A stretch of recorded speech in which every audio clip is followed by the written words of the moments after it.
Hello, and welcome back. So, I'm on a different character now. This is an alt that I had made a while ago. Turned her into a almost pure mage build. There we are. Almost 60 intelligence, 25 mind. I think I started off building the character at the very early game with 25 mind and intelligence in mind, and to focus on those two stats up until that point and nothing else, ignoring vigor, strength, everything, just getting those two stats up. The character started off as a prisoner. The one that starts off with the funny hat and the pokey sword.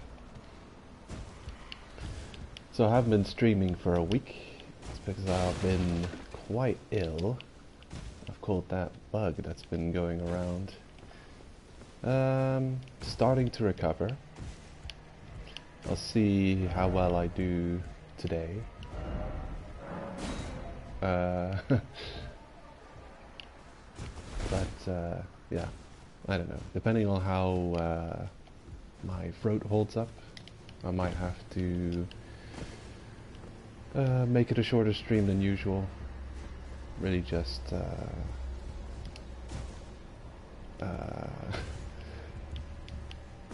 I've been wanting to stream so much lately. It's been a pain to keep from being able to progress on the main character.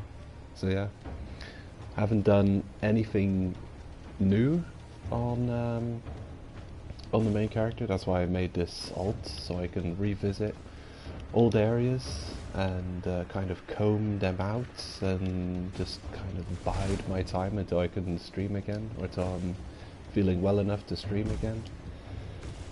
Starting to recover ever so slightly, just on the brink of being healthy enough to stream again.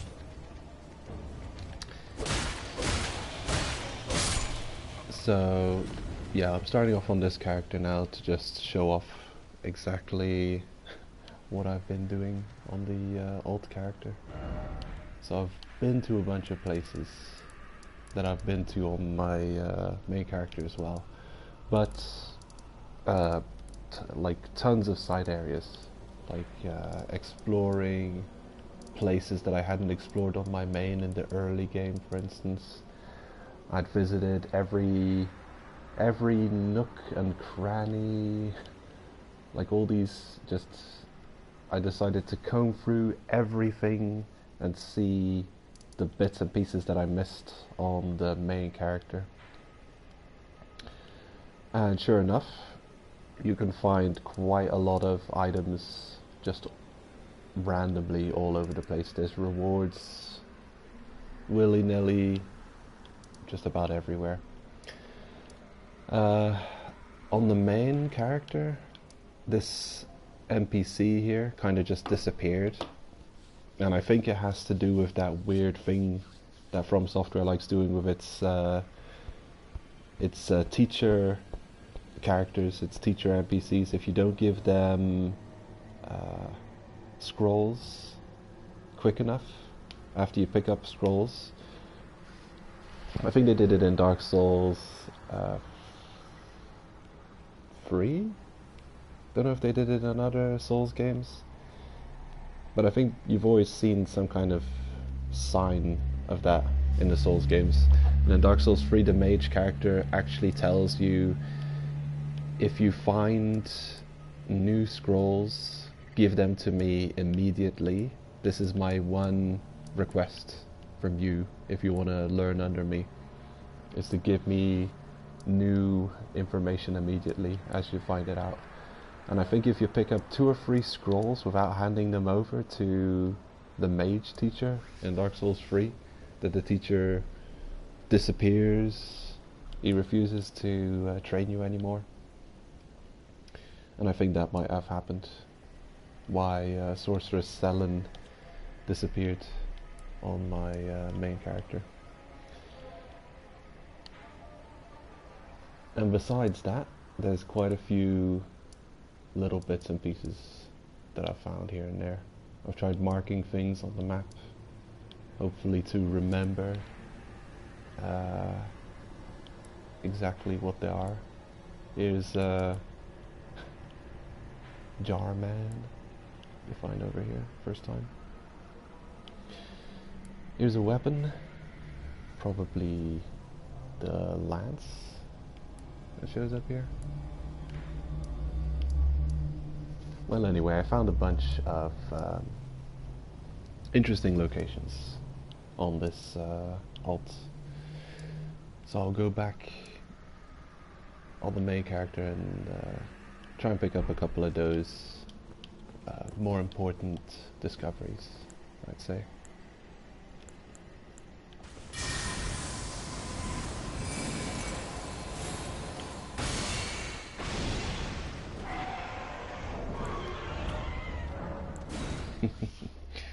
Off we go then.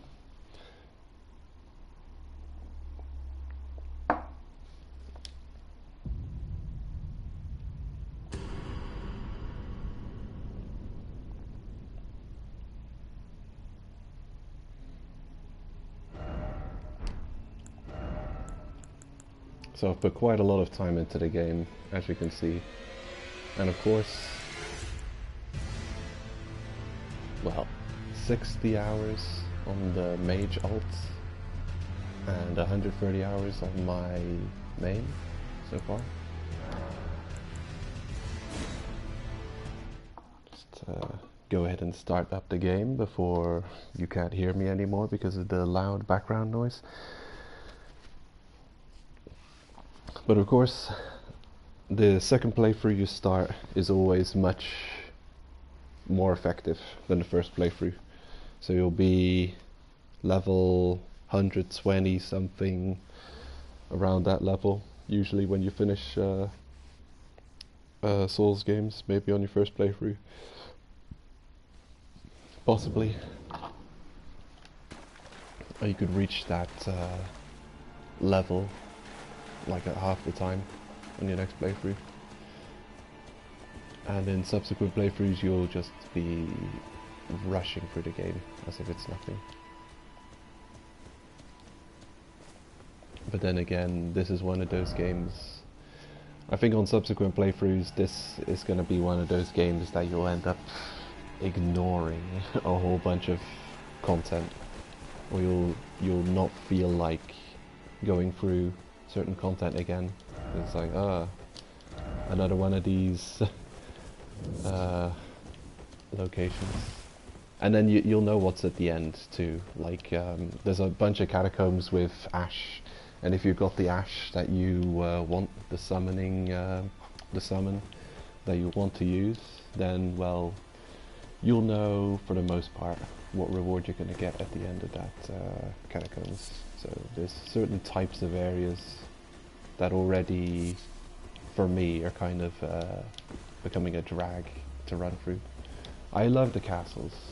I don't know if I'll ever get sick and tired of the castles, but the catacombs, that's already one of those areas. Forestish areas, very you know, just samey with a lot of trees.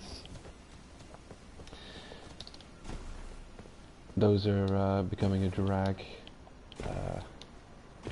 Some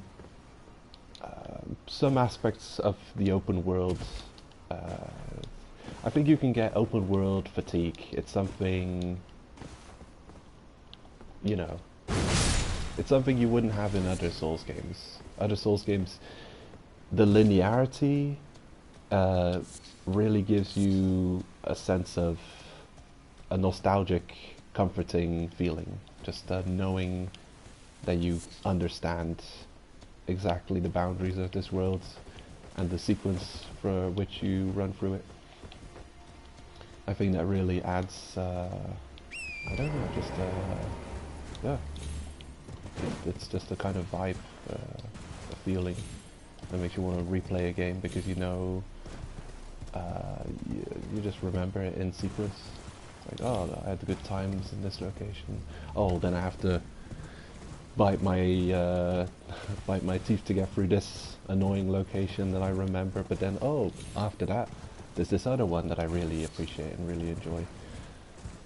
And with open world games, you can just kind of, do you know where the end is? There it is. Let's go over there. Ignore everything around you. Or at least I get that sometimes. Like with Skyrim, for instance. First playthrough, you don't know where anything is. The next playthrough, okay, this and that dungeon is important to get this item. I have to talk with this NPC specifically over there, and you just put blinders on and just zoom in exactly, surgically you go exactly to the content you require and get what you need from it.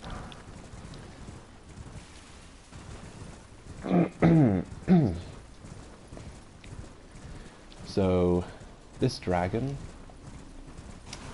he isn't here anymore. I thought it had something to do with time. I have been peeking up some things online. I'm not, well, being off from being able to stream for a week and playing my mage character, I think I've looked up 2 or 3 pieces of information, like specifically looked for what exactly is behind this. I was trying to be completely blind for the most time, but yeah, you can't have off time, not being able to stream for a week, and then, well, I'm also a YouTube addict, so yeah. Inevitably, videos are passing my feed that are saying, that are showing thumbnails of late game bosses and naming them by name, and I'm like, well, I see this pass me by, I can't unsee it. So I've been spoiled on some late game content just by YouTube videos passing my feed. You know, I have to sequester myself in absolute social media isolation for a month to play through this game 100% blind. So yeah, I'm not looking up much things. Specifically, what I've looked up was why this dragon doesn't show up anymore. It just kind of disappeared. It's because I recently came here on my ult, and he vanished as well after a certain amount of hits, and I'm thinking, well, you keep, you know, taking this win away from me, and I was just wondering what's up with that. First I thought it was the time of day, progressing it beyond the spawn time of the boss. Like if they only show up at this time of day. And then like it's a nighttime boss, and it turns day, and he disappears possibly. I thought that might be going on. But no, there's something else to it. This boss is scripted to disappear, so without going further into that. Yeah, and another thing I looked up is where exactly that star crashes into the land, because I was thinking this is nonsense. I track it exactly where it looks like it's landing in Caelid, and it just doesn't track. It's not, you know, it's one of those, man, the ambiguity of the quests sometimes in this game is a sense of frustration that I've you know, made clear in previous streams before, like the festival, so say, that happens in Caelid. How you have to realize that there's very specific NPCs they have to talk to. Man, I don't know. It's a little frustrating, you know. That first they start off. You talk to Rani. She introduces you to her friends, and then they go to the other location, and then they say, "Hey, we have to figure out how to get there to the world of perpetual night or whatever." And then they give you so much mixed signals, like Wolfie, he says, Blade, I think he's called. He says, if you could try and help me with this puzzle, or you can leave me to it and I'll figure it out myself.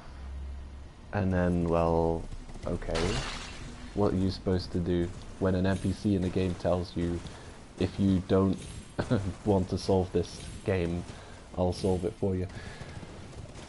There's that. And then you fight this boss, to which most people say, well, the fate of Rani is stuck until you defeat this guy. And then her fates will move again and things will happen. Okay.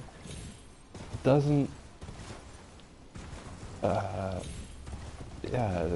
who in their right mind wouldn't, the first thing they do after hearing that would be going back to Rani and questioning her, like at least saying, hey, we've unlocked your fates, you know? Could you, are you happy that we've unlocked your fate? Have you got some thing to say about that? But then you go and talk to her and then you get the ... Nothing to say about it. The same line of dialogue you get here otherwise. And seeing as my alt still has that sorcerer available to her, where exactly was it? Here, Sorceress Selen. For this character, she shows up here. I can check it out, but she should have disappeared because she was gone last time I checked. But yeah, for my alt, I went ahead and did that one sorcerer's quest. Well, he gives you 2 quests, and he won't have a word to say to you unless you have results of his quest ready. So I go and bring the potion to Nefeli Lu.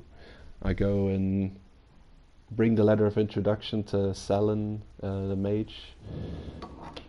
And... oh, she's here again. Okay. Well, maybe something fixed itself. Because last time I came here, she wasn't here. Okay. Well, instead of complaining about it, I'll just show you what happens.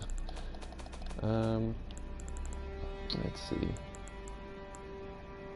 Letter of introduction addressed to Selen. A scroll bearing a royal coat of arms. A letter of introduction written by Preceptor Seluvis. That guy. There you are, my apprentice. Shall we commence the lesson? Hmm. Well, well. Seluvis is not a name I ever wanted to hear again. But fine. If it will help you, my apprentice, I offer my knowledge. The stars alter the fate of the Karian royal family, and the fate of your mistress, Rani. But long ago, General Radahn challenged the swirling constellations, and in a crushing victory arrested their cycles. Now he is the force that repulses the stars.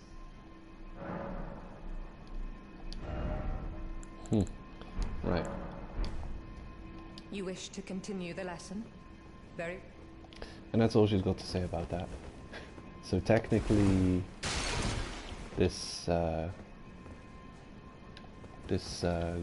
curmudgeon of a mage gives us 2 quests and says, I'll refuse to speak with you unless you've done my quests. or talk to me about the quest's progress. And so those are the two quests.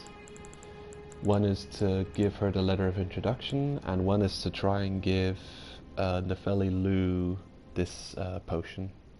Find Nefeli and assure that she drinks it. Okay, but what? It's what it is.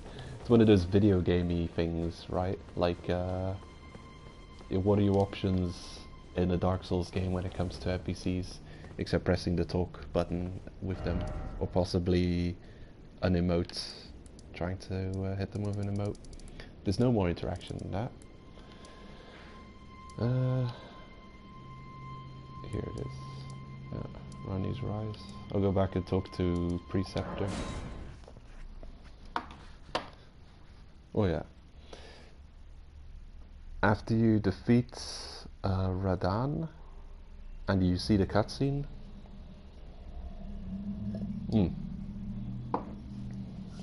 which we did a couple of streams ago. I put a marker down exactly where I could track the star falling. I was looking, there's some ruins you see, Star Scourge Radan. There's some ruins you see over here of a church, or the plague. And from this bonfire, I kind of marked down around where I saw the star falling, and it really goes, it comes from this trajectory. So you see it fly across the sky, whee, and it's going over here, like, it's around here somewhere. It collapses into the ground.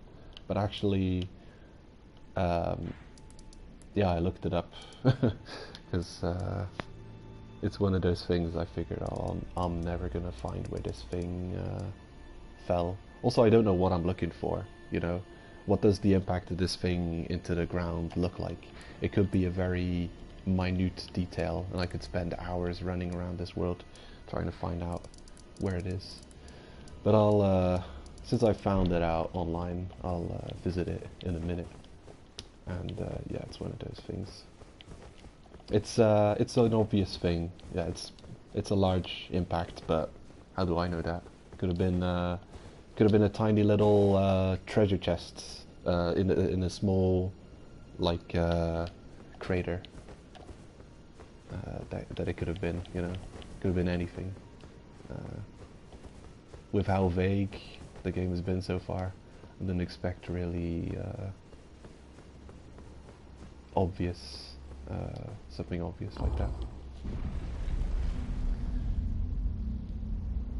But yeah, other than that, other than those two bits of information, I haven't gone out of my way seeking information on things. I've seen some little bit of YouTube videos here and there, like what's she called? Zuli the Witch has been doing some good work in terms of trying to figure out this game's inner workings, and uncovered some bugs with animations and stuff like that. Here we go, ... I've just improved your fate. I've set your fate back in motion, and you've got nothing to say about that. When you get that from an NPC, you just feel like, bam, just smacking them across the face, like, say something, you know.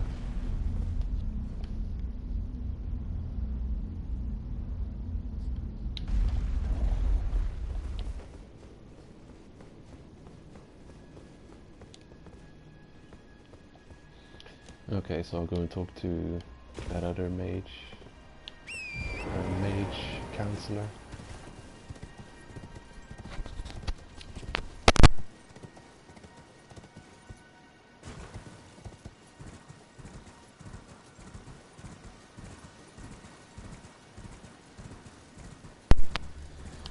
Okay, I'm still alive. Every now and then I gotta clear my throat. Still on the recovering side of things.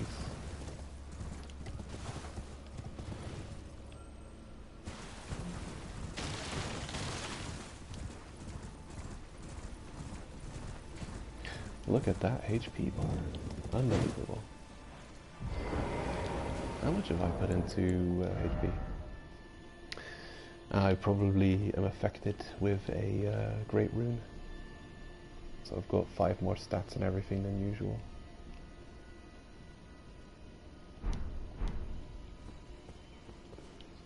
I've no time for idle chit-chat. The only thing I will hear from you is a report of your task's completion. Are we understood? Then off you trot.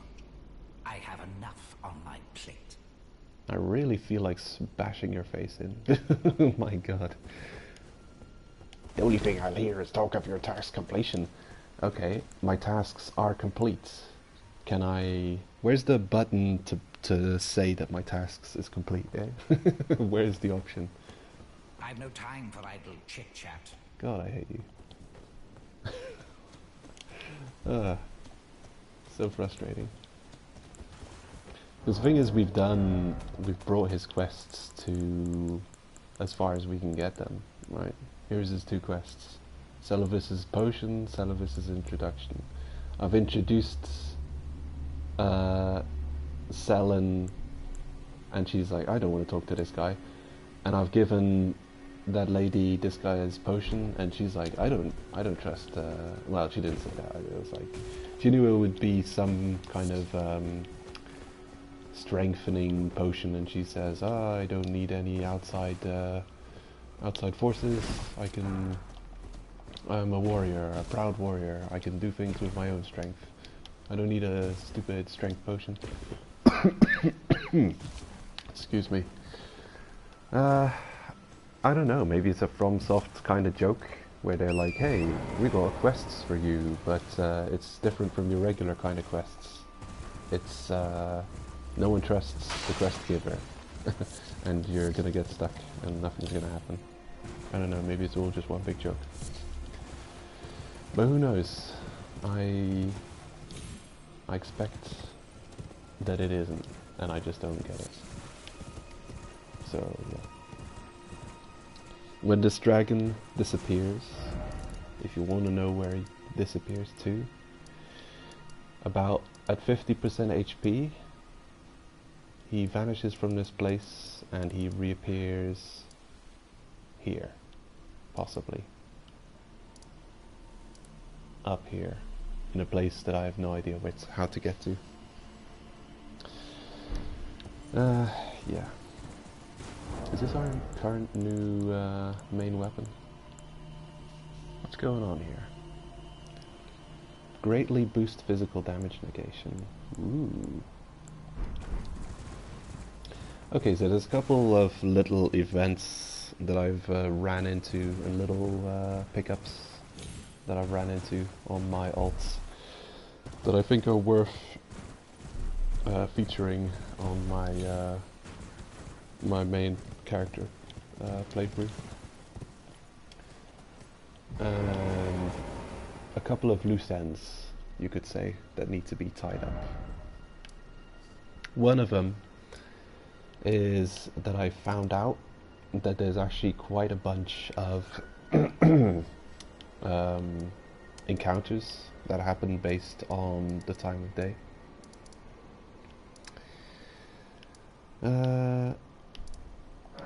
And I don't understand many aspects of the game yet. In future I'll understand how they work. I've been watching 2 Let's Players play through the game blind on their first playthrough. Lobos Jr. and Israel Blargo.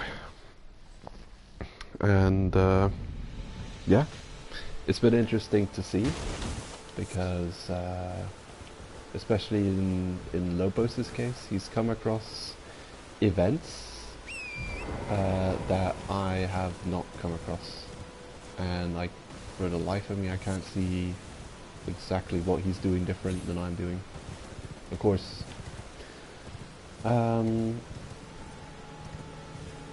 I feel okay to watch the startup of other people's Let's Plays and playthroughs, because I feel like I'm far enough into the game that it's not easy to spoil me on things at this point where I am. Because of my level of progression, they'd have to play really weird to spoil me on things, but still, I'm seeing little differences happening here and there, like certain events triggering that didn't happen with me, so it's curious. This game has a lot of secrets to it.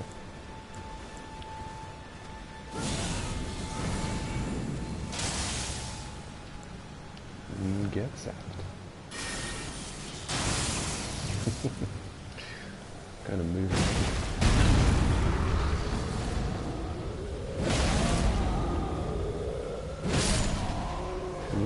Just kills you.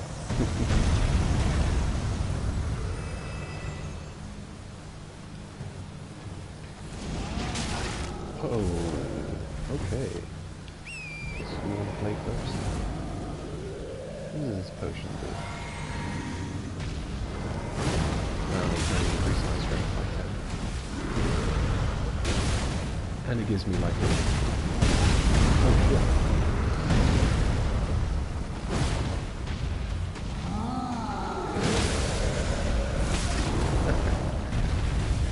Come on, finish him.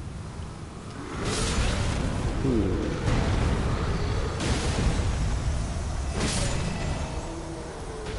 Good job. This is funny to come and see. Well, my ult has a completely different playstyle from my main, being a squishy caster. Of course, at a much lower level as well. However, I have done some ridiculous numbers with her. I got a headshot on one of these giants for 1,800. Which is quite impressive.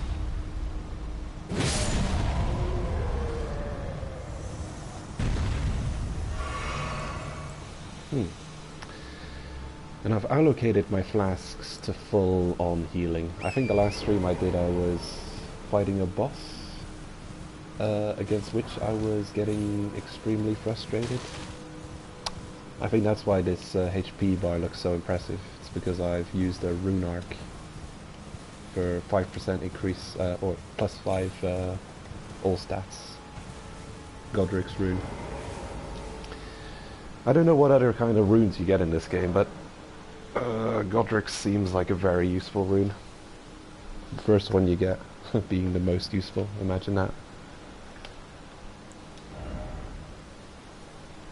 Requires almost 70k souls to level up.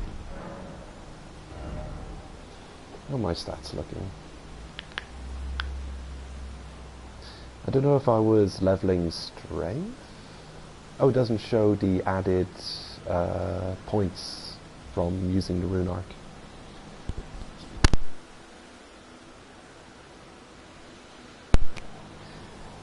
So these are my stats, exactly as they are.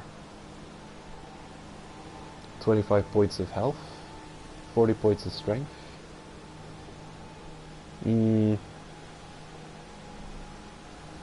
Was it that we were doing? Leveling strength? Or endurance? I had a couple of things planned. Still, those are my three main stats. Strength, endurance, and vigor. I think I wanted to invest more in endurance to be able to wear heavier things or more things. Because I could tell this is an incomplete situation going on here. Like, I know I have ranged weapon options that cannot be equipped, or they can.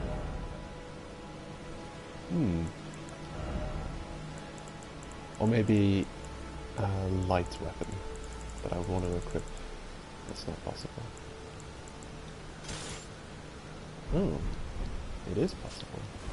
Alright. Huh. Oh yeah, yeah, yeah. I forget. Rune Arc. I used Rune Arc, so we've got +5 endurance points.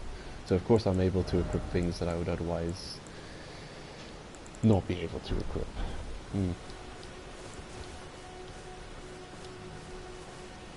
Well, in any case, there's a couple of things that I want to go and do. First things first, there are some death rights birds that need to get eradicated, if at all possible. So these things seem to show up at nighttime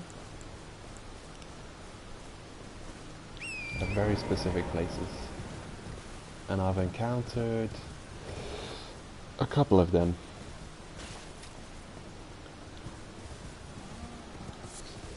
Here's one, which is a coincidence that we just happened to have not found this one at my my number 1 farming spot early game. Just shows up when you climb on those ruins. Hello, birdie. And, bash. Oh man, if I can get it.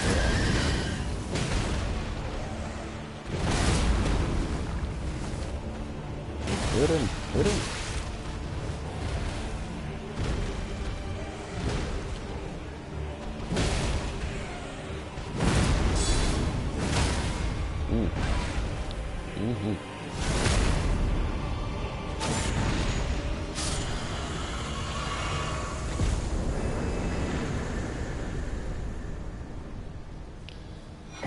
For 3,000 souls. And a talisman. Blue-feathered branch sword. Let's check it out. Easy to defeat. It's a very early game encounter. Raises defense when HP is low. Yeah, pointless.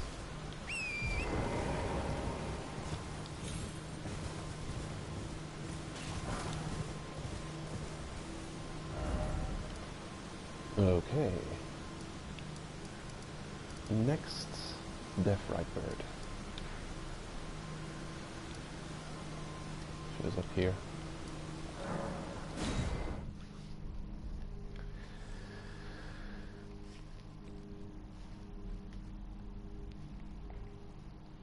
Yeah, there's a couple of specific items that I've discovered that I want to go and pick up because they're relevant to this character. I found some great shields on my mage alt as well. I found some things faith related. And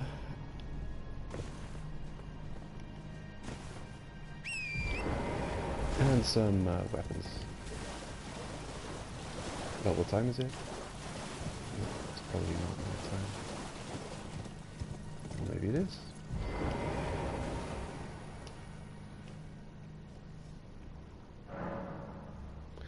Okay, it's nighttime.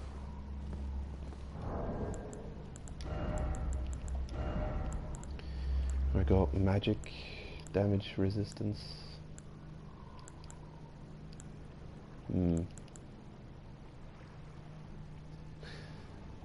Well,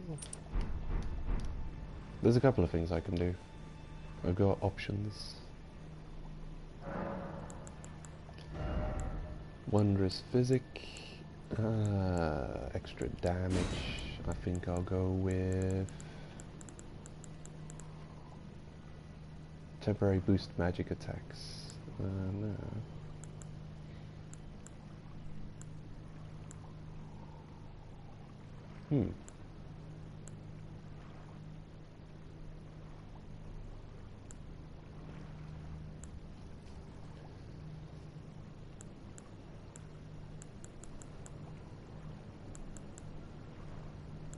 Okay, strange. I had a feeling I had some resistance to magic in Physic Flask form, but apparently not. Hmm.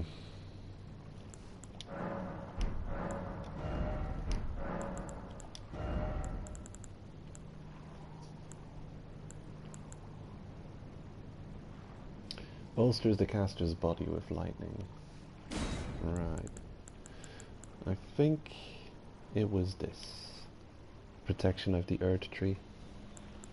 And the reason I wasn't using this is because it costs 35 faith, and I don't have 35 faith. Was I raising faith to 35?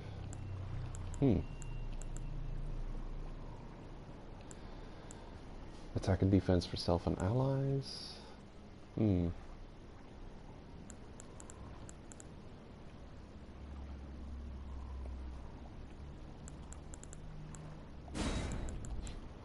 wonder if these two stack.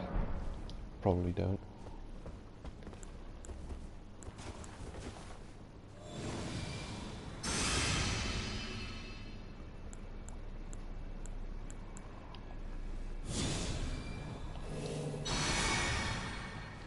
Doesn't seem like it.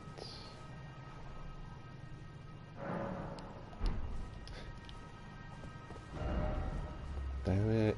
Work like I expect you to work. I'm thinking the buffs are gonna drop off when I rest at the bonfire, but they don't. Okay, well it probably overwrites the other one. I doubt that they stack.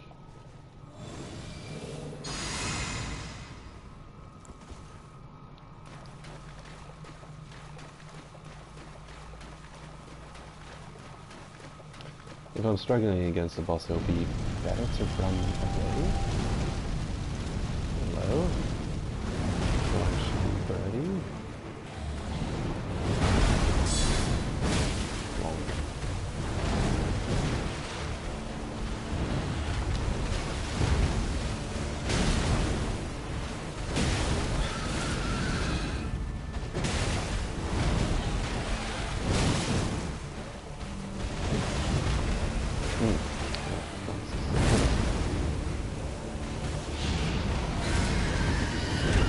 Oh god. Right. It's stupid. And the reason why I used a rematch against them last time.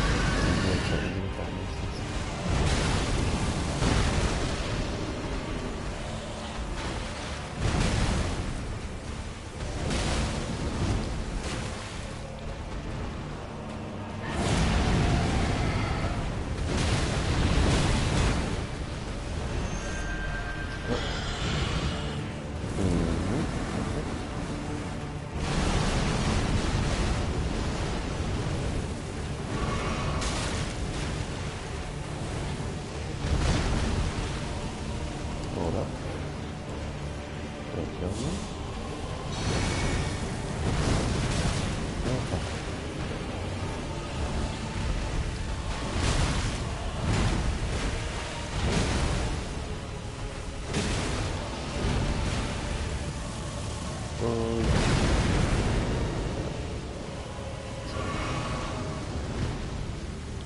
Ugh.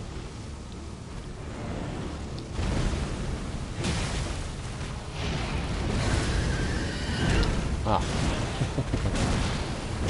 Ugh. I hate that ring.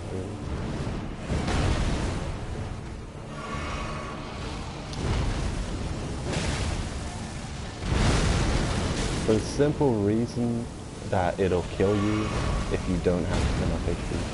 That's the simple reason why I don't attack.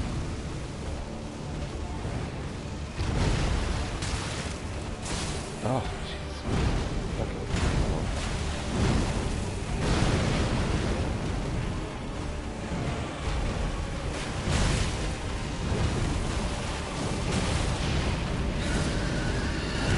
Oh man, this is gonna kill me. Oh, I'm dying here. Oh, in game and out game. Oh, man.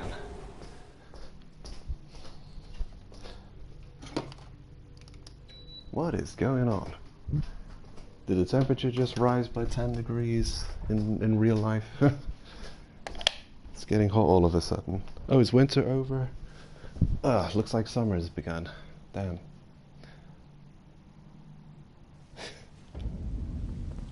I'm gonna use another rune thing.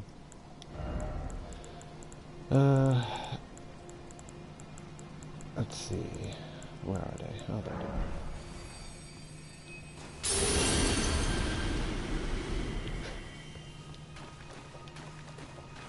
they are. Yeah, that boss in particular makes me real. It gets it really pushes my buttons.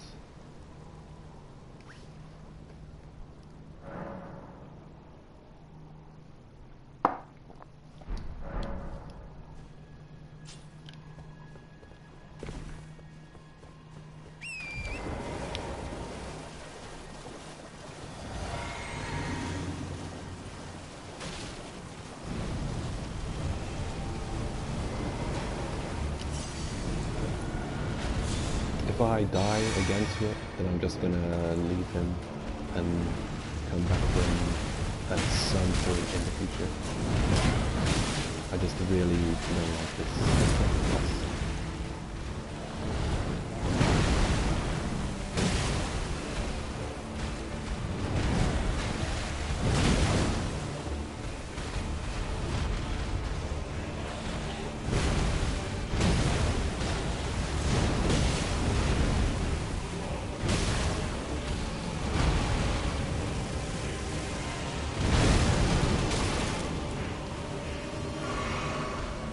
Okay, come on.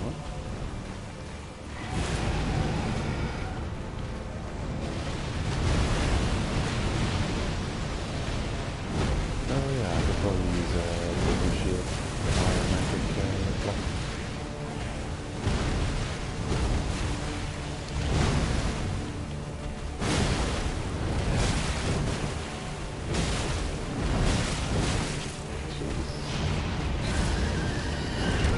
God damn it! I was in the middle of healing. My God. Oh, I'm leaving this boss. Screw him. Seriously. Ah, man. I don't know. There's just so much, you know, things at the side, you know. It's just, I don't know, man. Maybe it was a mistake to start streaming today. I'm not fully recovered. But it's just, I don't know, man. When you're playing games, like, I don't know, some people are very not distracted by things happening on the side, but I really get super distracted by things. Like the sun is just getting warm in this room, and the temperature is raising. I'm starting to sweat. My outdoors neighbor is cutting his lawn because it's good weather, and that's just a whole bunch of stuff. There's just things going on in the world around me, and I don't want them to be going on in the world around me. I just want to be immersed in this situation and focus. But I really despise that grab attack. It's so obnoxious. It's so cheap as well. It comes out so quick. It's got such an infinite range, and it's just like, oh, here's a checkbox. Is your HP? Did you invest this much points into HP? No. Okay, you're now dead. Enjoy. You know, everything that comes with that. Resetting. Luckily the bonfire is not far away and we don't have to run back far, but I don't know, maybe I'll try a different method against him. Have I got some kind of holy damaging weapon? This is supposed to be some kind of a faith character, isn't he?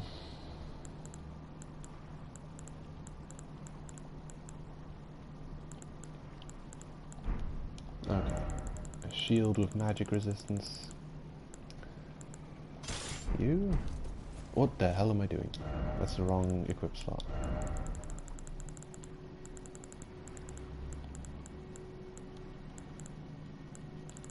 Hmm. My god, all these weapons. Arcane.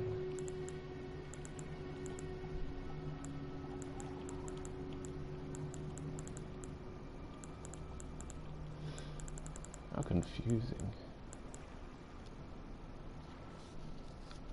Lightning Crescent Moon Axe plus 10 lightning damage.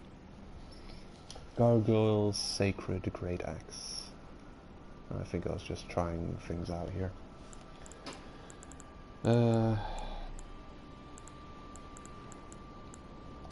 I'll go back to this weapon. I can't see another alternative that does that much damage.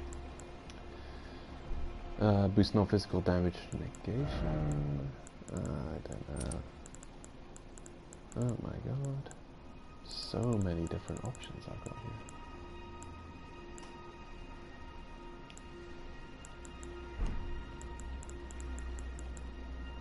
Huh.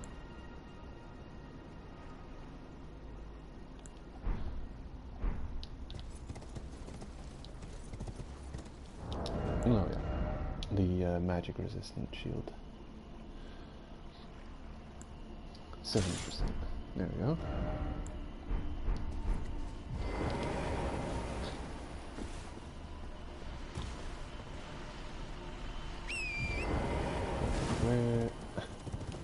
Where's that bonfire? Where are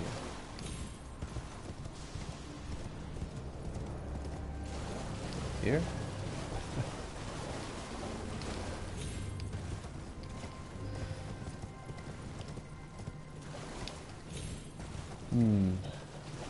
Right, there it is. Gotcha.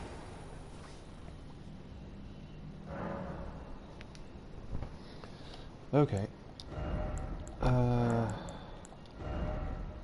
Right. You're not a good option. That won't work anymore, so I will use this. Howl of Shepherd.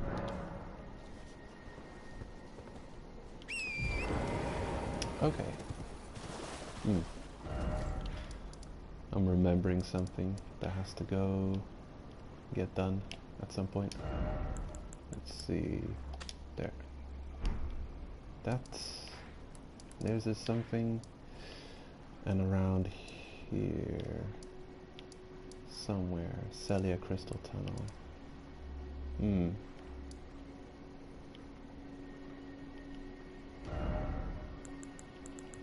Around there somewhere, something has to get done.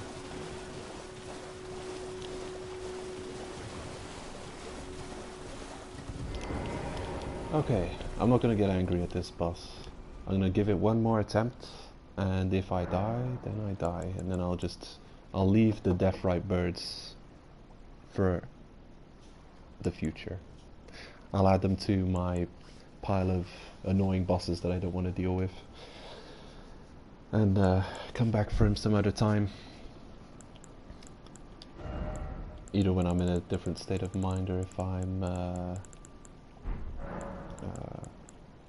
higher level. Ah, yes.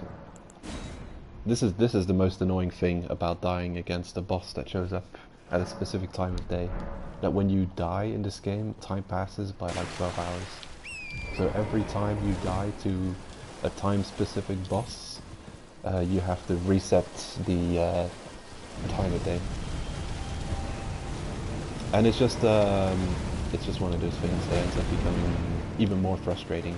It adds to the frustration. You're already suffering against a tough boss.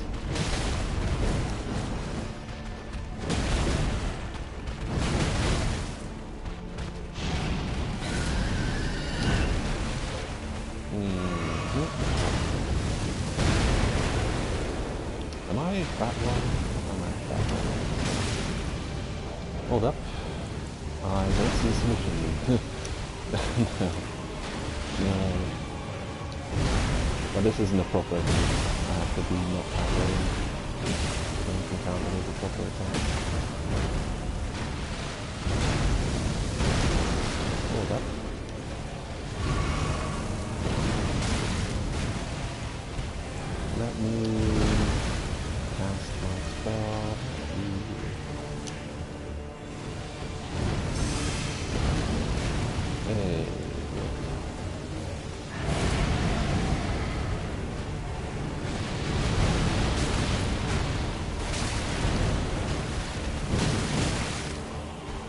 my god, I'm holding the block button by the way. For some reason he's dead angled me.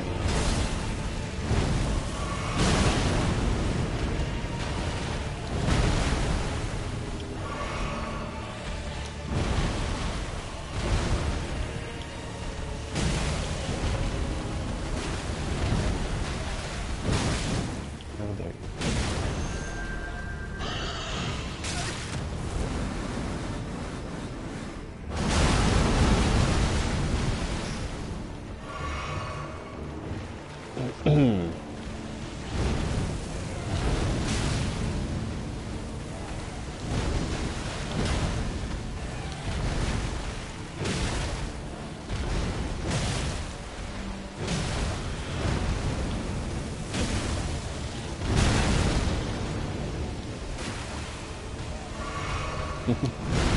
Okay. Come on. Just don't do that attack.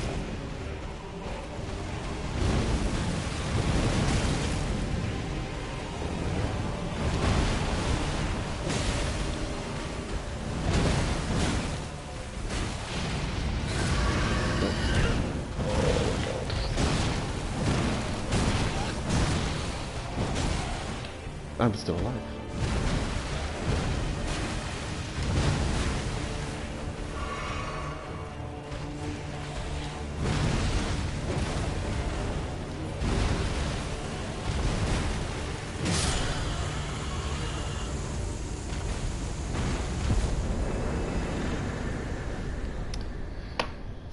Ugh. Nuisance. Ancient Death Rancor. I'm not even happy with that spell. Even on my ult, I wouldn't be getting any use out of that. It's probably one of those spells that casts, it costs int and faith, I think. There's actually quite a lot you can do with int faith in this game.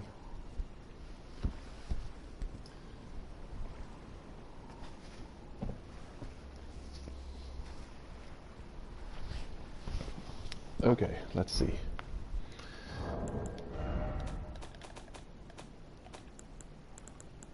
Yeah. 34 int, 24 faith.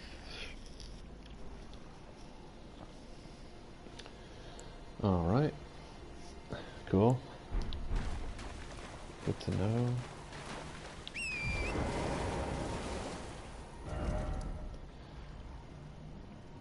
Alright, so there's one Deathrite bird. That's the second one we've dealt with. Now let's go get that last one over here. Southern Aeonia Swamp Bank.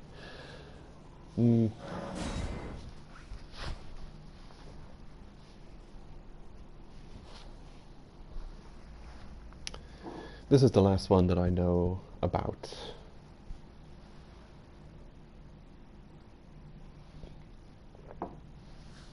I think the last stream I did, I dealt with one in our most recent location that we've reached.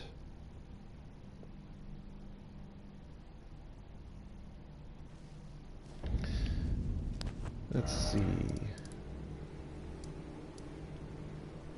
Altus Plateau, somewhere.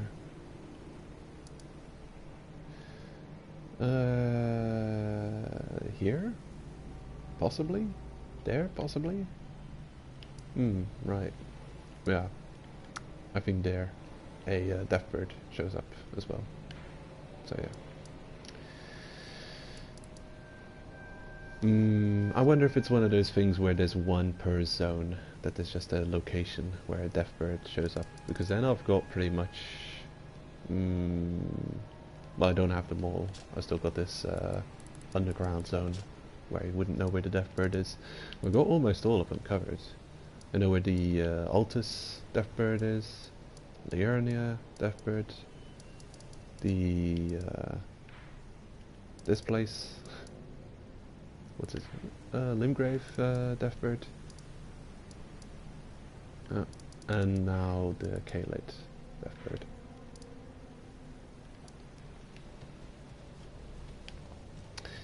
Is it night? It is such. So now.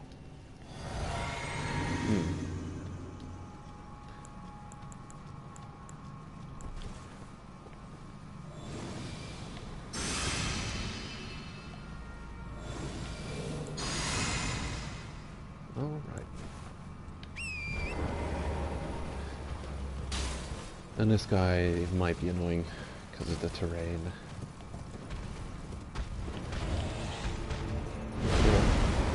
Good job.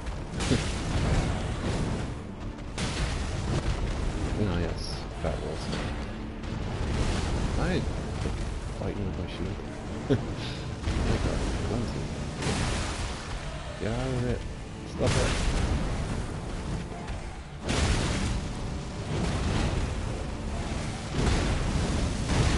Oh god. I'm alright.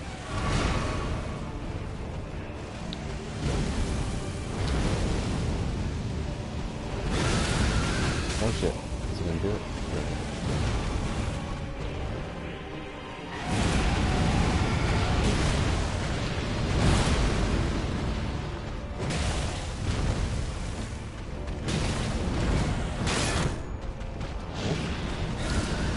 Oh shit. An aerial grab.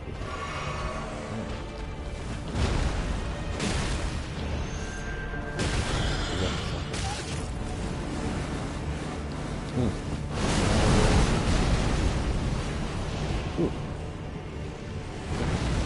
Ugh.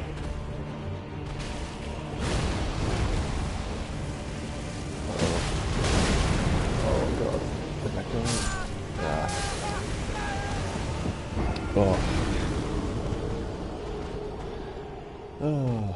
Oh.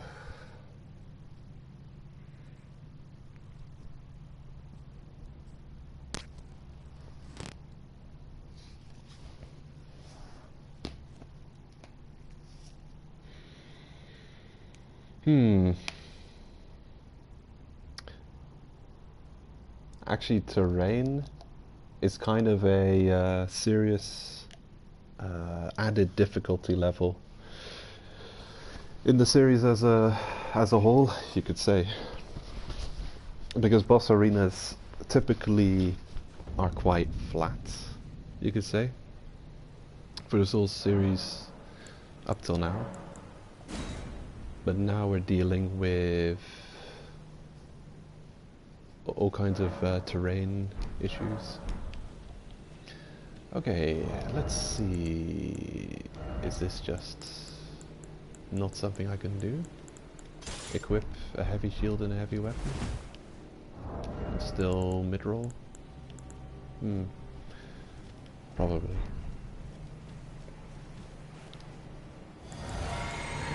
There we go. I think I'll try and pay attention to my buffs a bit more this time.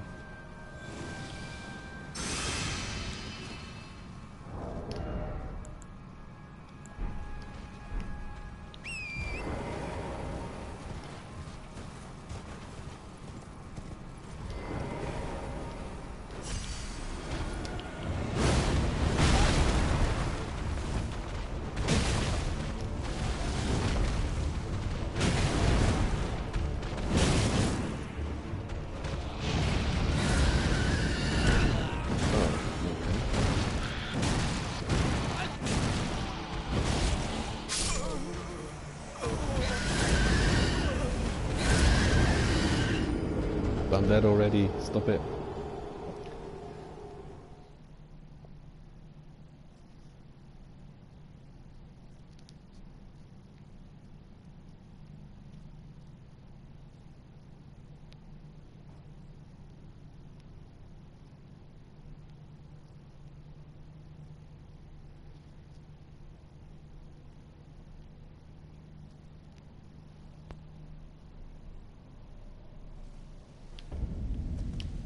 Okay.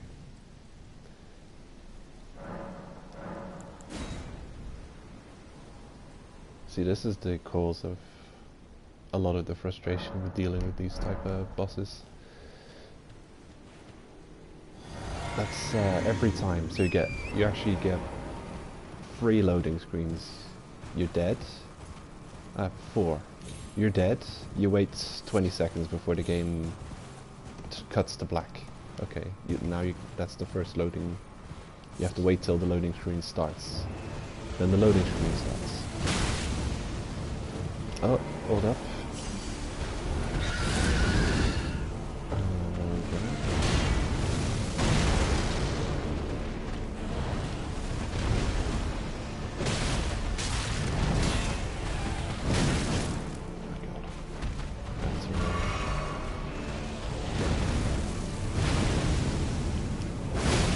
Jesus, how's there shit lined up?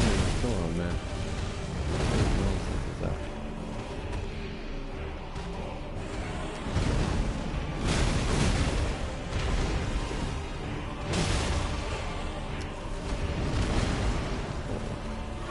Have I used my flask yet? No. Where did we go? Oh, there it is.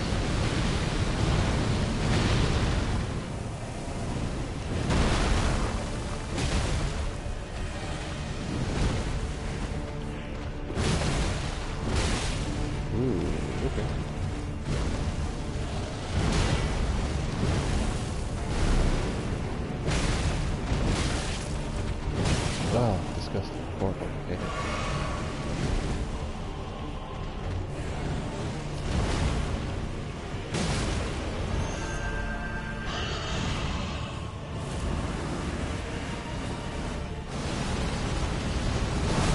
Oh, what? Where did that come from?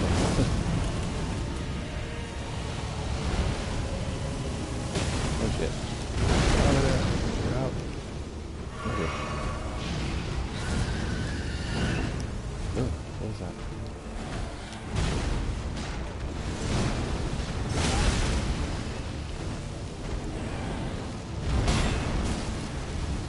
Yes.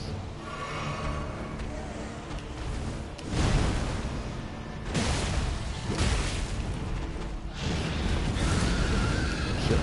Okay. We both missed.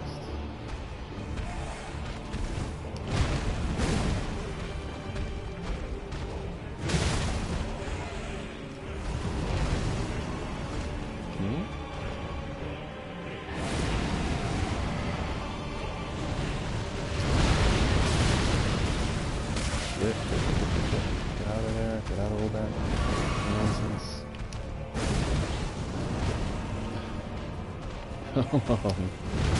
Almost dead. Come on, one more damn hit. Don't you dare. Oh. Man. Okay. Got him. Oh.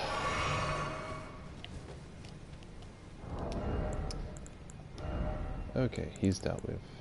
Good. Over and done with. So what does he drop? This. Death's Potion. Which costs 17 dex to wield properly.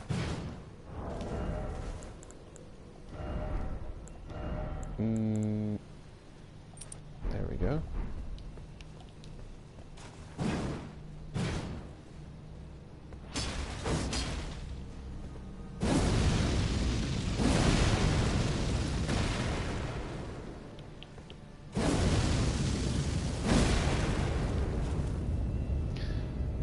It's something. Too bad it costs 17 dex to wield. What does it scale with? It does mixed physical magic damage. It costs... it causes frost buildup. Does strength and dex scaling. Requires some intelligence to wield.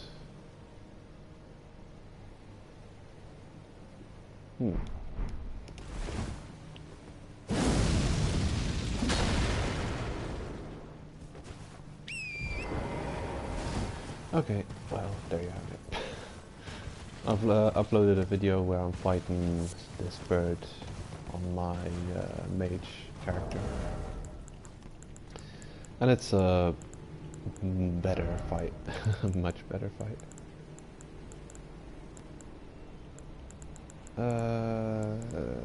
Let's see. Damn.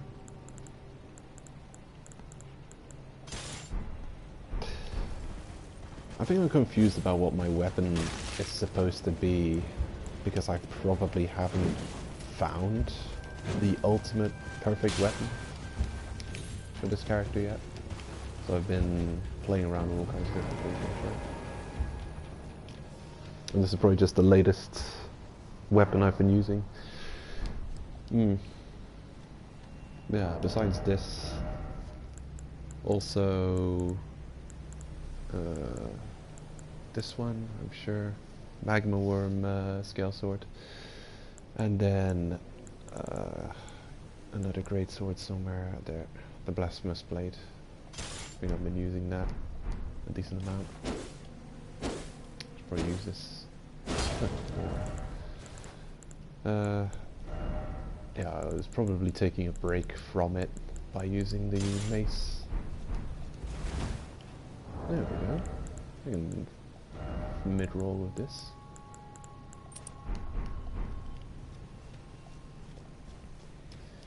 Good, okay. Some annoying things dealt with. They're just tricky to deal with bosses for this clumsy player, melee class. Okay.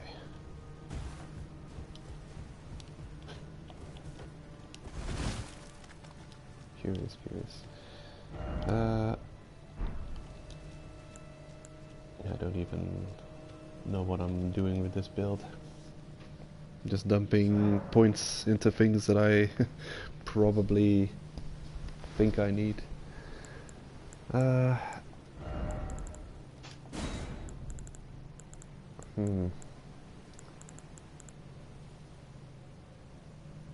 Assassin's approach.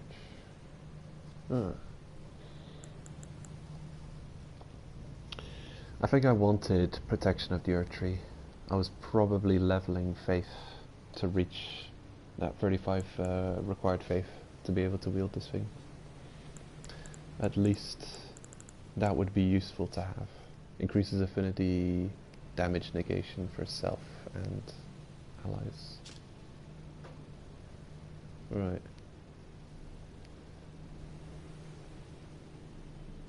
Is that it? As I tested things, this is a serious damage reduction for all elements. Quite useful to have.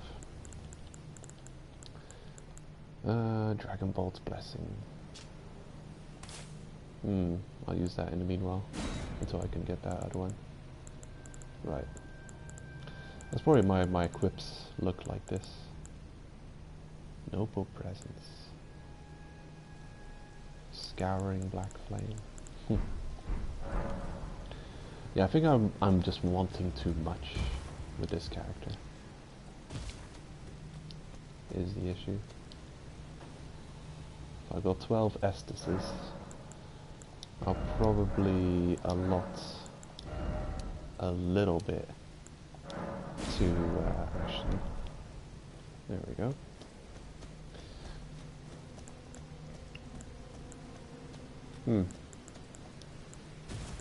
What is interesting on a mage character is that you can summon ashes much easier.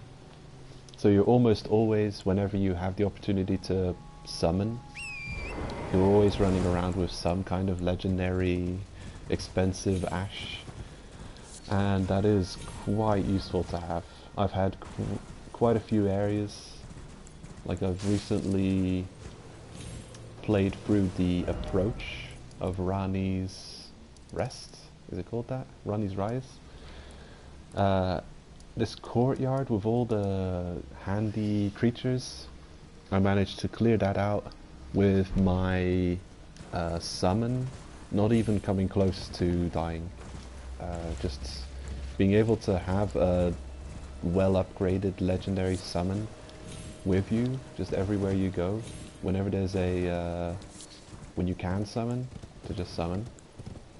Because of course it costs a ton of FP, but if you're running around as a mage and you've got like 4 or 5 allotted FP flasks, you're really just spending 1 FP flask to have a useful summon out on the field to clear the entire area with you.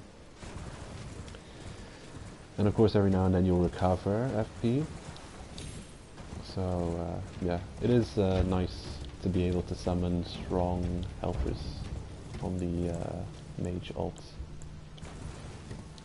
That's something this character doesn't have such good access to because of his diminutive FP pool.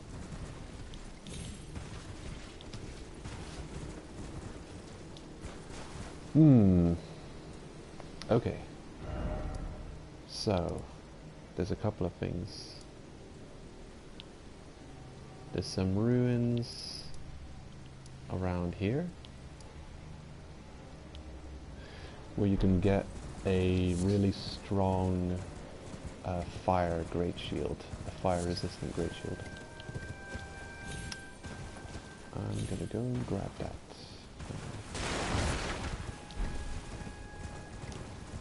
But also, there's something. Ooh.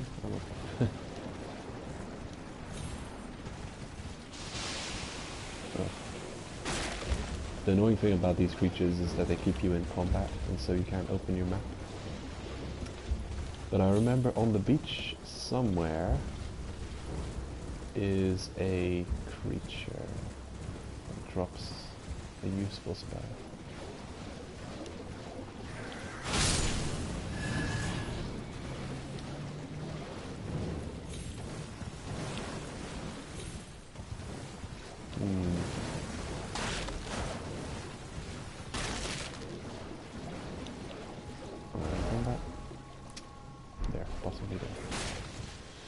Let's go. You can get a completely broken staff here.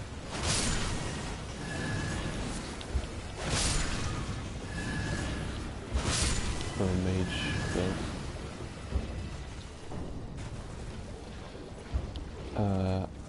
Absolutely broken. Weapon. How dare you?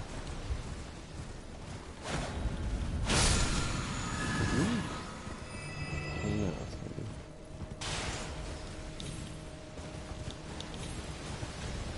Oh yeah, it's probably an invisible creature. There it is. Okay, let's see the path. So it goes. I shall use a ranged weapon to intercept.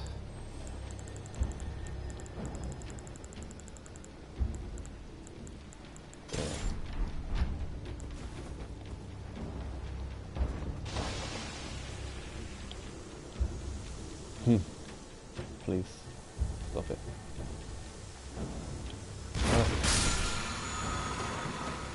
I think he got taken out by the rots, not my attack. It's okay. Problem solved either way. There. So...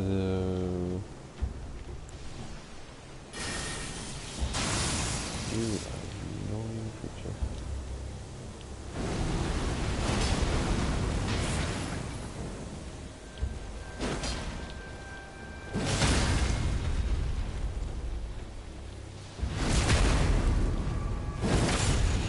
There we go.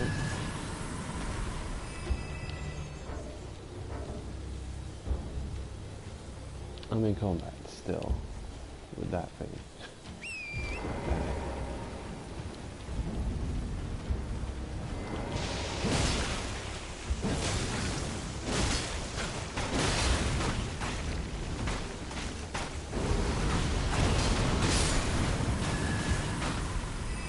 Didn't I have some kind of cleansing ability, like Scarlet Rot?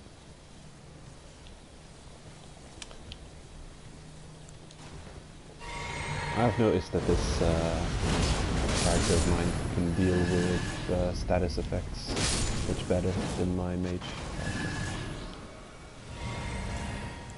Well, my mage can deal with spellcasters better. Howdy. Hello. I'm still in combat with something. You. Annoying combat. Release me from your grasp. I want to check my map.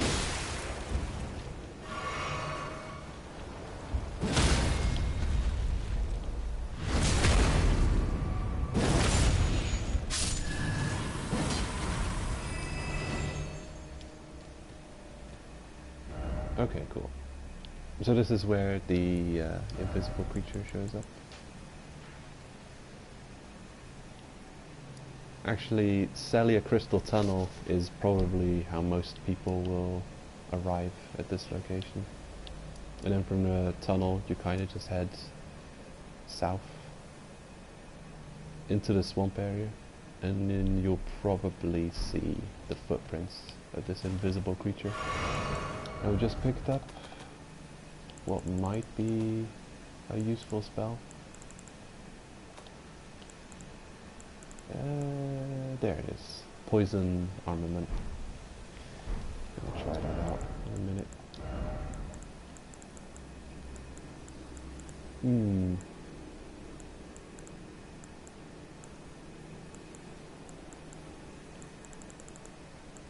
I don't think I have much weapons that can be enchanted anymore.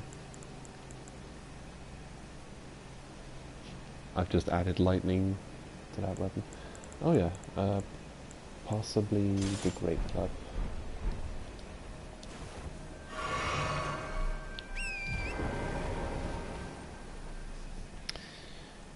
So,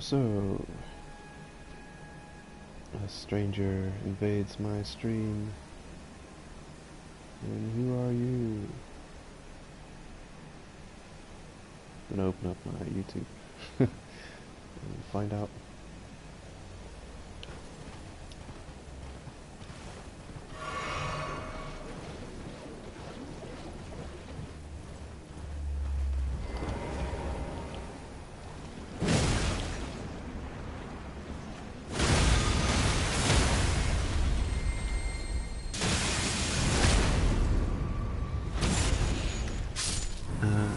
Lee Renault, welcome. How goes it?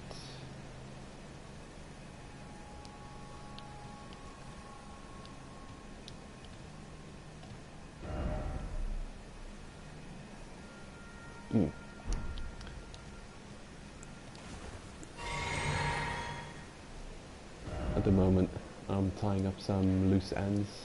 I'm going and picking up some gear I found on my alt character while I couldn't stream for a while.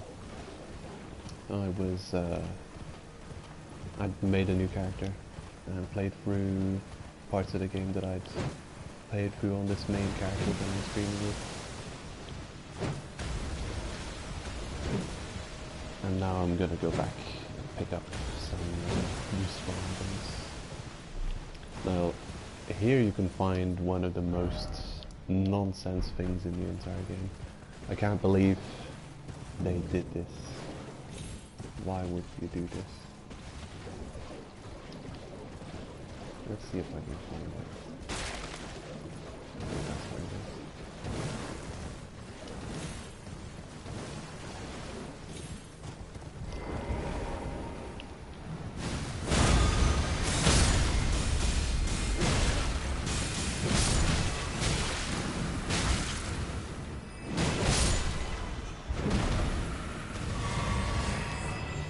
There. The most ridiculous thing in the entire freaking game. It's just ridiculous.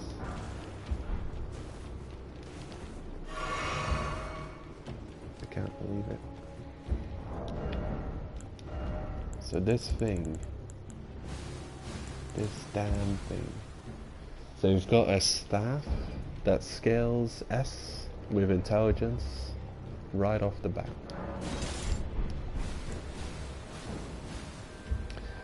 And the worst thing about it is you can come to this location super early in the game.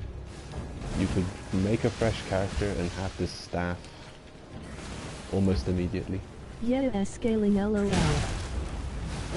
It's disgusting, isn't it? I hate things like that. I hate things that make this makes obsolete like 20 or 30 different staffs. I don't know how many staffs there are in the game, but I don't need a perfect weapon from the very start of the game.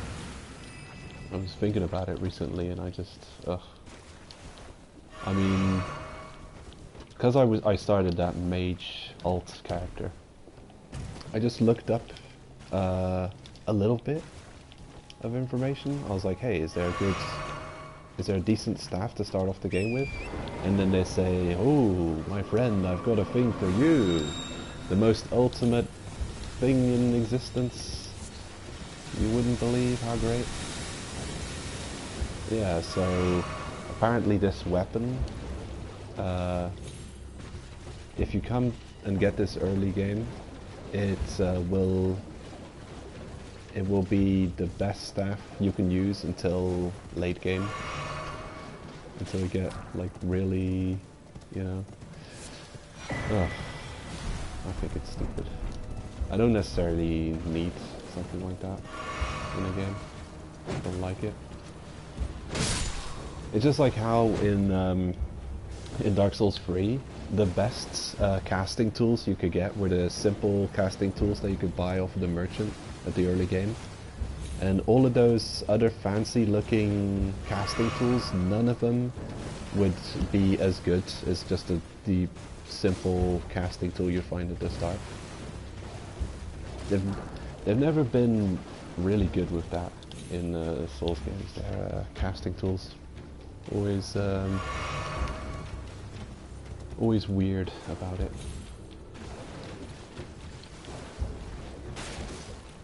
I think Dark Souls 2 had some really cool ones though. I think that worked relatively... They had it relatively well sorted out, the casting in Dark Souls 2.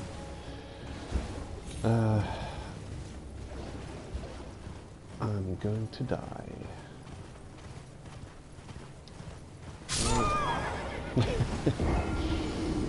Just being distracted. That scarlet rot though, my god.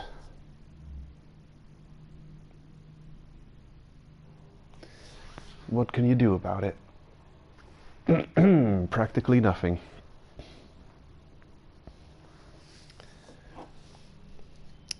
Right, so if you're playing a mage character, step 1, create your character. Step 2, step into the open world. Step 3, go to this location.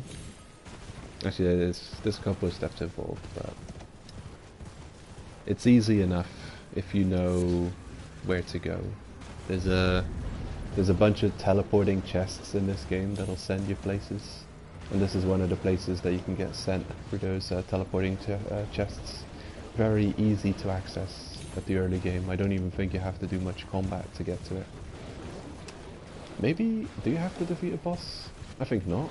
I think for this teleport chest you just have to walk into a basement, open the damn thing, get blasted in this direction,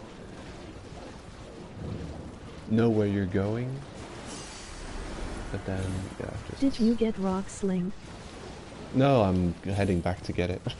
Because I'll show that off too. Here it is, isn't it?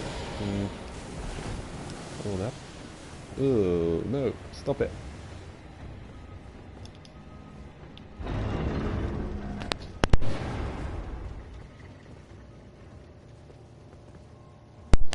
Okay, just had to cough one of my lungs out. I'm fine. Here you are, Rock Sling. Pairs up nicely with that ridiculous staff.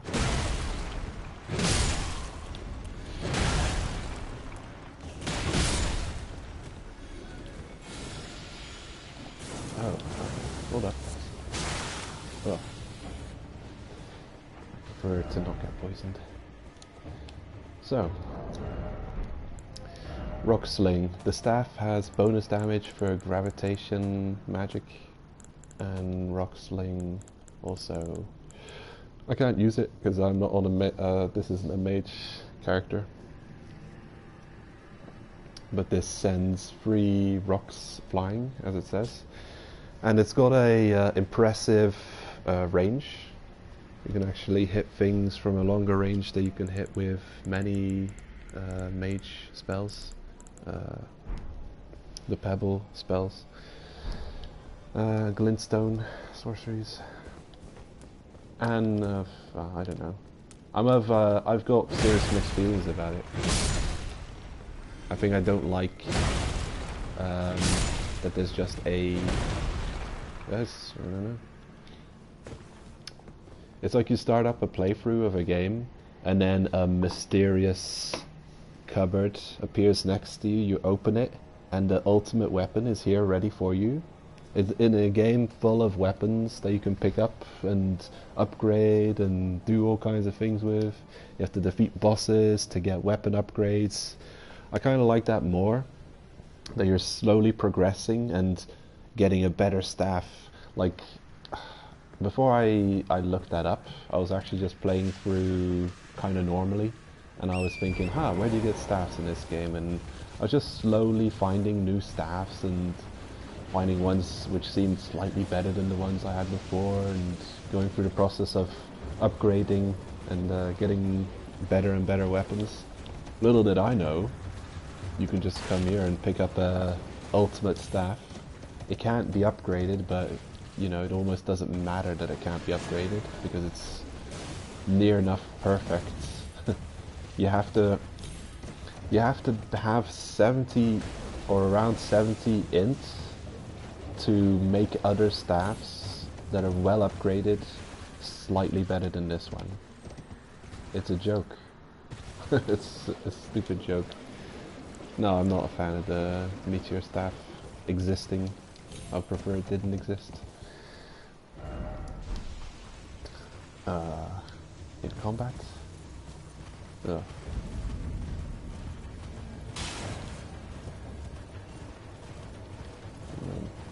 Bog of Eternal Stench.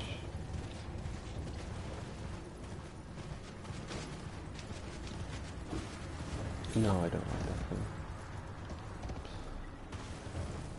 Not a fan. Because if you... well... I don't know. What's its purpose? Why does that staff exist? It's like it's in the game to test things with. Like, for testing sorcery damage, the developers have a...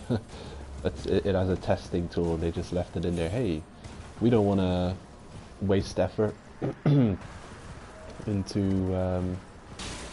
you know, testing.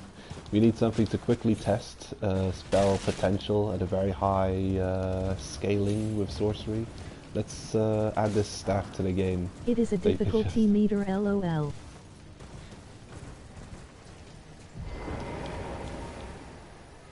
It's I think it's stupid. It should not exist.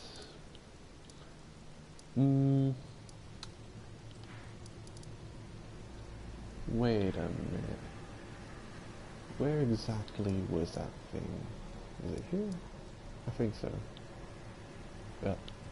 I'm gonna go grab that shield that you see everyone running around with, and that I just happened to have not found.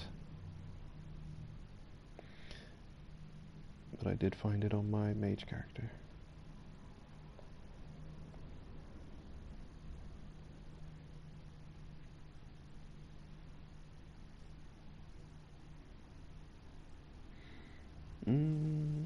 Okay.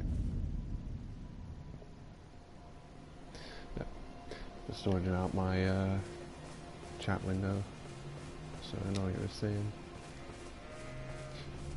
Don't know how I missed this. I guess it's just one of those things lying around somewhere that can be picked up. so many items. Just happen to not pick up a very useful one.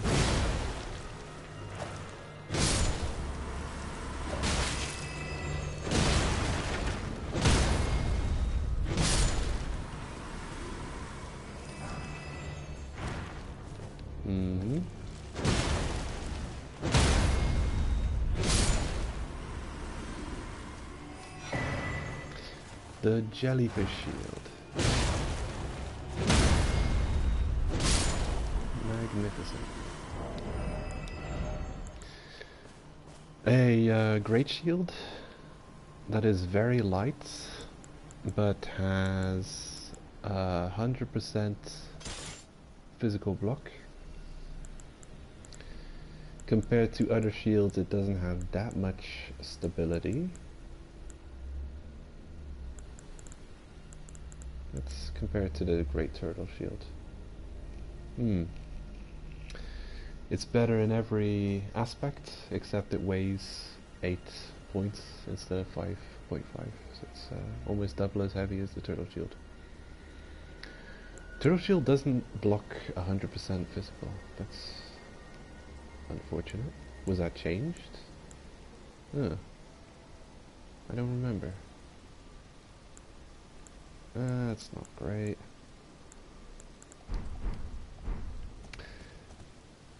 But this is something you see on so many Phantoms. So much people have, are using this shield.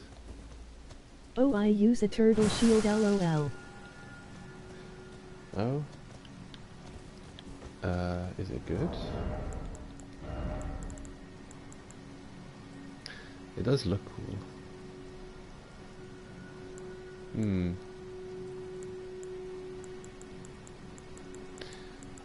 It comes with a ability barricade shield, which isn't unique. You can get that and put it on other shields. I guess it's a relatively high physical damage resistant shield that you can find really early on. But there are 100% resistant shields that you can find that weigh less. I think the downside of this shield, it looks amazing. It's just a shame that it doesn't have 100% physical block, and it is kind of on the heavier side for its class of shield. Does have that barricade, which is nice. But it's not a unique skill. You can get barricades somewhere. I don't remember where you can get it. But I think I might have barricade. What's a skill you can put on other shields? So yeah.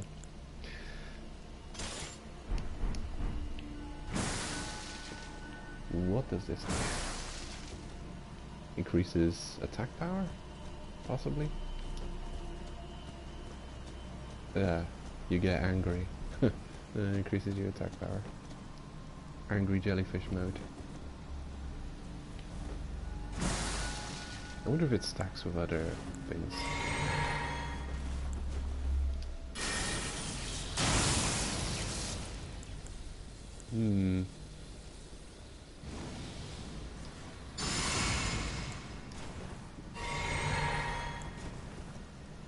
No, I've got a ton of buffs. Too much buffs. Yeah, well, it's just something curious. You see this on so much Phantoms just running around with the jellyfish shield. I had no idea where it came from until I stumbled upon this place with my mage. Okay, back to kind of a more normal setup. There we go. I like the look of this shield more. Pretty awesome looking great shield.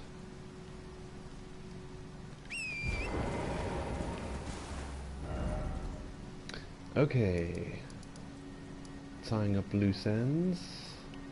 There's a camp of fire casters around here somewhere, which will give me new ability. Or maybe it's here. I don't remember. I know there's something here as well. But then, yeah, I'm not gonna go back and go and get everything that I've missed. Just some things relevant to our current character. And pyromancies are definitely relevant.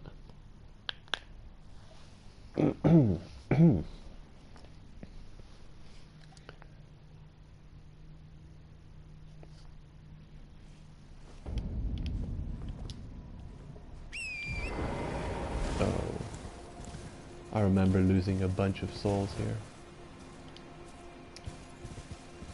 Possibly on my mage. It was such a decent chunk of souls. It was enough to level up. And whenever you lose souls that are enough to level up, it's always such a pain. Because it's for, especially when it's for stupid reasons, like you're not losing against a boss or some kind of really tough content. It's just this stupid bear monster. I just happened to die to him twice in a row. So stupid. There's not even any good reward for killing him. He's guarding some meat or something. A pointless item.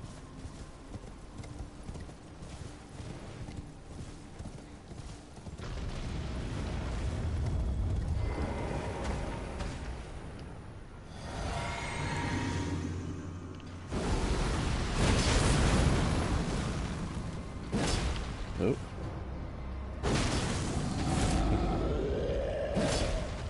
Stop missing. Oh shit.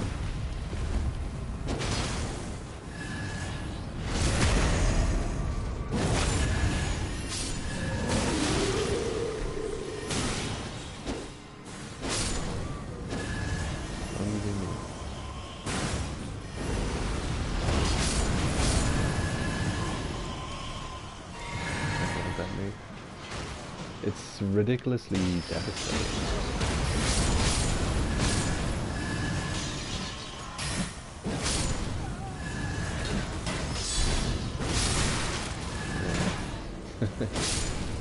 Oh boy.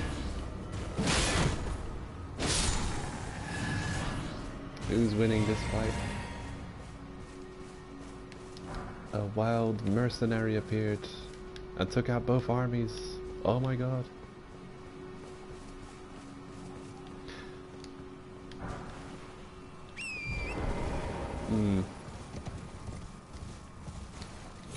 Yeah, not being able to stream for a week, I couldn't help myself. I had to start watching some content that I was really looking forward to. Specifically, Lobos Jr.'s playthrough of the game, but also Blargo.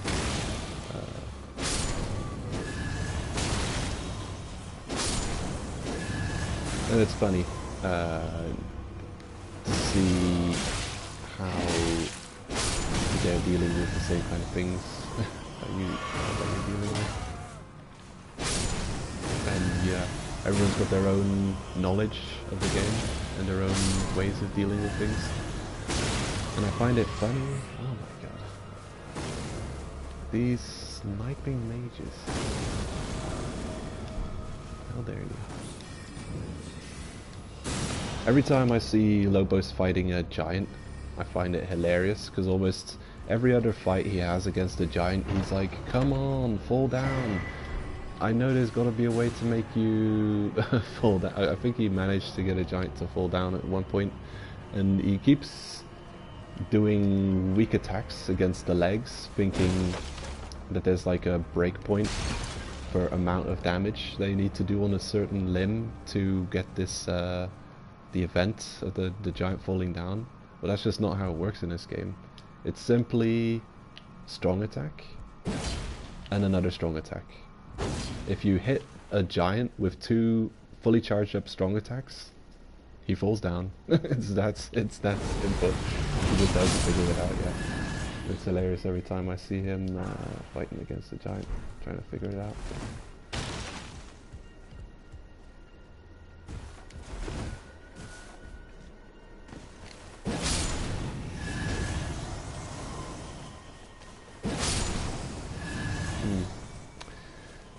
Well, that staff,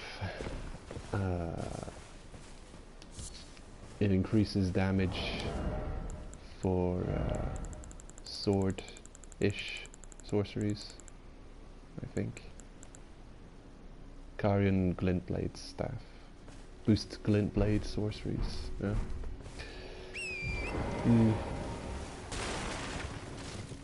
And so you've got a bunch of specialized staffs in the game.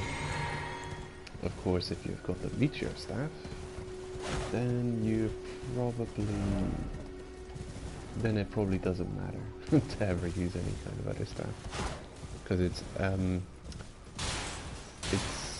damage scaling will just increase the strength of all spells.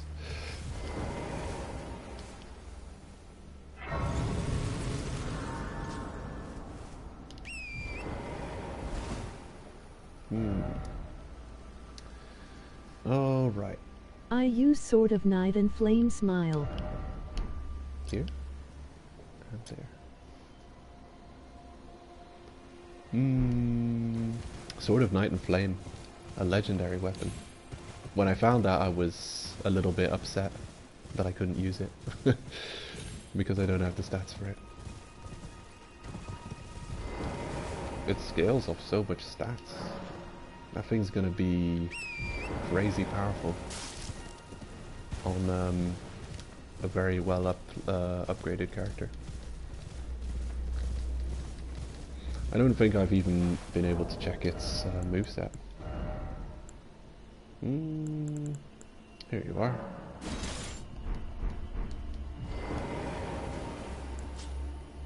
I have it too, but mine does nothing.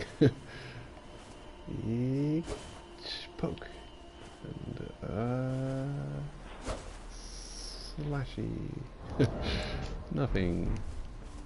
I'm broken. Does nothing for me. I'm too stupid to wield it. We've got quite a lot of int plus faith stuff going on in this game. It's like the dragon spell build. Oh, how do we...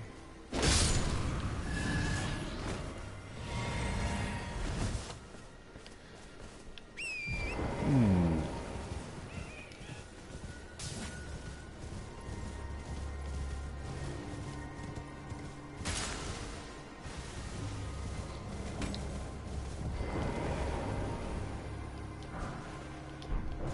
army of midgets.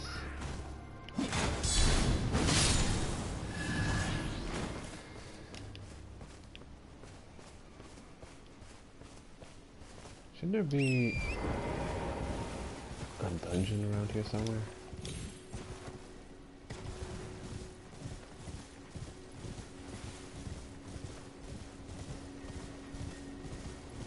Oh damn. I'm not seeing it. Ah, here it is.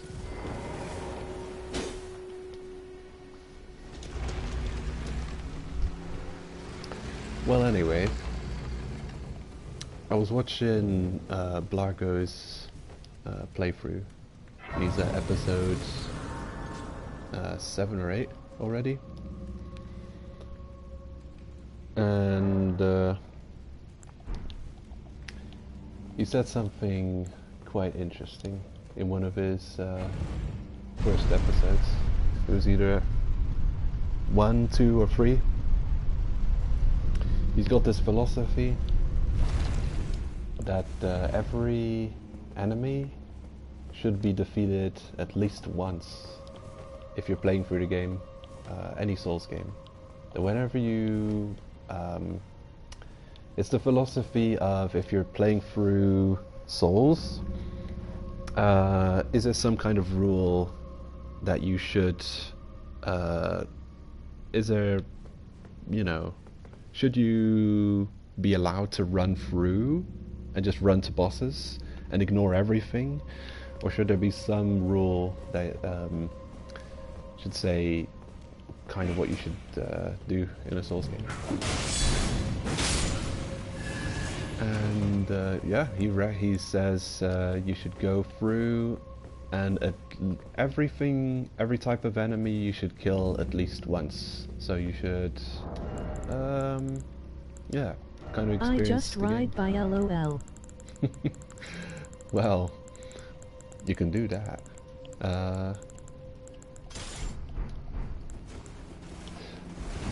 I think the way I see it is the first time you go through, I think you should deal with every area, at least clearing out all of the enemies at least once. You know, if you're going to a specific landmark and you're exploring some ruins, you completely decimate everything in those ruins the first time you go looking around, and after that, when you've already defeated all those enemies,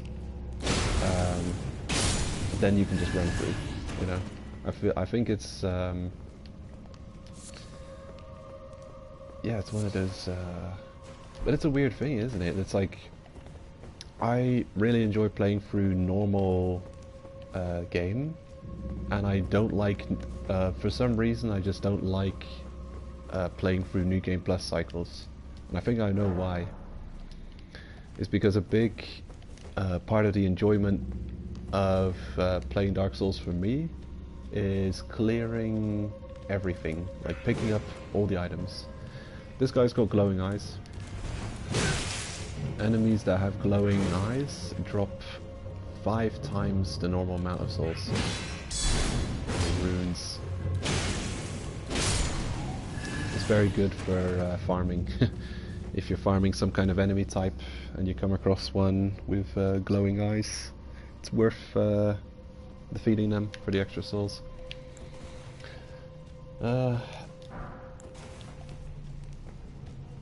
Yeah, I think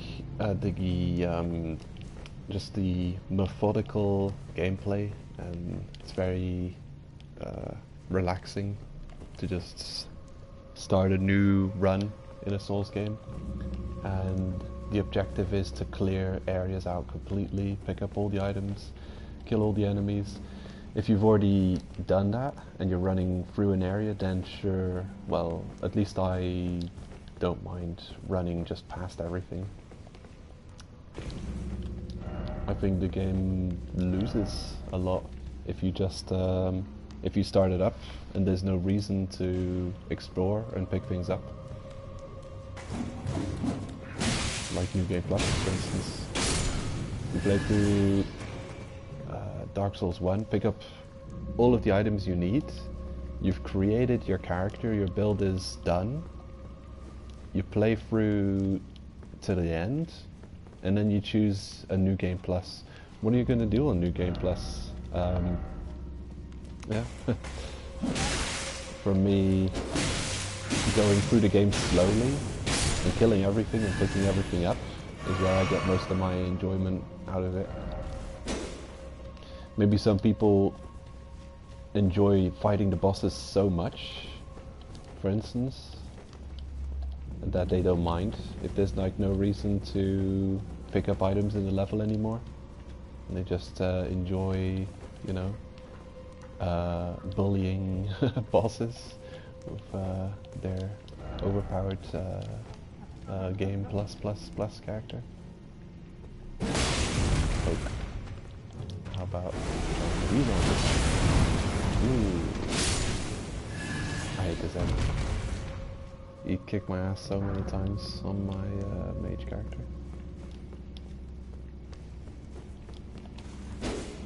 Hidden illusory wall. Illusory wall.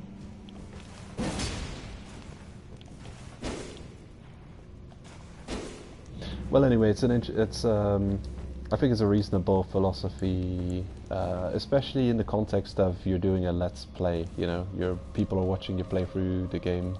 I think no one wants to see No one wants to see someone just running through everything. You know, everyone's experienced some kind of difficult time against certain type of enemy, and if you're one of the people watching and you just see someone just completely... Stop it. Why are you sitting down?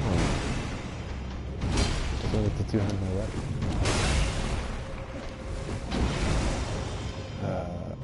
Yeah, you don't want to see someone playing through the game and just running past that enemy that gave you a lot of grief. You want to watch them suffer, and that's why you're watching that Let's Play. You want to see a person suffer as much as you suffered in that part of the game. That's at least something that gives me a lot.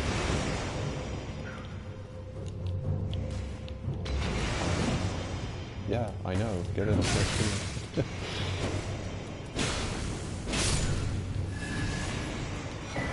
This is a curious thing.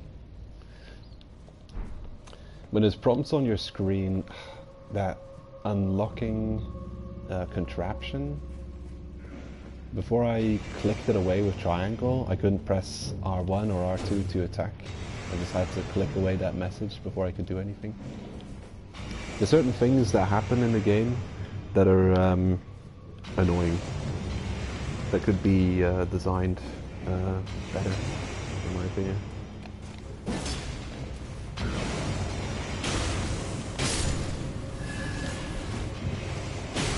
I don't know if you've ever had to deal with a tough battle on horseback, and then your horse gets one-shot by some kind of nonsense attack from a boss, and then you press the summon horse whistle, and then you get this pop-up on your screen that says, are you sure you want to spend a flask to revive Torrent?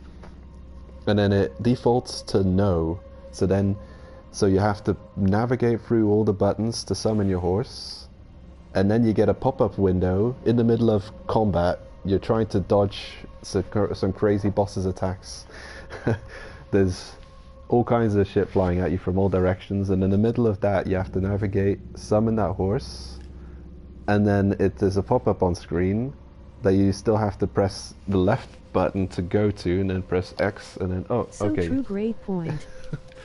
Anyway, I'm ranting too much about it, but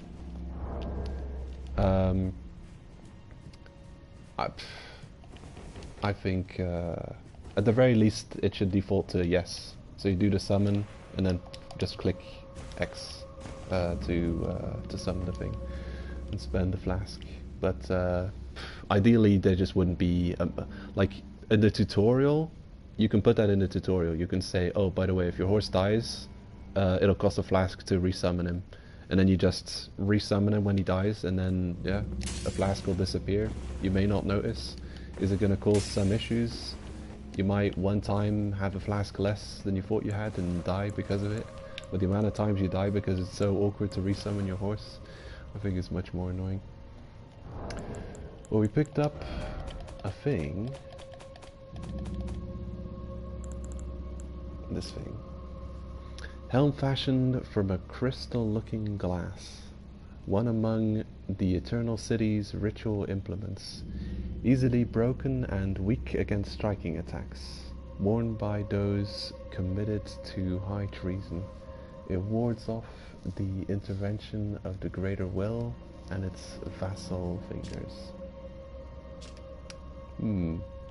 Right. And does it do anything? I wonder.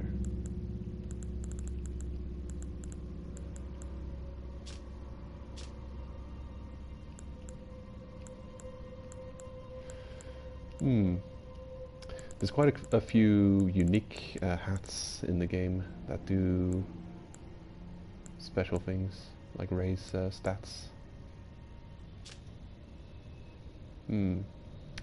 Strengthen Golden Order incantations.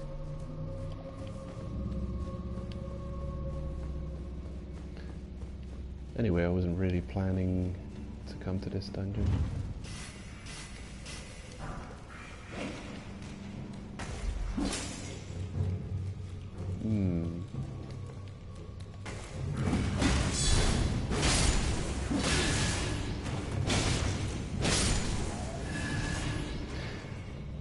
Yeah, I was looking for the pyromancy camp. If I remember correctly, this is kind of a decently long dungeon.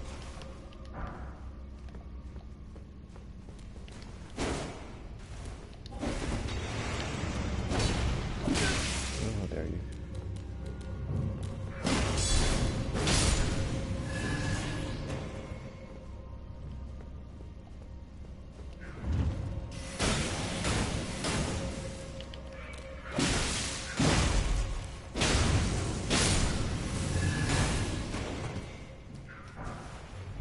The scythe.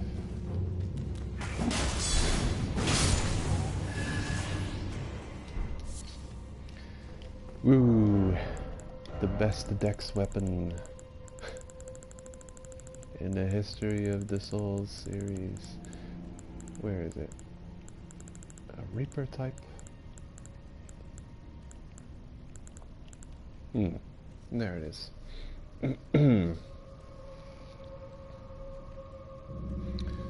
Causes blood loss buildup. Yeah, requires 14 dex, 14 strength. Scales decent with dex off the bat. Bleed buildup. Relatively heavy.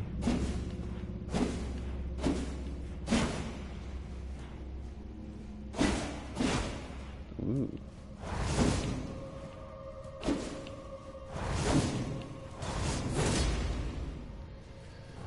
Pretty cool. But not really for me.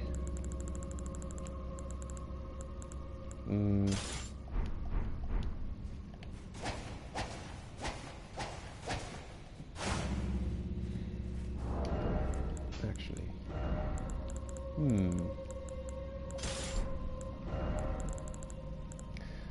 I did level up this sidearm to have a more swift weapon to fight with. Oh, fat roll. Damn. How about... Oh, okay, cool. If I run in the dark, I can use it. That's not worth it. I want to see what's going on.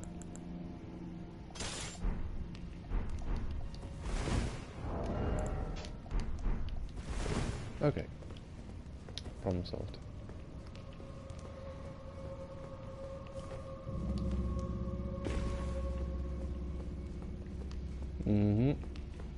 Here we have to go. So sneaky.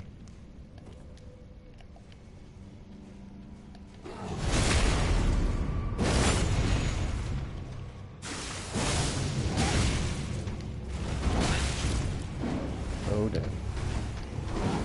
Ugh. Oh. Damn.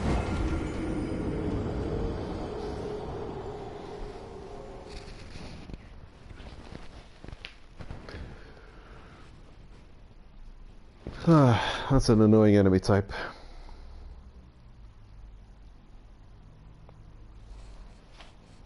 Wrestling ogres.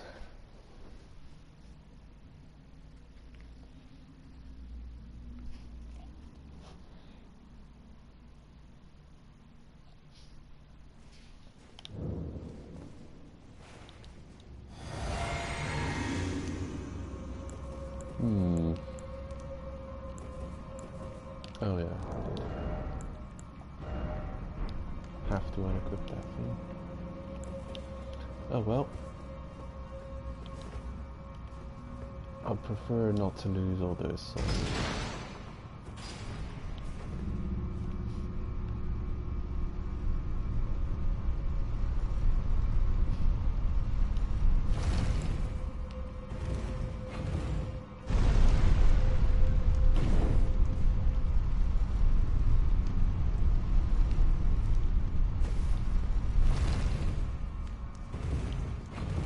Nothing over the contraption? No? Not this time.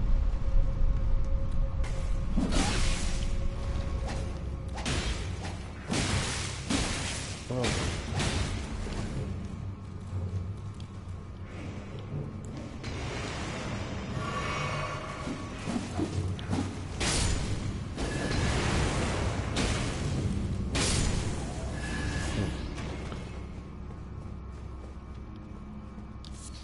This just happens to be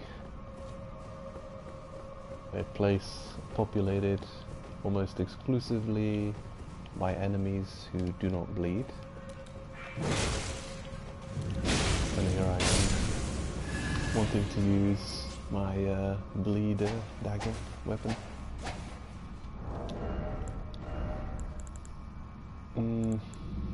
I'll keep it equipped. You never know.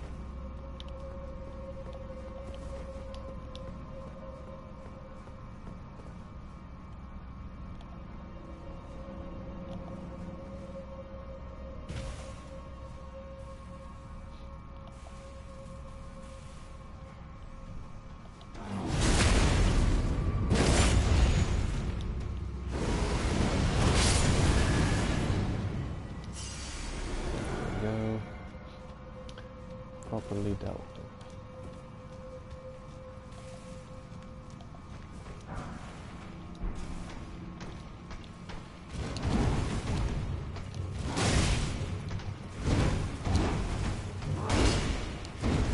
Oh.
That attack is too powerful.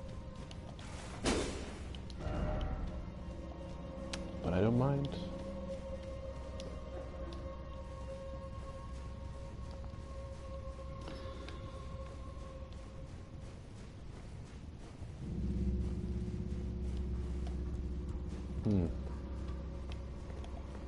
I said it when I first got a weapon, that I'm glad that they finally have boss soul weapons that are not absolute trash.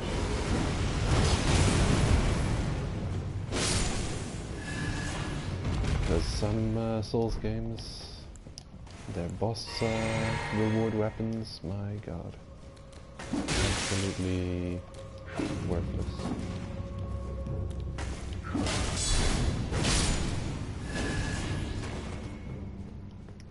Dark Souls 1, actually, yeah. Demon Souls?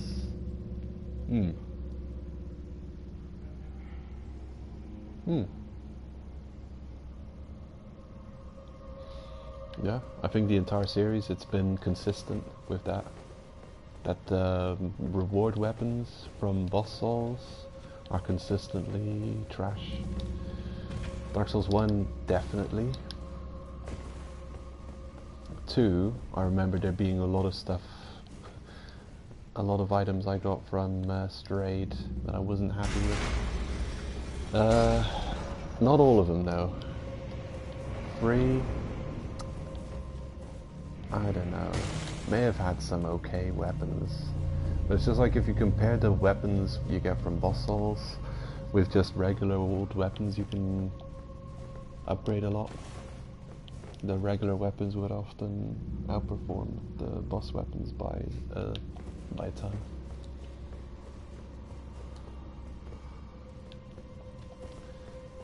Is this the way? Maybe not.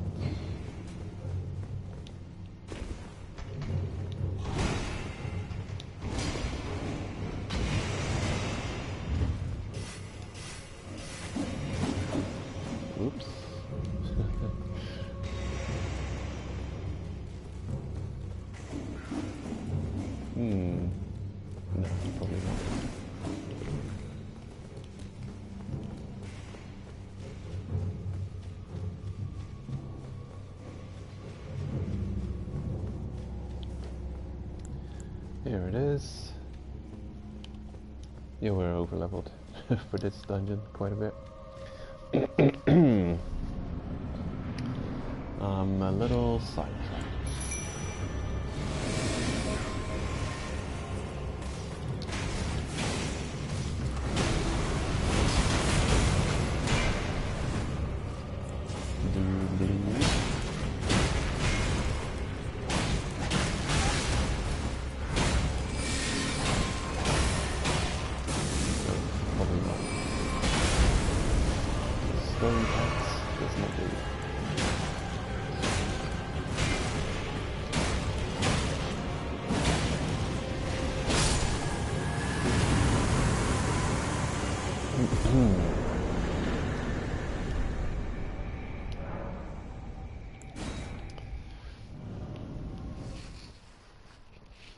We got a barbarian's ashes.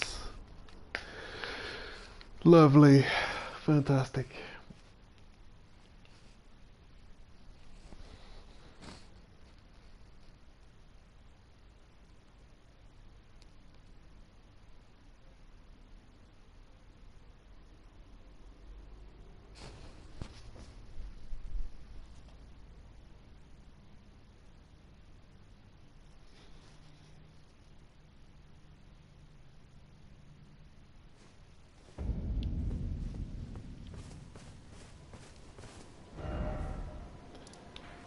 Okay.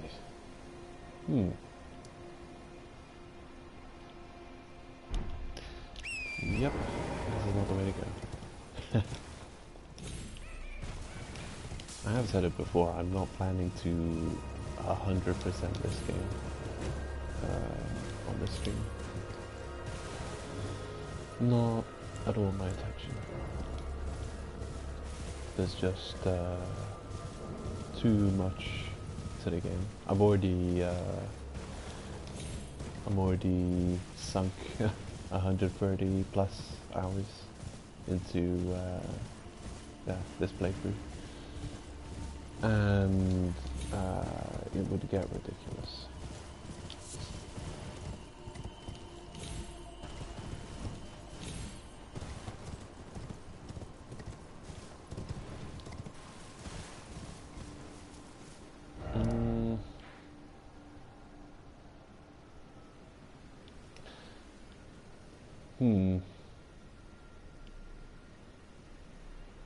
Damn. I don't actually remember where the fire camp was.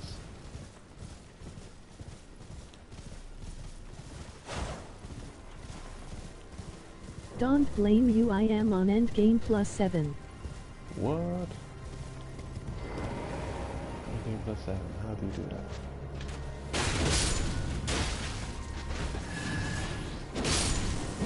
That is a lot.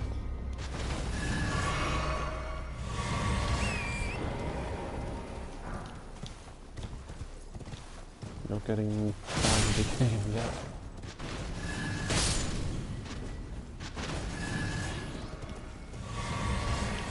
I think the furthest I ever went was New Game Plus 3 for trophies in Dark Souls 2. Or 3. Or both.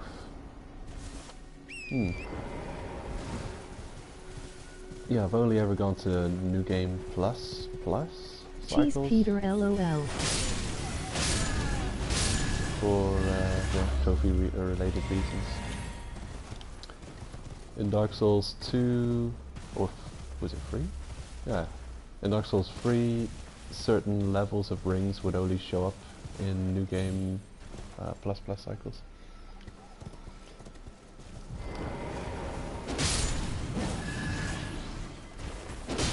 So you're on victory lap 7, just enjoying bullying the bosses who used to give you trouble. I can see that being fun.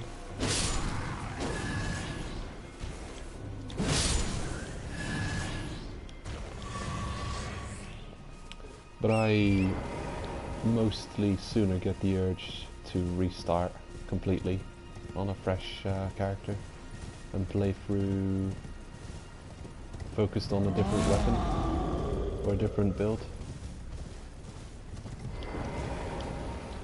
What happened here? A tree. Lovely.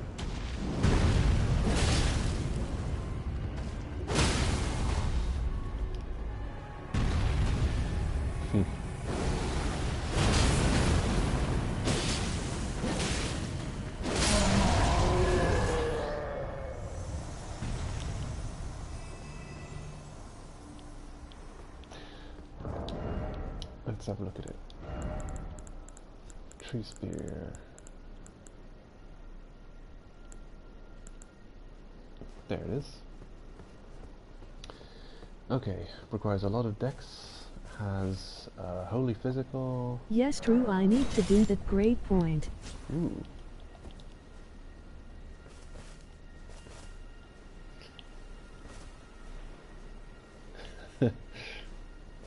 Ta-da!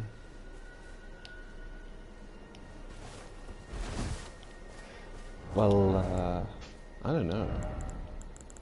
I've never gone very far in New Game Plus cycles. I've always found it very, very enjoyable to start over completely. To try out a different type of, different type of build. Like, yeah, let's say my first playthrough is quite often a strength build. Either strength build or strength plus faith, like a paladin kind of style. And then my next playthrough will probably be the mage to try out all those weird magics that I wasn't able to use with my strength character. And beyond that is often just certain weird playstyle focused, like I'm gonna be or kind of roleplay-ish, like you want to be a pyromancer or a dark wizard using a very specific type of magic, you know, or based around a certain weapon that has a very extensive moveset, like this one for instance. You could make a playthrough going for a build using this thing.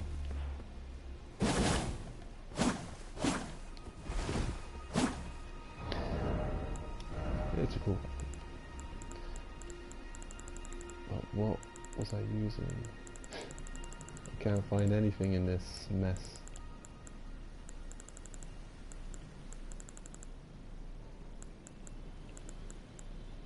Ah, there it is. Gotcha. My bleed sword. And of course there's a lot of secrets to discover.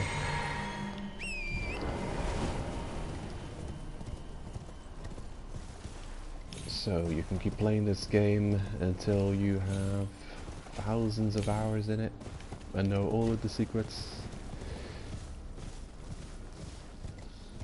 And then, yeah, at a certain point you just know, yeah, all kinds of nonsense things. Like in Dark Souls 1, I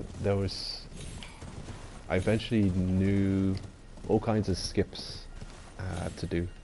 Like one of the more recent things, or one of the last things I really managed to get pretty good at was the Sense Fortress skip in Dark Souls 1, which opens up a lot of options if you can go to Sense Fortress in the early game. One of the more recent things I did was go with the Moonlight Butterfly Spear as a weapon on a caster build, and yeah, it's fun to have that weapon relatively early on before you're supposed to be at Sense Fortress. I mean, Anor and Sense Fortress.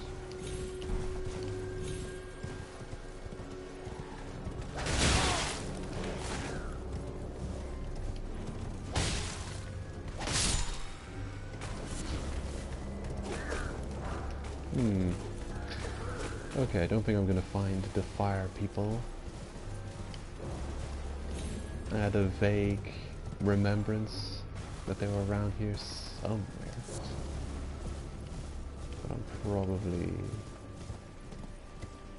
not gonna find them. I'm sure it wasn't such an important item. It's fine, it wasn't important. I'm sure of it. Okay. Here? Yeah. There's an item I forgot to pick up in the castle, and amazingly so. I can't believe I forgot to pick up that item. Because it's in a location where I ran past like 10 times. Just completely skipped my mind. So you jump down here, you go this way, and then you have to fight your way through this crazy room. And I've been at this exact spot so many times. And what I didn't do is simply go this way and check out what was in here. So stupid. Even on my ults, when I came back to this castle, I almost forgot to check the cellar.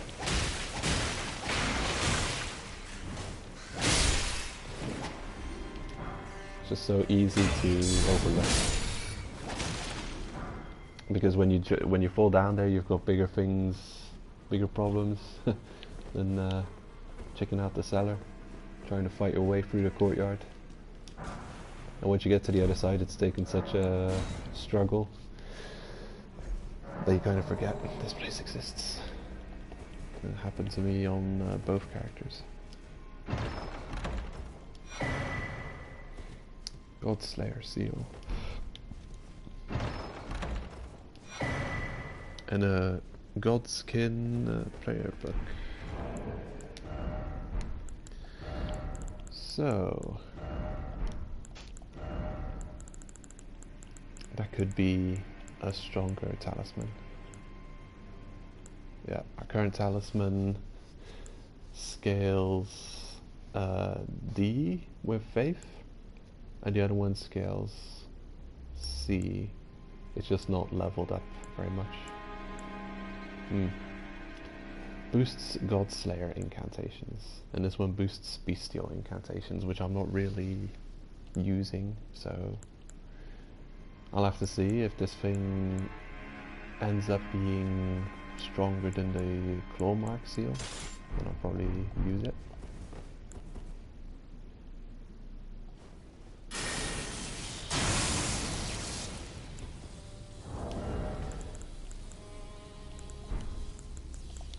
And a book with new spells.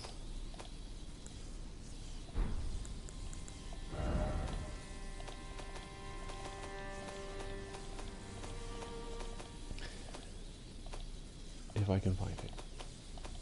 Where are books? Are they key items? Yeah. There it is.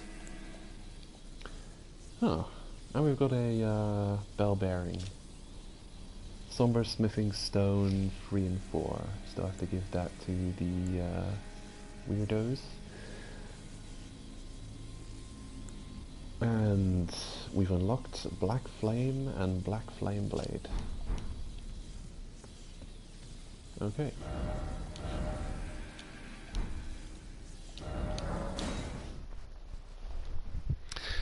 So silly that I will have missed that. And of course it was something useful for my build. Of course it's something that I could have enjoyed this whole time if I had found it.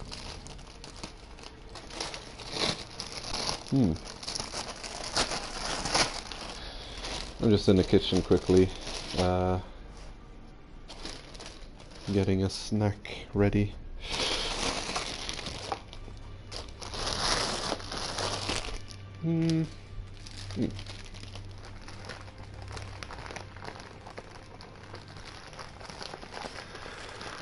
Gotta stay alive. Yes, that place is well hidden, lol. Hmm.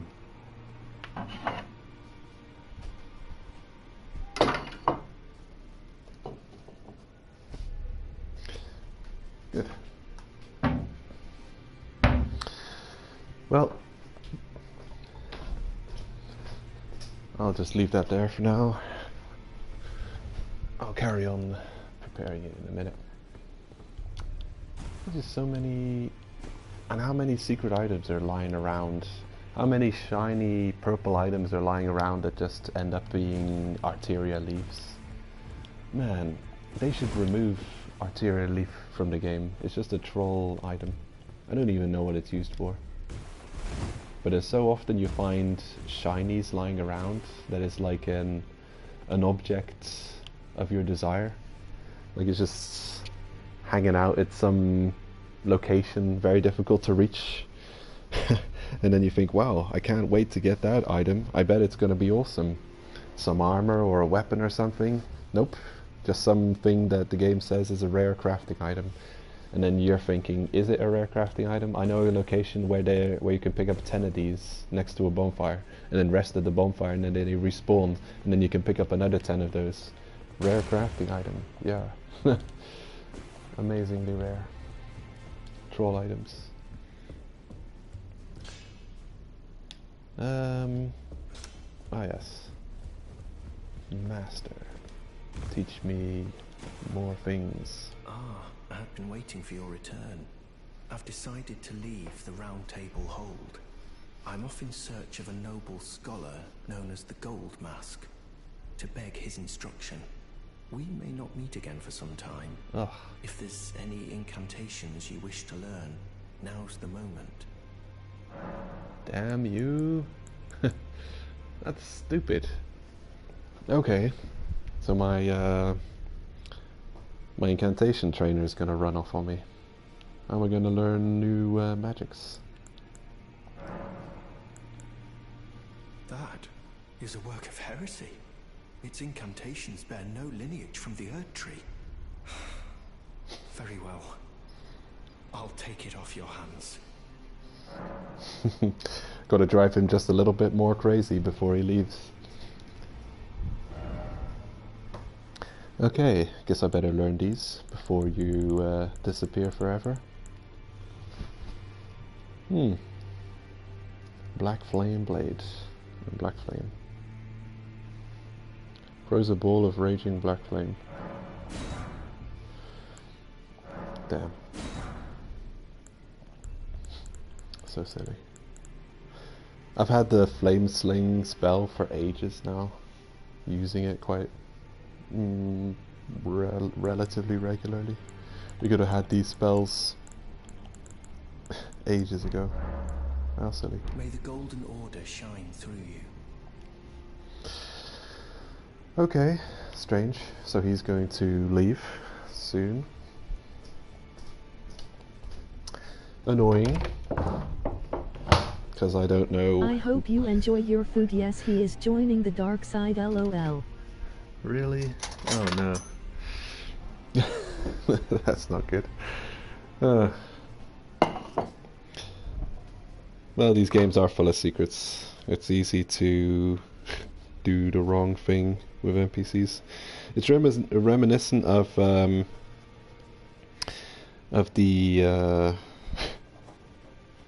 the faith trainer you have in Dark Souls 3, who you can choose to give only good books, and then they'll have a good ending, or you can give them the evil books of heresy, and then you're corrupting them, and they set them off on a dark path of tragedy. I'm in phase 2 of creating my snack, the ultimate snack.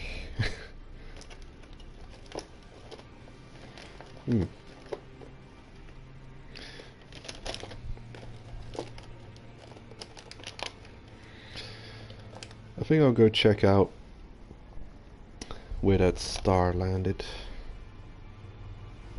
later. There's still one item I would like to pick up that I found on the page. The fire shield. Or maybe the lance. I know exactly I where think that there is. is a turtle priest to replace him, lol. I hope there's something. Because, well, he's my trainer.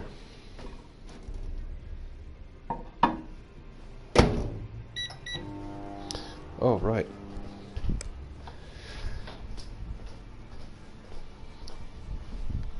The food is getting made. Here's a thing that I hadn't noticed until I saw Lobos resting here. Apparently you can rest at the table. This entire table is a grace that you can rest at. I can't remember how many times I've complained about there not being any grace in this round table hold. It's like, wow, it's a nice hub, but it's a shame that you can't do anything like leveling up here and stuff like that, and memorizing spells and like, I really thought that there was you couldn't rest at this grace. It just never occurred to me they had to sit next to the table. Yes, loads of people miss that, lol. It's crazy.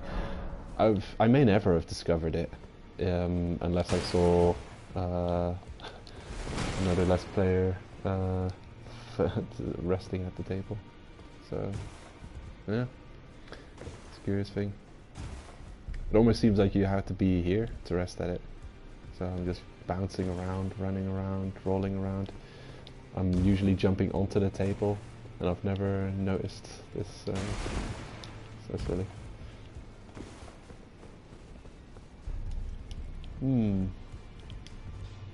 Is there anything else I should do here? Well, I took you for dead, no matter it's lay out your own.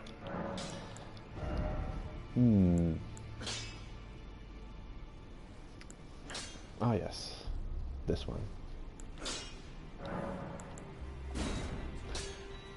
Costs regular old smithing stones. So I need 9? 9 level 1? Okay. I'll get 9 level 1 smithing stones. Just to figure out if this seal really is better than the other one.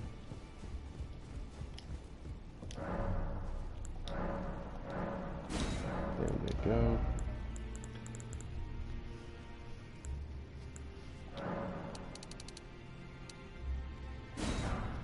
Alright. Level 2. Might as well buy a couple of those.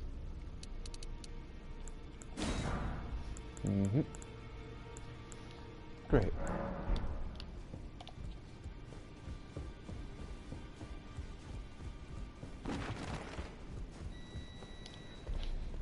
My snack's ready.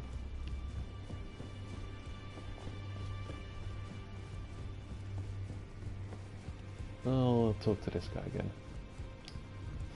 Go and unshackle my corporeal flesh, trapped in the sewer jail below the capital.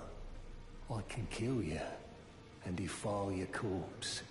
Then the pox will truly be your own.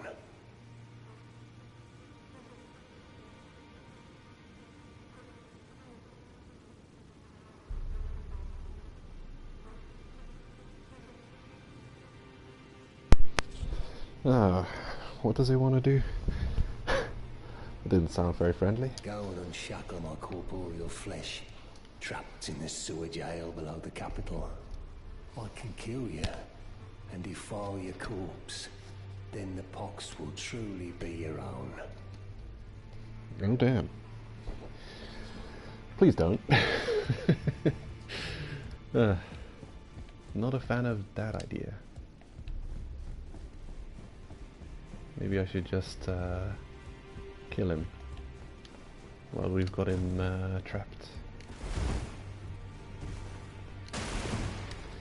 Hmm. Okay, so... Ah, yes. Almost forgot.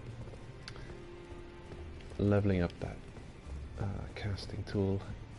This way? No. I can never remember which way is the blacksmith. Back already. No matter.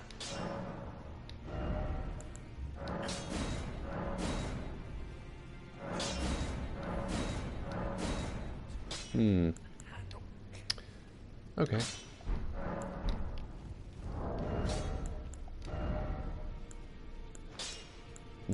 Oh my god. Why? Why can't you just make sense, game? Game doesn't make sense. Okay, so we got a casting tool that scales D with faith, and it gives me 171 incantation scaling. And then we've got one that scales B with faith, but we've got 149, 20 points less. Maybe it's because of the strength scaling, and I've got a decent amount of strength. Oh well.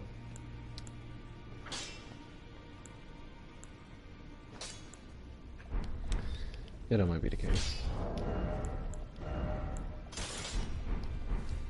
Huh.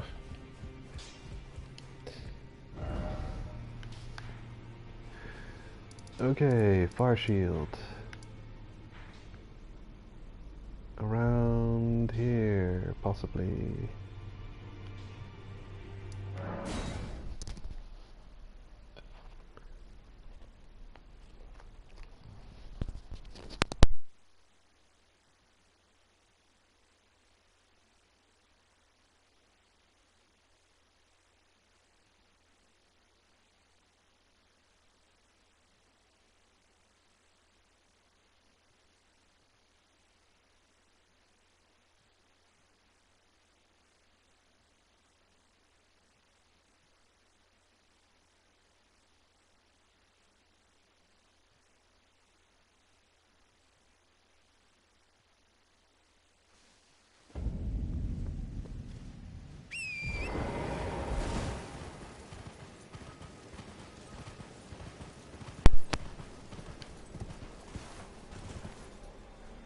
Okay.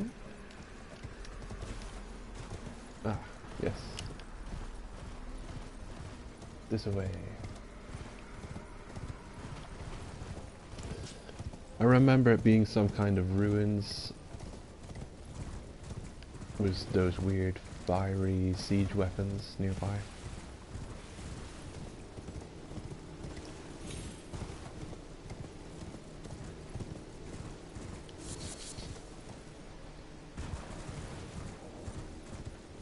I guess this might be the place.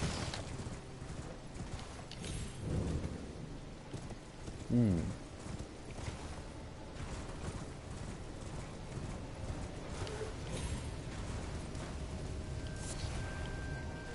Yeah, this is the place.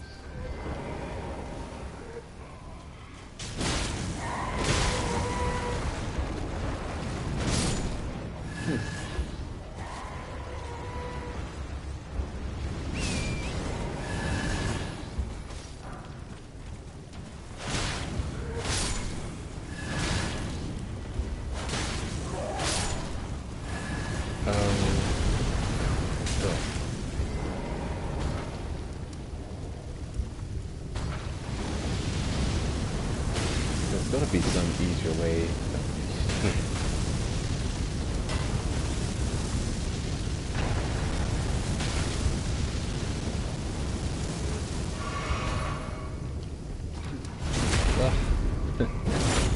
Backstab.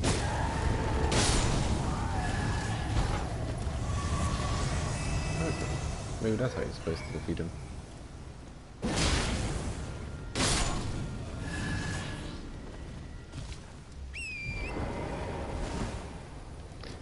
Hmm.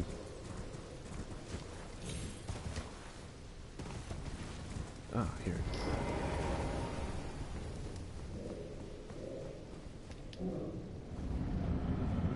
Oh, hello.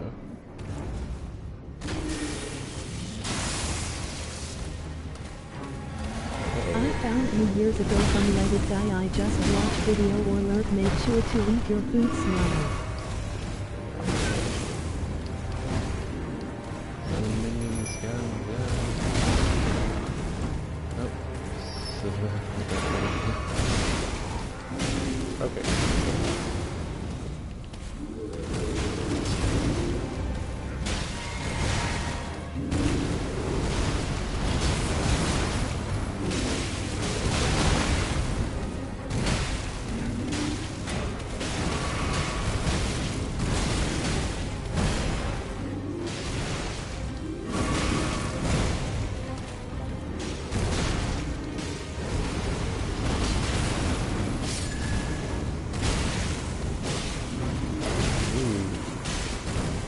Good job, minions.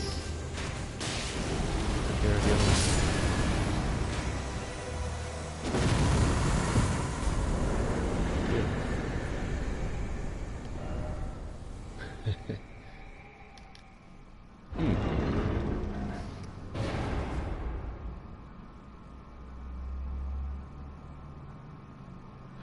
Ah, so you also enjoyed Let It Die?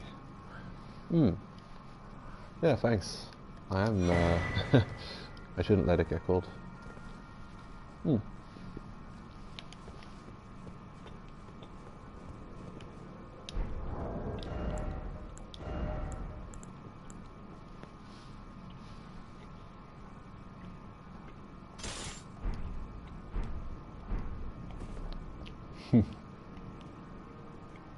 A ridiculous shield. Amazingly detailed design. It seems to have some kind of a construction, like a gas tank built into it that you can screw open and make it breathe fire. It's got a furnace at the bottom as well. Absolutely ridiculous.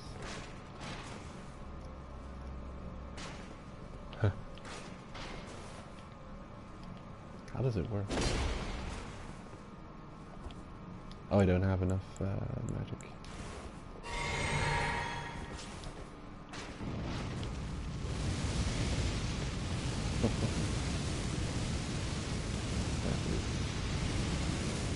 Bizarre.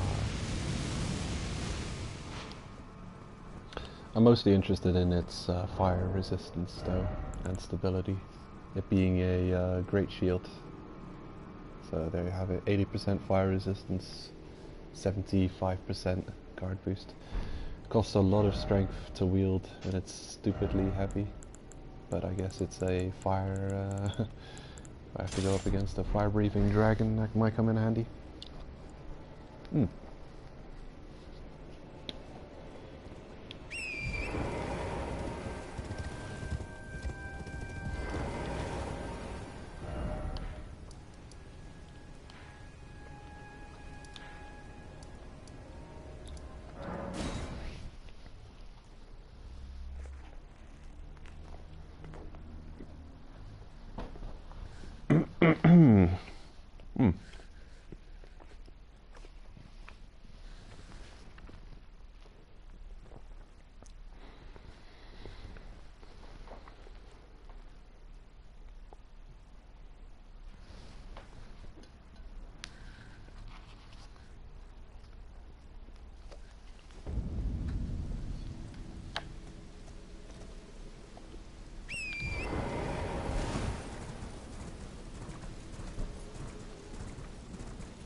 Where's all this rain coming from?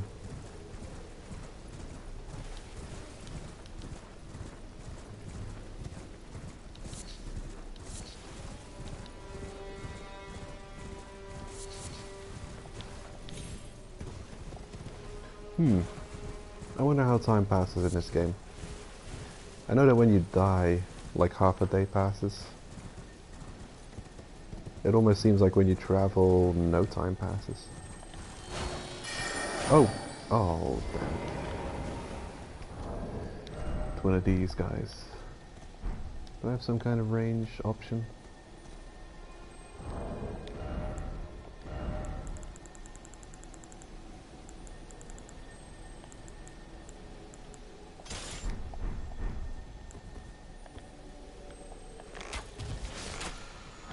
Sure enough. There, poison mist.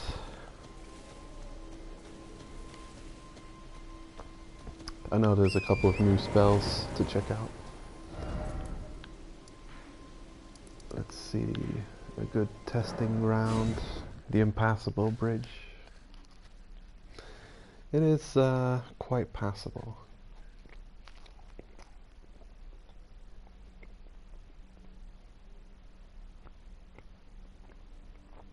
You can pass time at Gray Smile.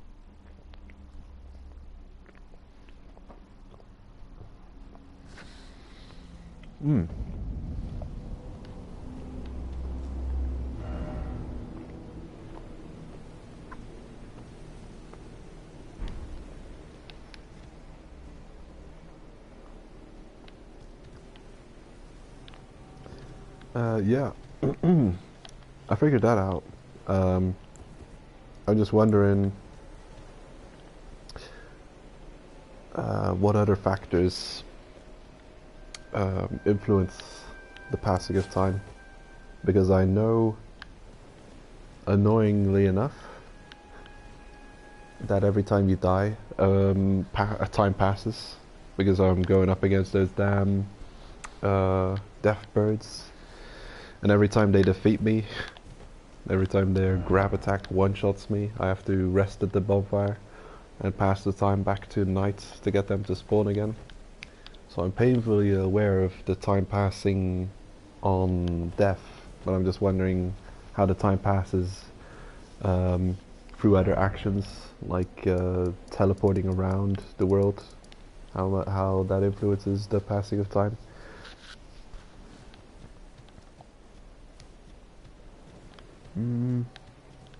Oh yeah, I'm here to test out some spells.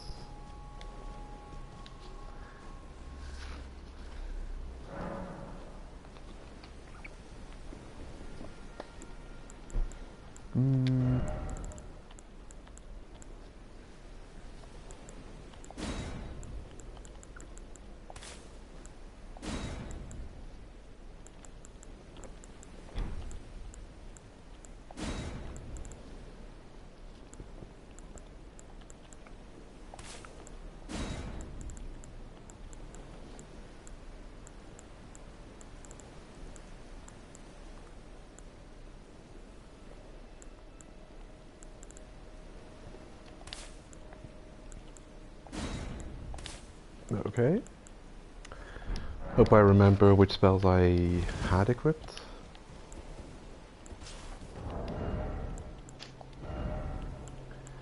And now a weapon that can be buffed.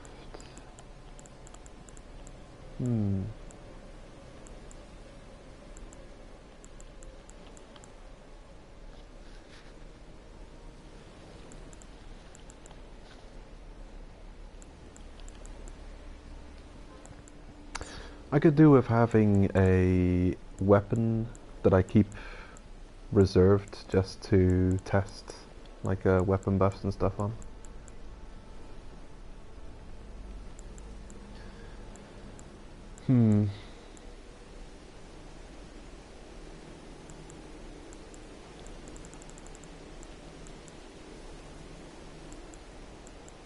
I want a relatively normal weapon.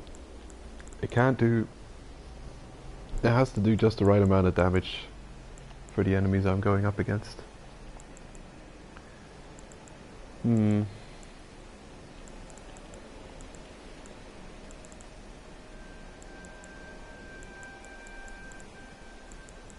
guess I can really only use the Crescent Moon Axe. It's my only decently upgraded weapon that can be buffed.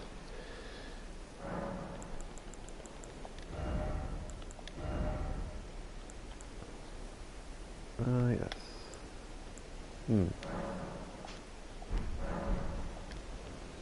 I remember that.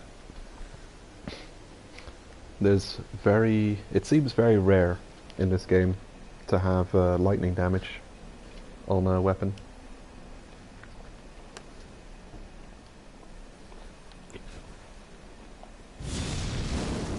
Wow.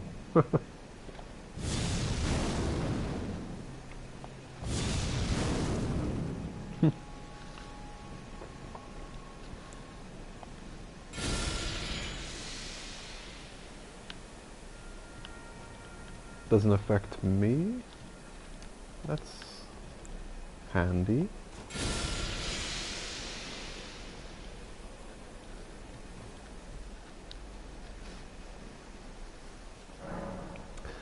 I wonder how well that works, the poison. If it lasts until the enemy dies, that would be good.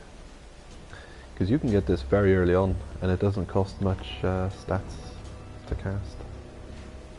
Only 10 faith. It's amazing.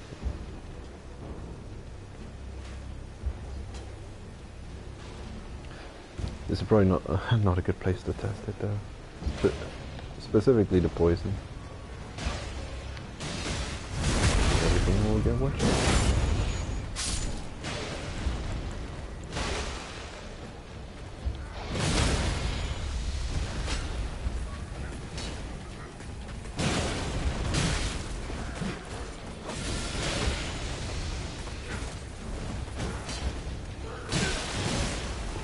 I think they got poisoned. 7 damage per second. Ugh.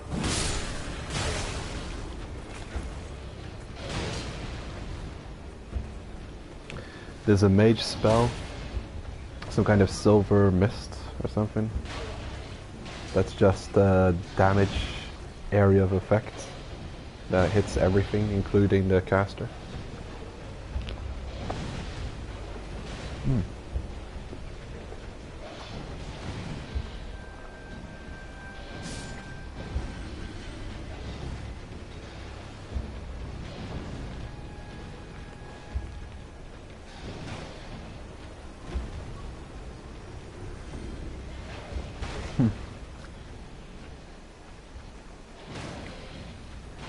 Oddly enough, the dog we've poisoned is lasting longer than anything else.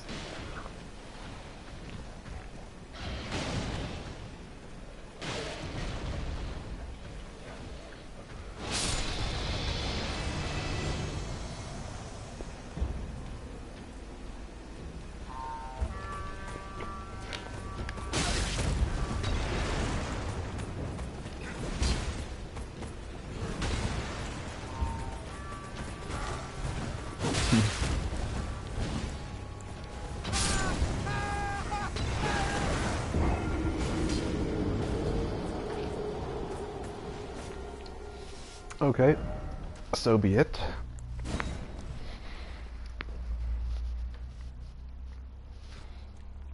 Now that I've finished my snack, I'll be able to test these things out better. Poison, I don't know. There's weapons that do sleep in this game. I wonder if that's useful.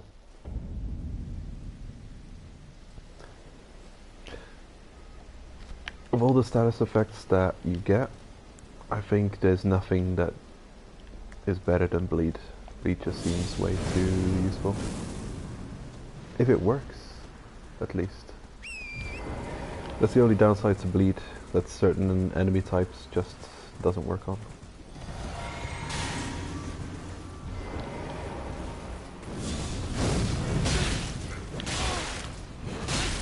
How dare you?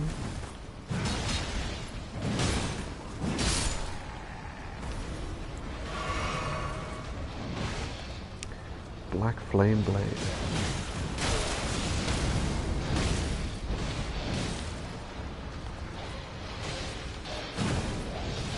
This isn't the best place to test them out.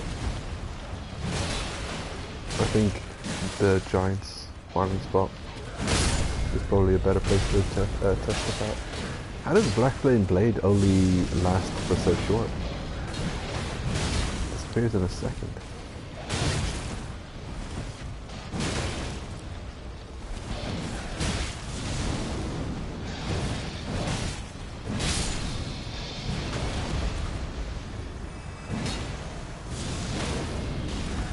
So oddly, it seems that you can use it very much in combat, kind of.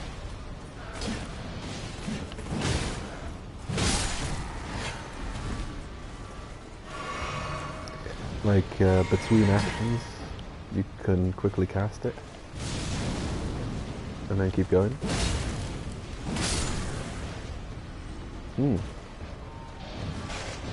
Interesting. Disappears extremely quickly. Oh. Oh, you. Annoying. Not.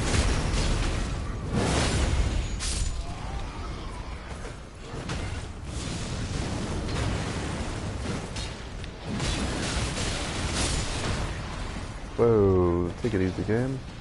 I still have to pick my souls up.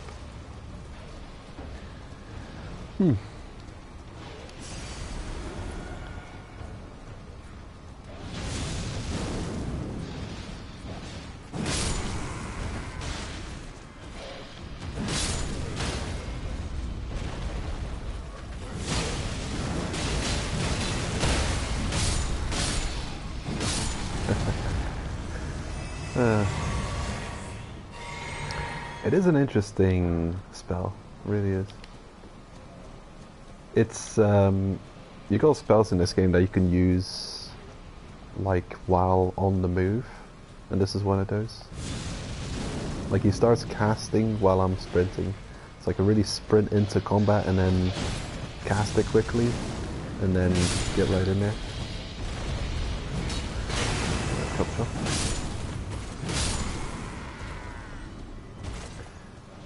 Of course these are not good enemy types. They're too squishy. I have to test it on something more robust. So I think I'll go to the birds. Try it out on them.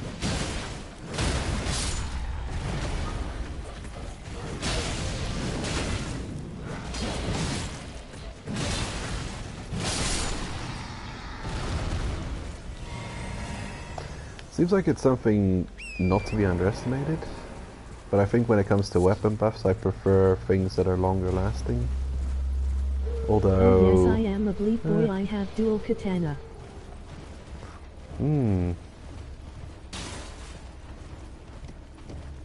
Please, just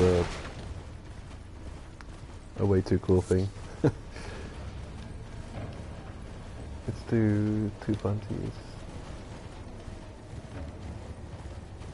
While poison, what do you do?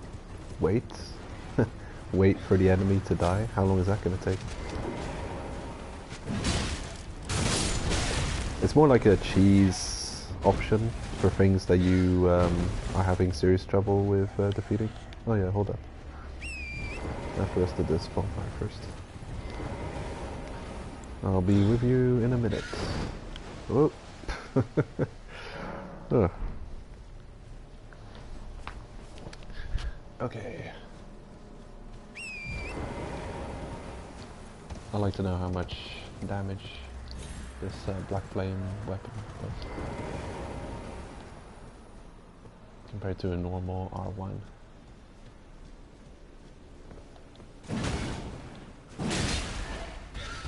$250.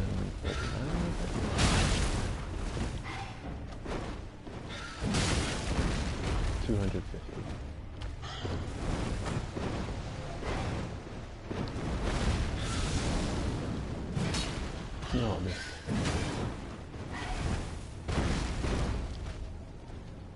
This terrain. Oh my God.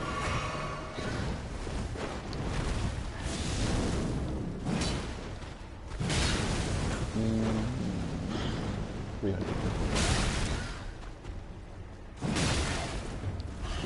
250, 350. Aha.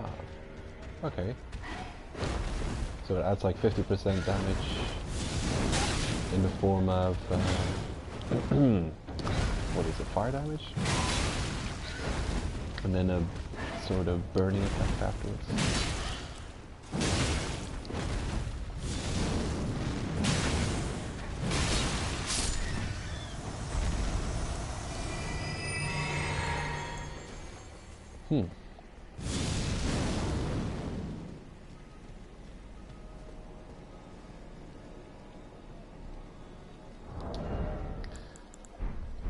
Curious.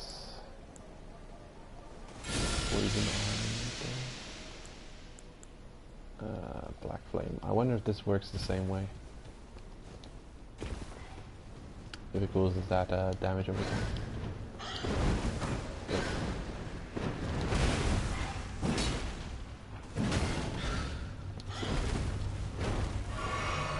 Clumsy bird.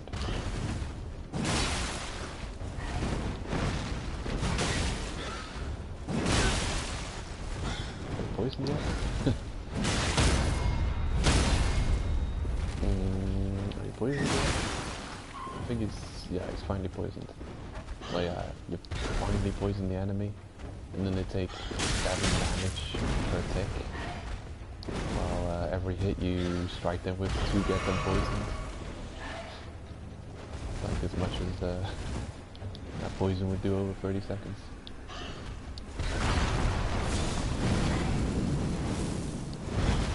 Oh, there you go. Okay.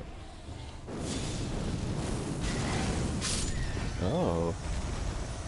It does deal damage at the time.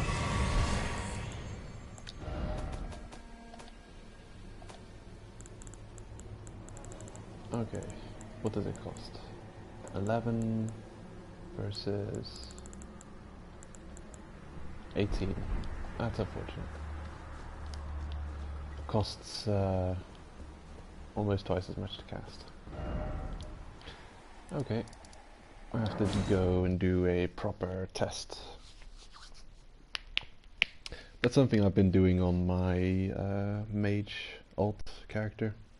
I've been testing how mana efficient spells are, and I've got quite an extensive catalogue of collected information. So what I do is cast spells, then I see how much damage it does per point of focus that it costs to cast. Because some spells are ridiculously efficient in terms of their damage per cost. One spell in particular I can think of is Carrion Slicer. The regular sword staff ability, where you're slicing your staff around as a sword.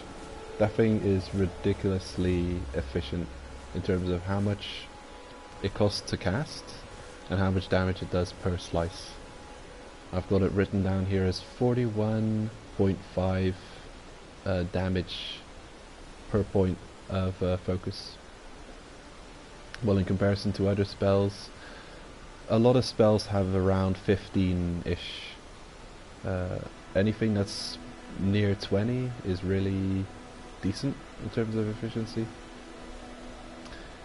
But there's spells that surprise you. Carrion Slicer for one is 41.5 efficiency. I think it costs 4 focus points to cast, and it does like 400 damage per slice. It's ridiculous how much damage you can put out with a full focus bar. And yeah, I've got a bunch of information. Glintstone Pebble is 19.1.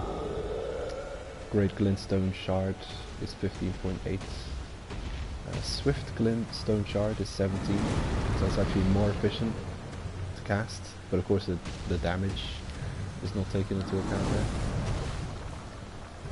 Okay, so I want to test stuff. How much is the charge card? 400? Okay, it's probably going to be bad. Cool, but bad. 404. What is that page not found?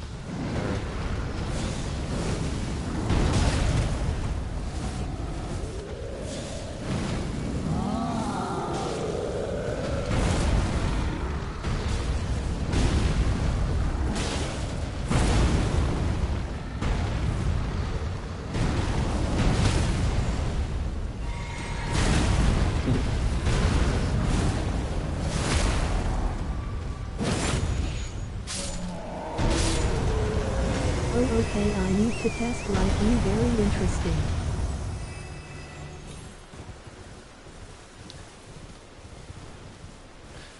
Well, it's just one of those things. At some point I was starting to question, well, if a spell does 50% more damage than another spell, but it costs like 3 or 4 times as much, then, well, it's not that useful, really, is it? Depending on the situation, of course, but in most of your normal play, you're going for a long time before being able to recover mana. So there's certain things that I know are just completely pointless.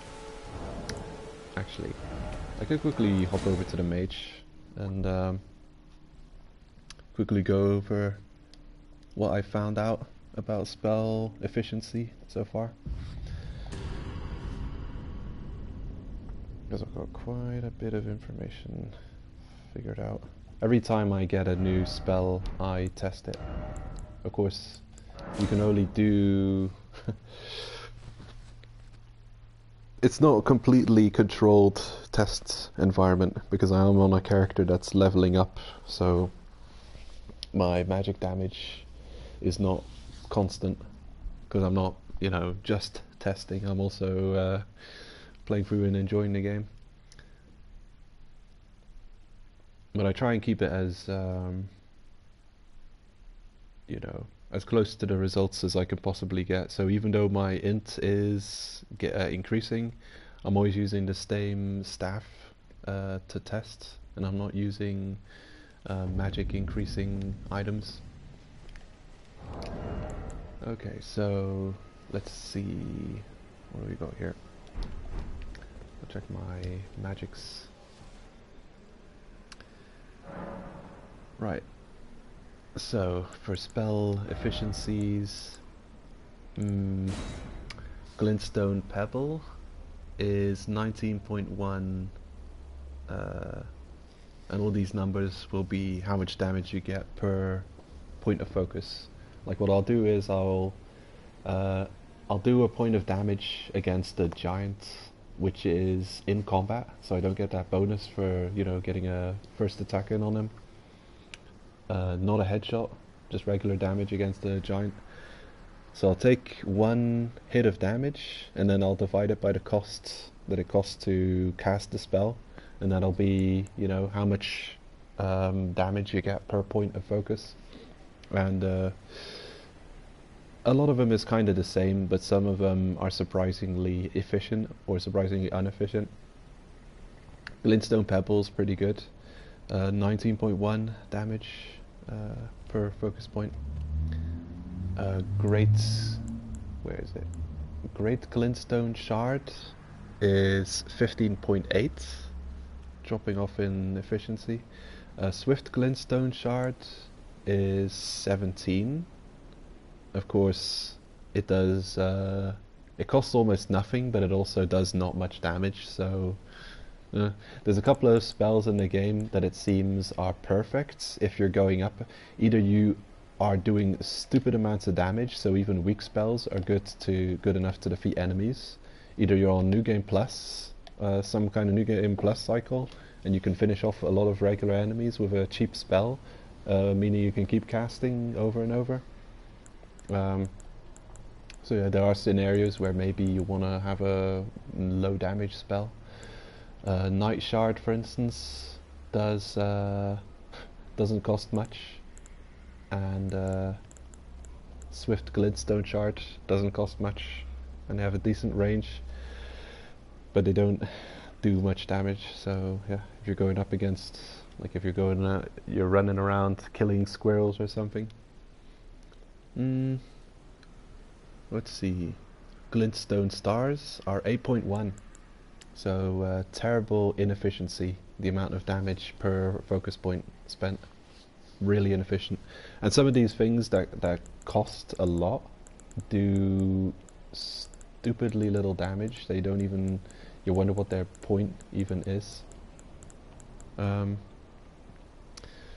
Let's see, so Glintstone Stars at 8, that's less than 10. efficiency. Glintstone Arc at 12.9. Inefficient to cast, but it does have a wide sweeping area and it pierces. So if you've got an entire swarm of enemies and you cast this, sure it's got 12, but yeah, if you're hitting 3 or 4 enemies at a time, then yeah, then it's even more efficient, and it's got very high efficiency. Crystal Barrage, I found that difficult to test, but that seems like a spell that completely drains your focus bar and does like stupidly low damage. Probably a PvP thing. Magic Glint Blade. Where is that thing? Magic Glint Blade, there. 14. Magic Glint Blade charged up is 15.9. So, yeah. And I've written down here equivalent damage to Great Glintstone. Great Glintstone Shard. So this spell they can potentially start the game off with. When you charge it up, it does as much damage as the third level of a Glintstone Shard, although it's kind of like the second level, because this one, that's just a faster regular Glintstone. But yeah, Great Glintstone Shard is my go-to damaging spell. It's quick to cast and does reasonable damage. Let's see. Glintblade Phalanx. Glintblade Phalanx. Both of these are extremely costly in terms of how much damage you actually get out of them. So, yeah. Unfortunately, it's at 5.3. Carrion Slicer, which was most effective, at 41.5. Oracle Bubbles is at 12. Great Oracular Bubble, 17.6. Great Oracular Bubble charged up is 21.6. So this one costs 16 FP, and it does a really decent amount of damage. It was Glintstone Comet Shard. I think it was dealing more damage than Glintstone Comet Shard. But yeah, it takes forever to cast.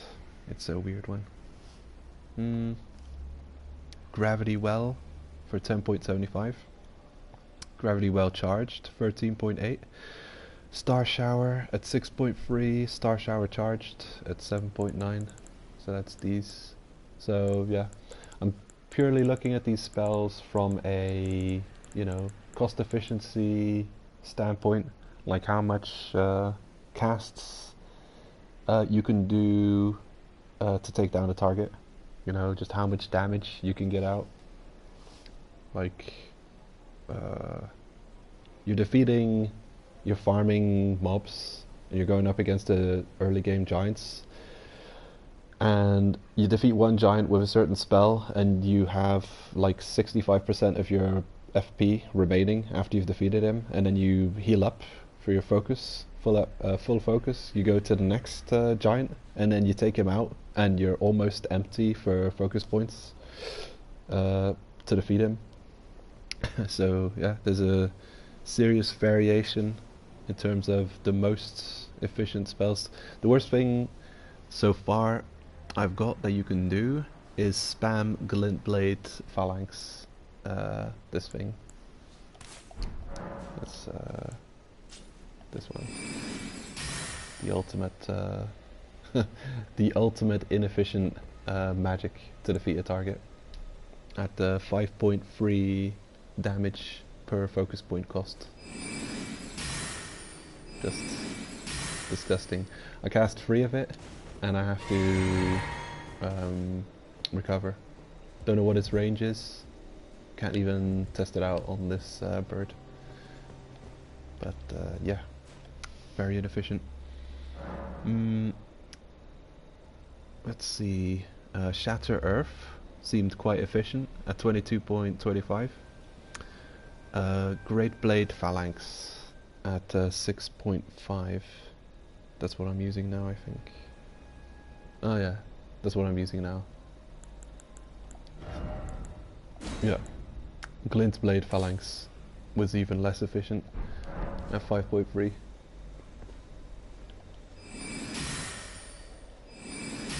So yeah, the amount of damage you can do per spent cost. Unless it levels up and you actually get more blades and maybe it does more damage, but I doubt it. Carrion Greatsword was at 19.9. Reasonable efficiency. Glint Blade Comet Shard was at 14.2. Regular. Charged up is at 17.9. So yeah, it costs the same if you cast it normal or if you cast it charged up. Only difference is, yeah, it takes longer to cast to charge it up, but you go from having a spell being kind of inefficient to kind of efficient. So 14.2 isn't bad, but almost like 17.9, that's much better. Crystal Burst and Crystal Burst Charged. Oh, this. Like a shotgun. Right. Well, all of these spells I cast, I always made sure to get the most amount of damage possible out of them without hitting enemy weak points. So I tested all this on giants, trying to make sure every single portion of the attack struck the target. Shattering Crystal and Shattering Crystal Charged. Is that you? Magic Downpour. A lot of these things are terribly inefficient. Well, I've got info on just about everything I have here, but I'm not gonna mention them all. I'll just mention some really good ones that I've got. Carrion Piercer Charged Up is 25 efficiency. That's this one. We've got it equipped. But again, it's one of those carrion sword attacks, so they just seem to be extremely efficient. This one's normal at like 19 or something. This one's 25 and this one's 40. So yeah, if you want to get the most amount of killage per if you want to get the highest mileage out of your staff, you'll be spamming this attack. It's usually 2 strikes to kill an enemy. Well, 2 strikes from you will do near to 1,000 damage, so chop, chop, that's 2 times 500 damage. So this thing will, yeah, kill the most amount of enemies before you have to drink Estus. Very efficient.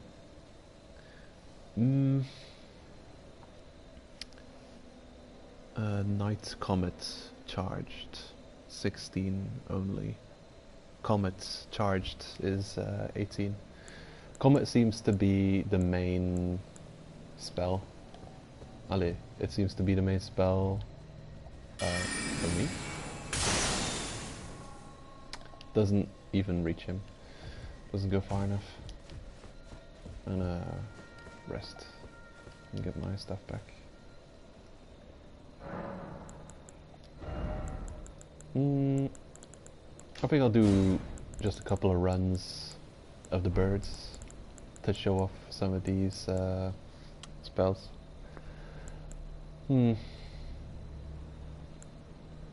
Actually, I'll use the great bow before I go, and then I'll equip that moon magic. The great bow charged is at 18.2 points of efficiency. Its best aspect is that its range is really good. It's a long range attack. It takes ages to charge up though, so it feels like it's just an opener. So you can attack from a really long range, And yeah, it's a good opener, seems like. Oh yeah, I've also got rock sling. I don't think I checked the efficiency of rock sling. Or did I? Oh, I did. It's 16, which is not great. Plus, I don't want to use it anymore. I'm sick of it. I've seen it too often. Okay, we've got a good equipment of spells here.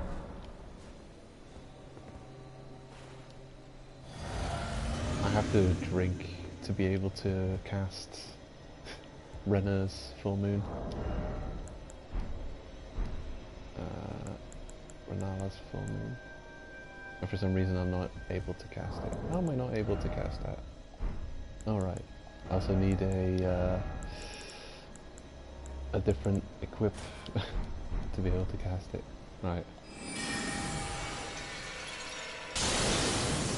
Boom.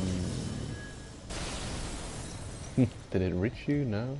No. Okay. But it's an awesome spell. It just requires a stupid amount of intelligence to wield.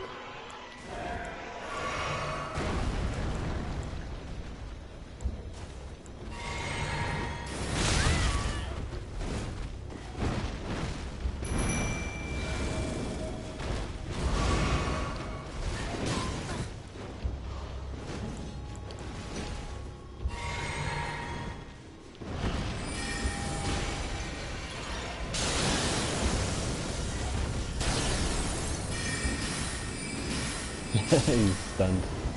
He's like, did you just throw Oh, okay, him? thank you for the information. I have no idea why they do this to spells, maybe for balance.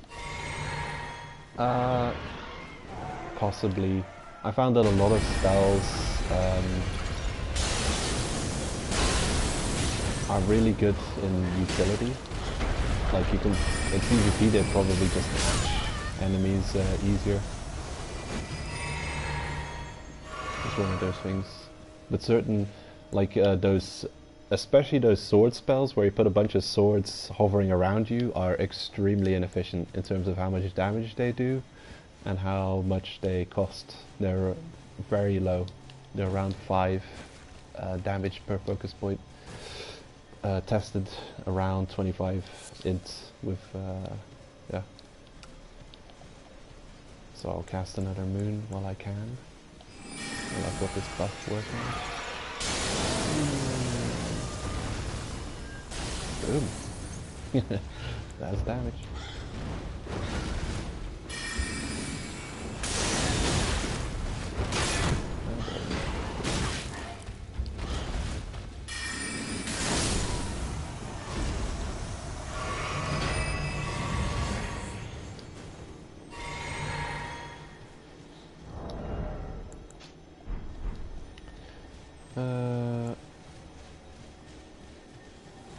Let's see.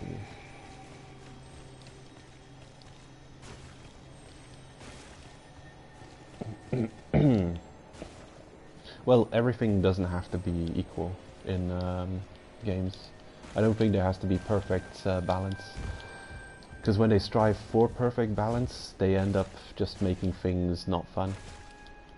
I saw an interesting YouTube video recently about how real-time strategy games have kind of gotten, you know, there used to be quite a lot of real good ones, and now there's not. And a lot of it has to do with balancing things for esports and making sure, you know, they don't have units with ridiculous powers that can do all kinds of crazy stuff, because it would ruin the, I guess, PvP balance. And you see that kind of stuff happening quite often in games where balance is so important.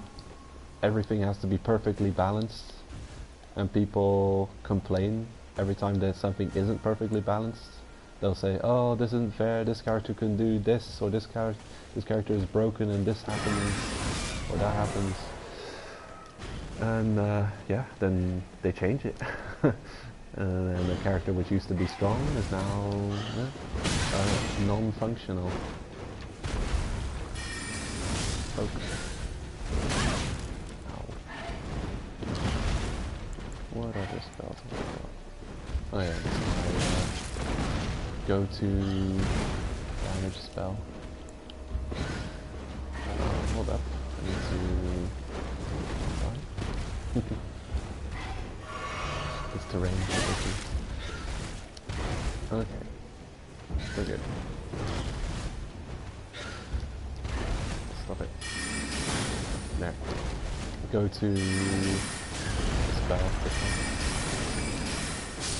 Great glintstone. I think it's the equivalent of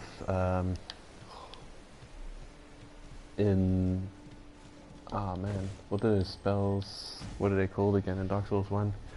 Like you had Soul Arrow, and then Great Soul Arrow. Yeah, you had the Soul Arrow, Great Soul Arrow, and Heavy Soul Arrow. The thing about the heavy spells, where they dealt a lot of damage, but they took long to cast. The great ones were the greatest,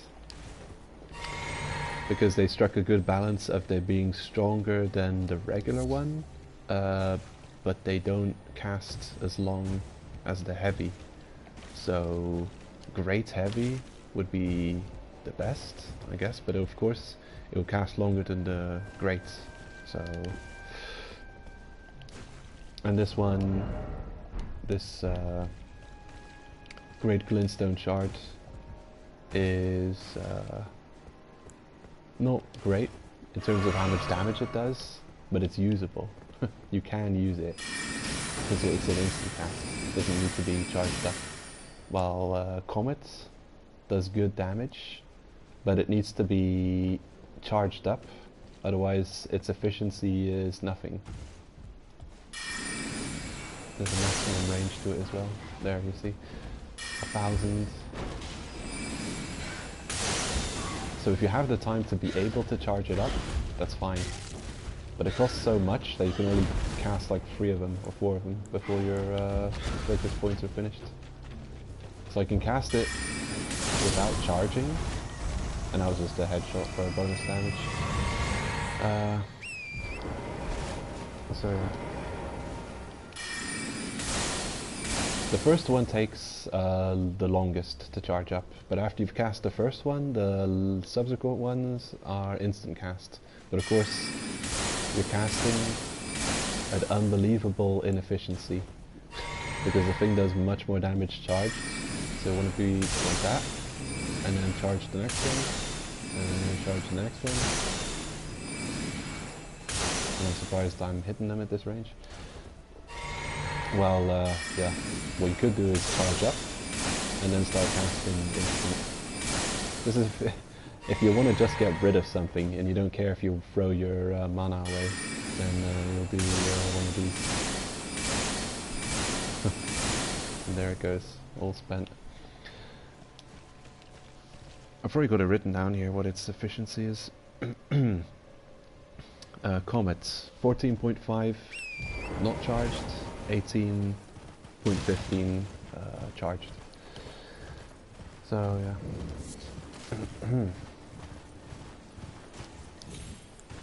No, I haven't even tested out all of my different spells. There's some really awesome looking spells in the game. I'm particularly happy with Eternal Darkness. It's a really cool thing. Don't remember where I got it.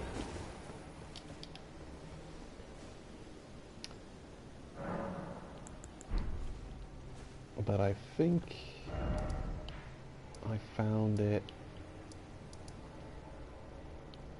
somewhere around the town of Sorcery. Possibly. Eternal Darkness. Woo! Flashy. It absorbs enemy spell castings. It attracts those, which is kind of useful if you're going up against other casters. You cast one of these, and then you can go melee against them, or possibly cast your own spells. Don't know if your spells are caught up in it. Possibly not. Nope, your spells are ignored. So yeah, very interesting spell. It's actually it could trivialize some boss encounters potentially, because it draws all magic to it. So some bosses that do some crazy tracking spells on you, you can cast one of those, and then it'll completely save you from those attacks. Anything? I guess I haven't tried out the Night Maiden's Mist. The perfect place. Oh cool, a black hole LOL. It is awesome. And the moon spell is also pretty cool. It's just some really cool, so just really cool stuff. Like, so, look at all this. All these spells. Then you've got incantations. This Flame of the Fell God. Imagine running, someone running around casting Flame of the Fell God, but also being able to cast Renala's Full Moon. You're going with some crazy fire and ice. I don't know if the moon's ice damage. Probably not. This is a weird one. Way better than Poison Mist, I'm sure you'll agree. Just look at this deathly AoE going on. Disgusting. And dangerous. Does damage to me as well.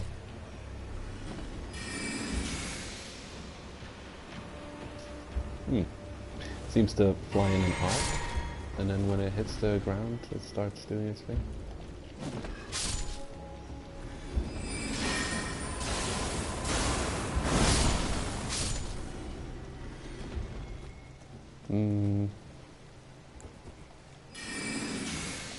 It does damage to us as well. Just check that. So deadly.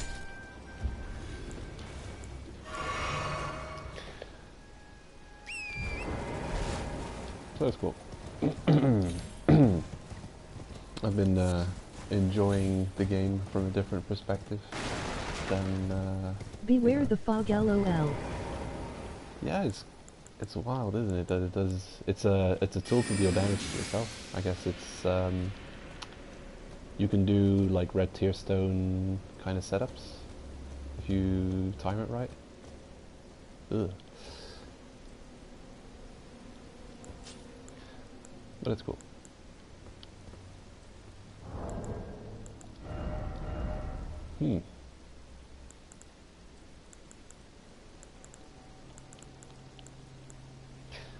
I was wondering whether or not to use this weapon, which seems like a cool weapon to use. Only problem is it would cost a serious... Oh damn. You sneaky slime.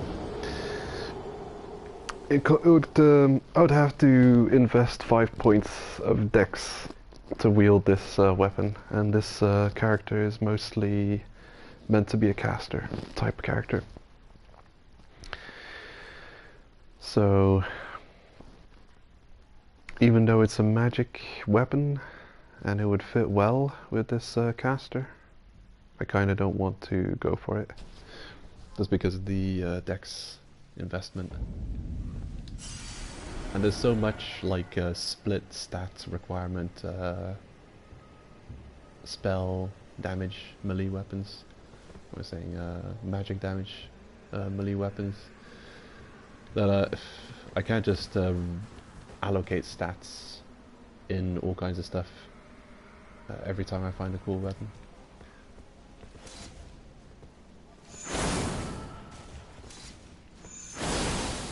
So, as you can see, pretty cool.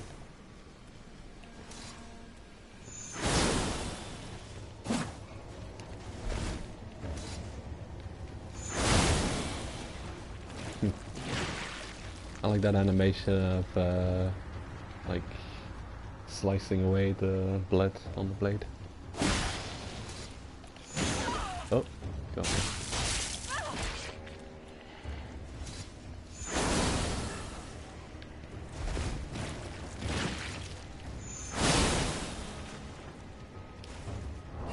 Right. Not doing that much damage, but it isn't upgraded. I also got this Sword of Saint Trina, which causes sleep. Damn.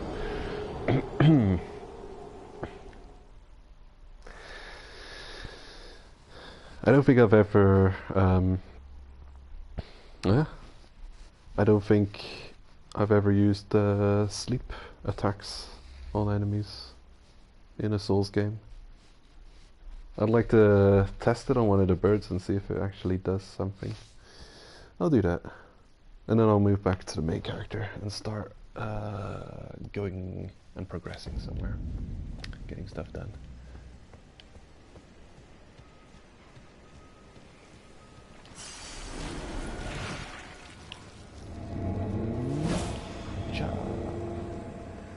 Oh, look at him go. He's been slept. He's asleep. How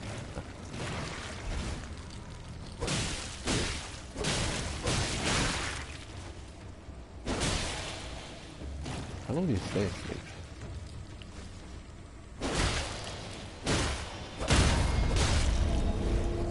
Oh, you're falling asleep again.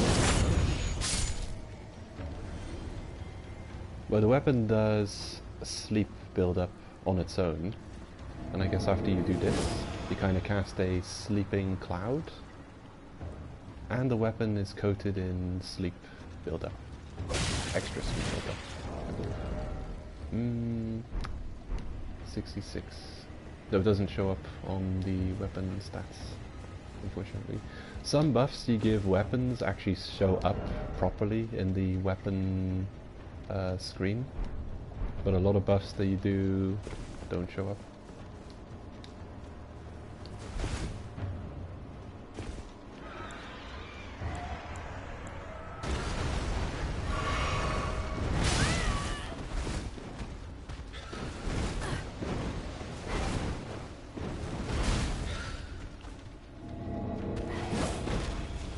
Go to sleep.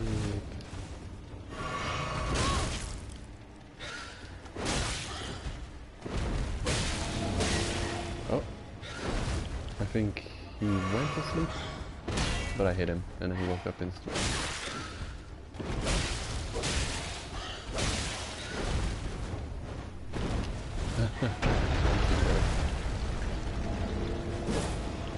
Oh, put him to sleep.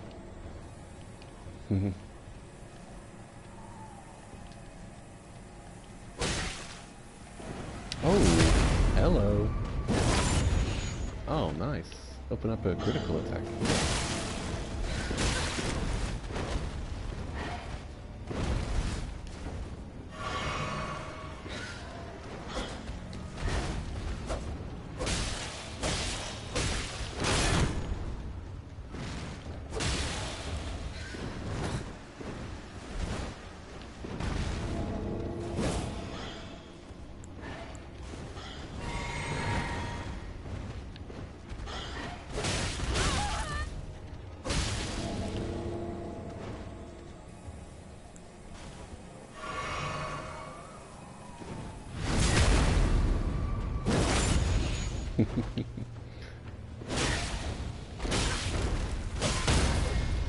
Oh, it's the trap. And that's for real.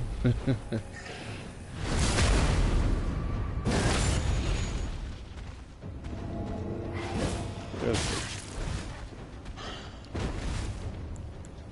Oh no. My potions are finished.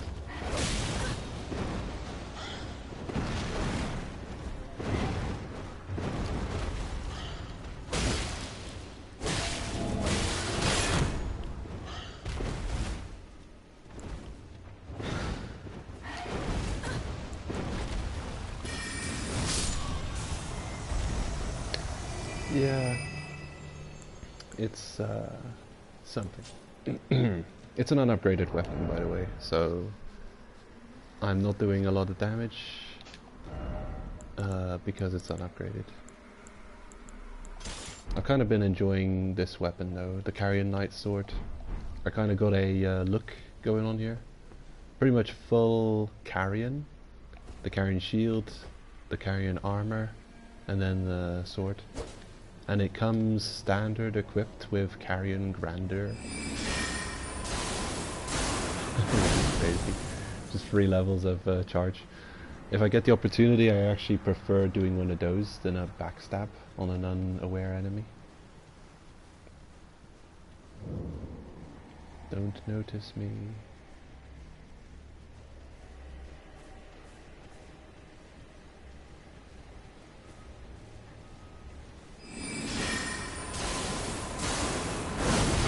Boom.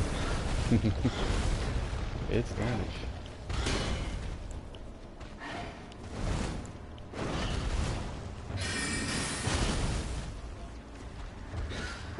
Oh, I'm almost dead.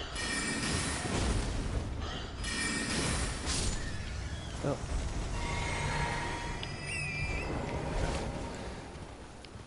It's not a unique ability that's on this sword.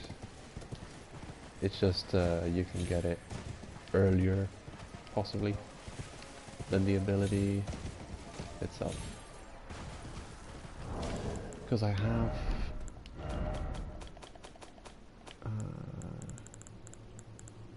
there it is, Carrion Grandeur. And Carrion Greatsword is the same as Carrion Grandeur, only with 1 less level of charge, which is kind of stupid. So they're both exactly the same, but Carrion Grandeur is better. So, weird one.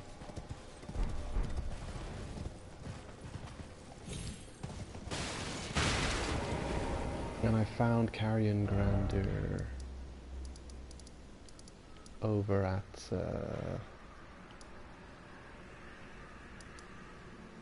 Caria Manor, somewhere hidden around there.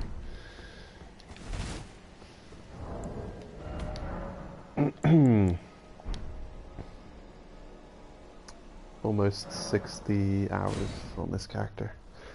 And I go to my main character, and we shall progress somehow.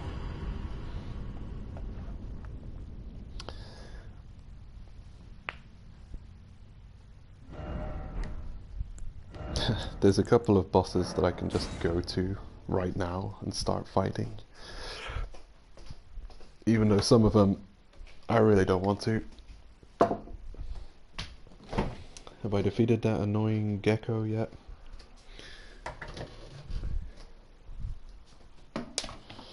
Give myself another drink.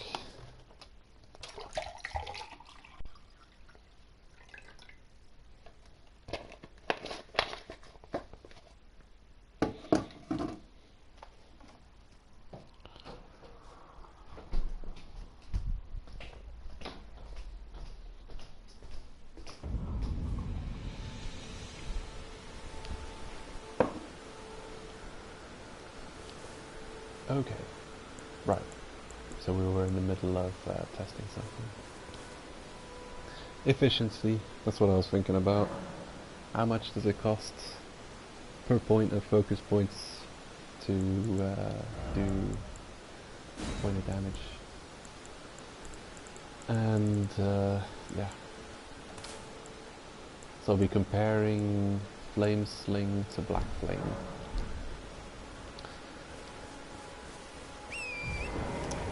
I'll just do that first, and then we'll carry on.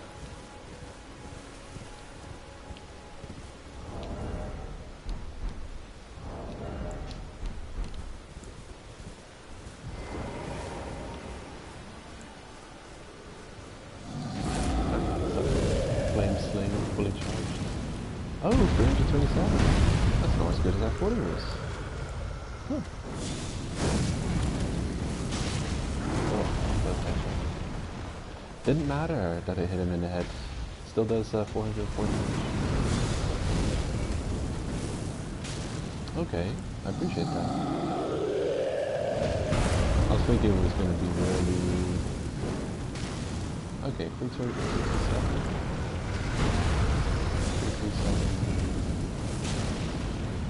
404.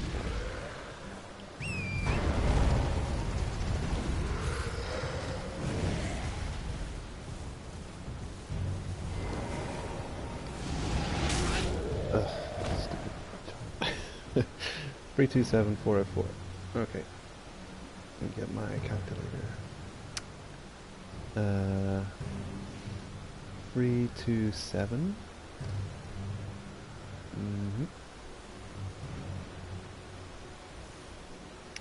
404. 327 divided by 11. 404 divided by 18. Is that what it costs? I'll assume so. 11, 18. Yeah. Huh? Okay, so the flame toss is doing 29.7 damage per focus point, and the black flame is doing 22.4 damage per focus point cost. Right. I guess another thing that factor that could be taken into account is how many times you can cast it before you're out of spellcasting juice. So 1, 2, 3, 4, 5, 6,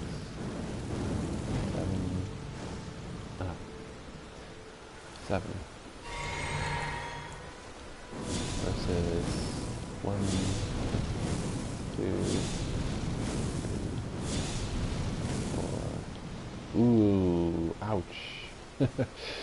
I just don't have the points to cast. So what was that? 3 times versus 7 times? Right. And that probably makes up completely for the damage. Also, I don't know if Black Flame actually really counts as fire damage. Because a Flame Toss is a useful tool against enemies that are specifically weak to fire. And you do come across that every now and then. Like you get those stupid slimes that just show up. And it's like, oh, just throw some fire on them.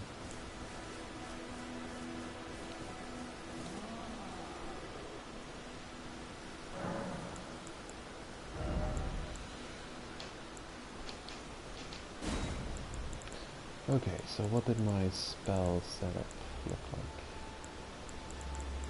There is a tier that stops all FPUs. Oh. Huh. That could be useful. Maybe? For PvP?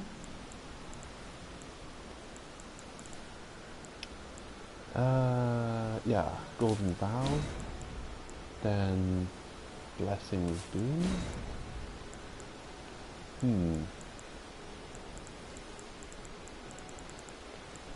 The Madness spells. And then... yeah, Dragon Ball Blessing. That's what I was running with. Beautiful. I'm actually close to leveling amount. So I think I'm gonna quickly farm up the amount of souls needed to level before I'm gonna go and bash my head up against some bosses.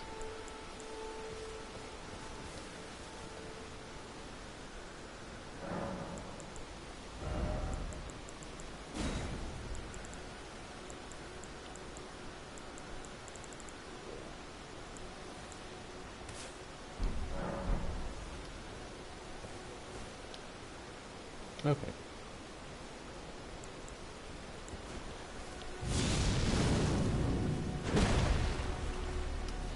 I want to test something. Let's see if you can cast that on otherwise unbuffable weapons, because it's kind of a weird buff. It's very temporary. Oh no. It doesn't work. That's unfortunate.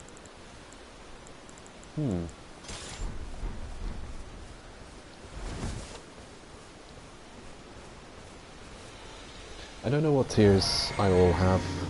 I just know that I'm always interested in finding new ones, because I'm pretty sure I don't have the best possible tier equips.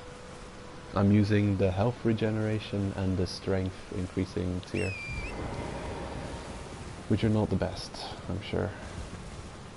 Because yeah, what am I getting out of the strength increasing tier? A little bit of extra damage.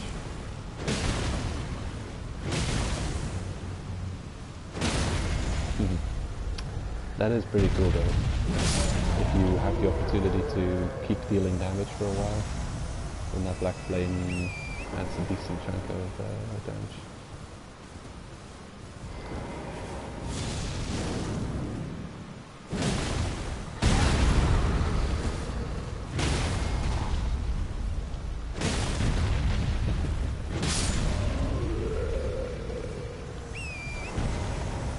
Absolutely savage.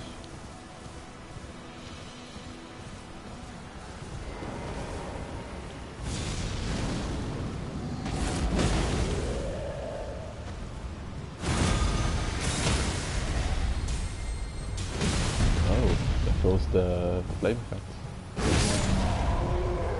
Curious.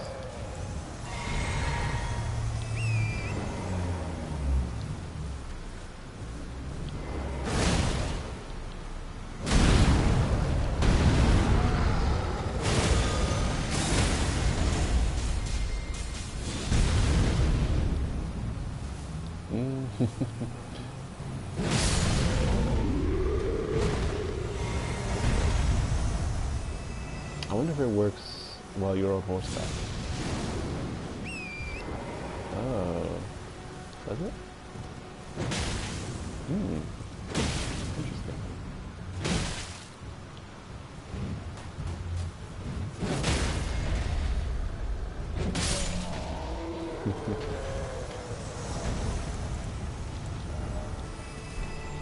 Okay, need 10,000. That'll be 2 runs of giants. Yeah, I might as well. Before I start doing things that it's gonna cost me, possibly cost me souls. There's a couple of bosses I can go back and try and fight. Maybe Salamander, if I haven't dealt with him yet.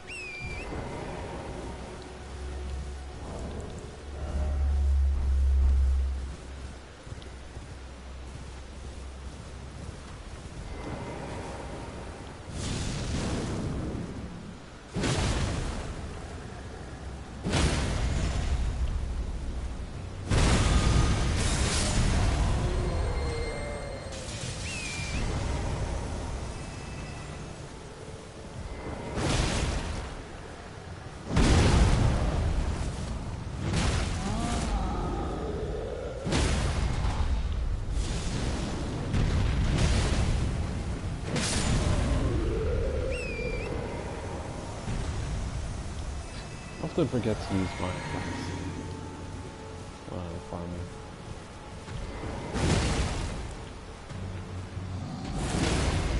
I guess it's because the longer I play, the more I come back to these old farming spots, the less I actually need that extra damage to defeat these enemies.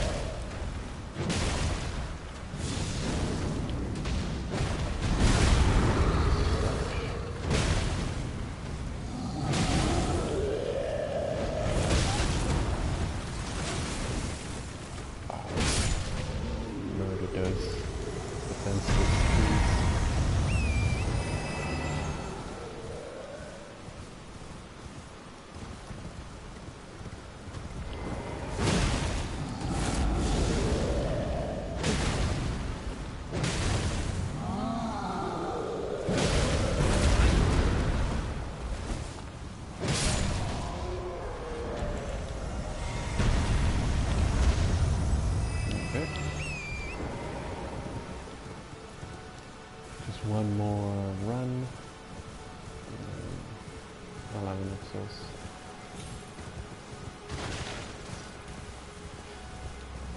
There's a weapon nearby that would be real fun to start off a new playthrough with. I'm gonna go and pick it up after I've got enough leveling souls.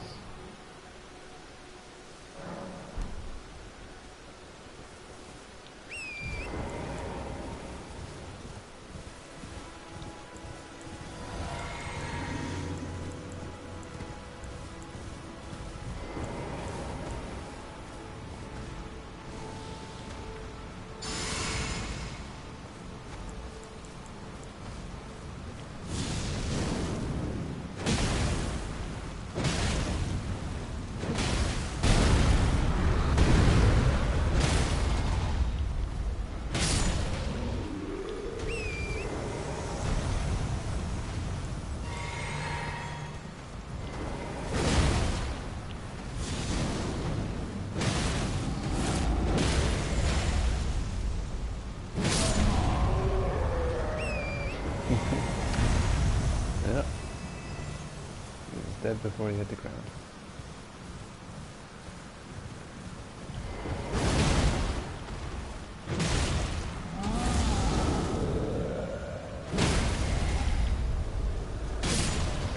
It is a quite awesome spell actually, this Black Flame Blade. I especially appreciate how in combat it works. Just like one of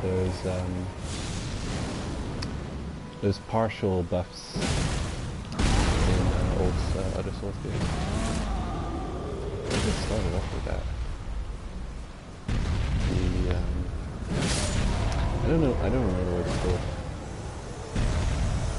It's like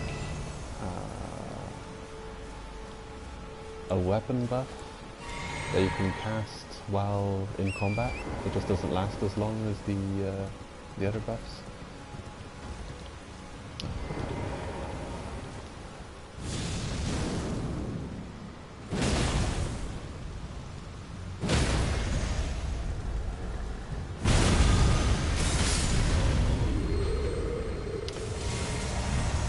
Destroyed with the power of lightness and darkness.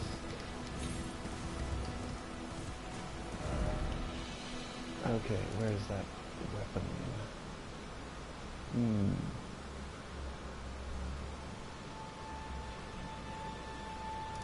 No, it's not actually that nearby. Oh, actually it is kind of nearby. Yeah, there it is.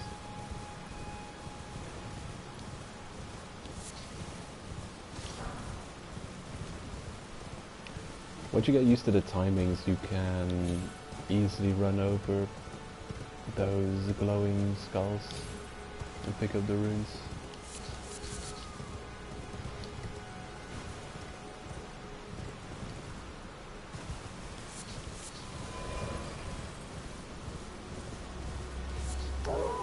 What message gets raised? I've only got 2 messages.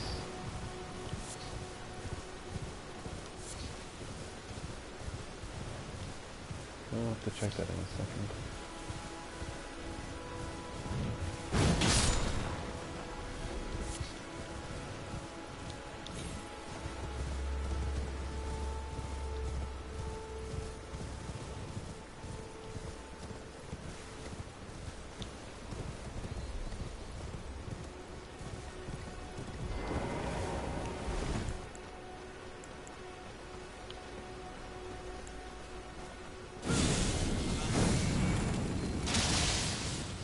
Get zapped.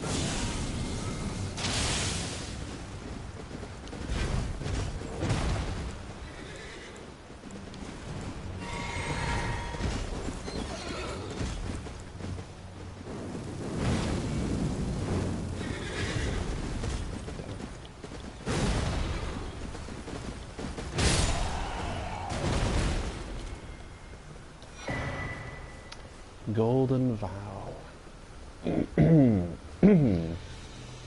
Yeah, that is quite something. Ah, nailed it. That is the location An interesting weapon to start off your game with.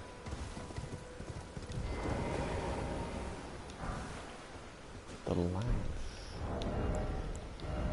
Can be Lancelot. It's in the Great Spear category.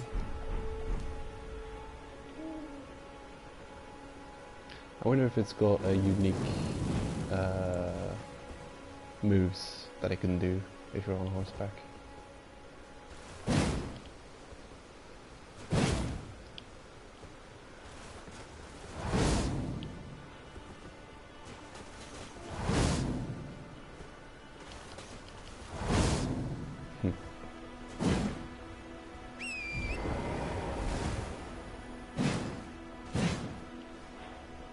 Oh,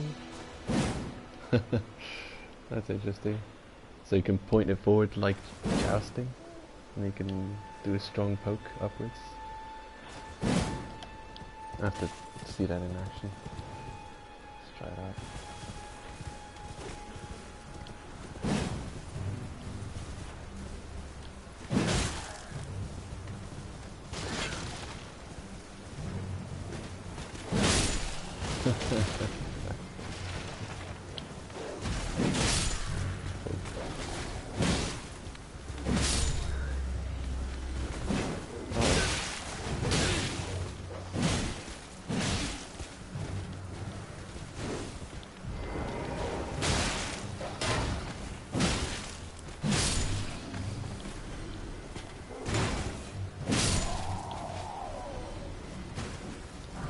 Looks like a lance.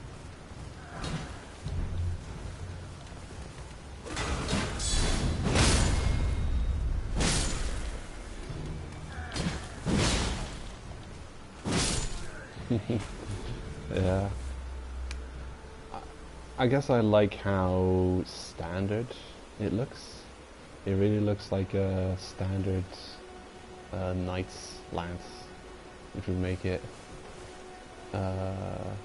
cool weapons to start off the game with, I think.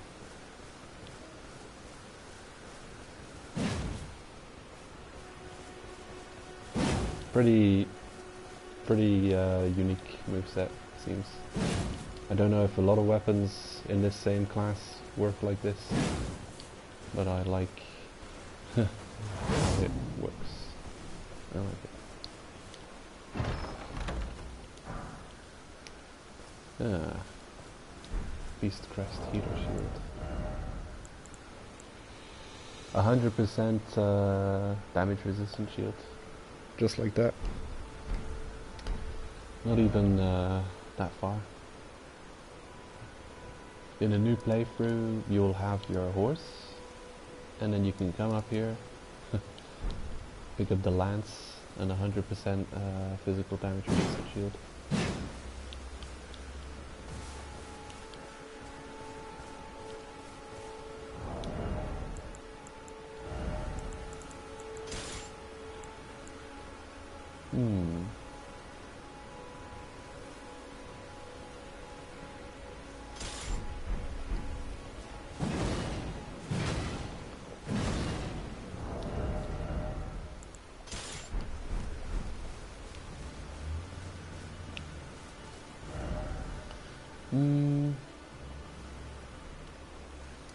Okay.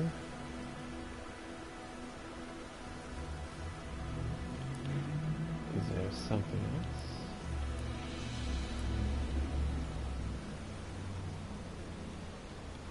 Oh, right. Exactly. There. One last thing.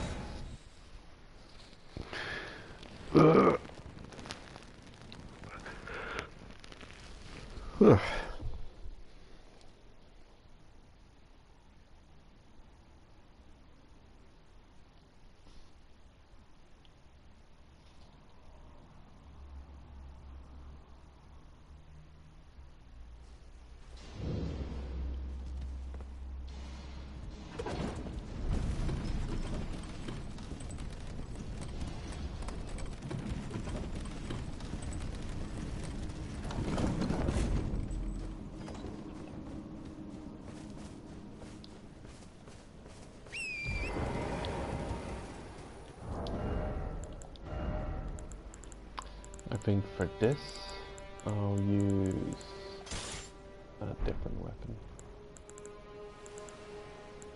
Yep.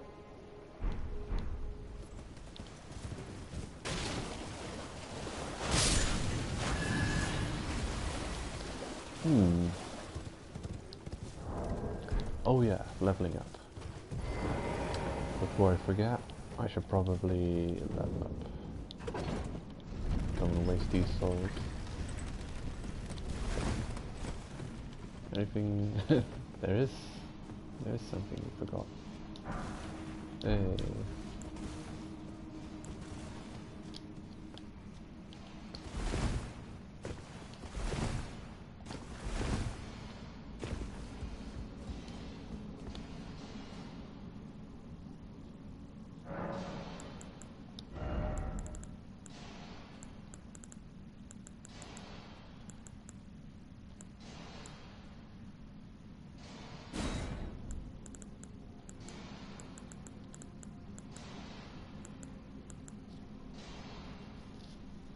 Does cleanse get rid of crimson blights?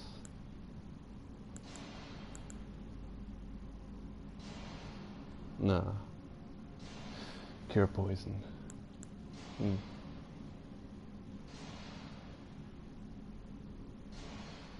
Produce a golden shockwave that knocks back foes.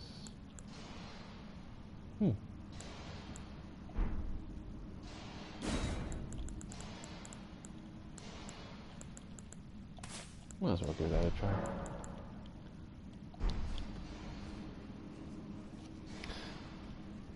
Yes, and level up. Faith. There we go. Just one more point in faith, and then I can cast everything I want to cast. And at that point, I think I wanted to bring health to 30, and then I wanted to go further with endurance and strength.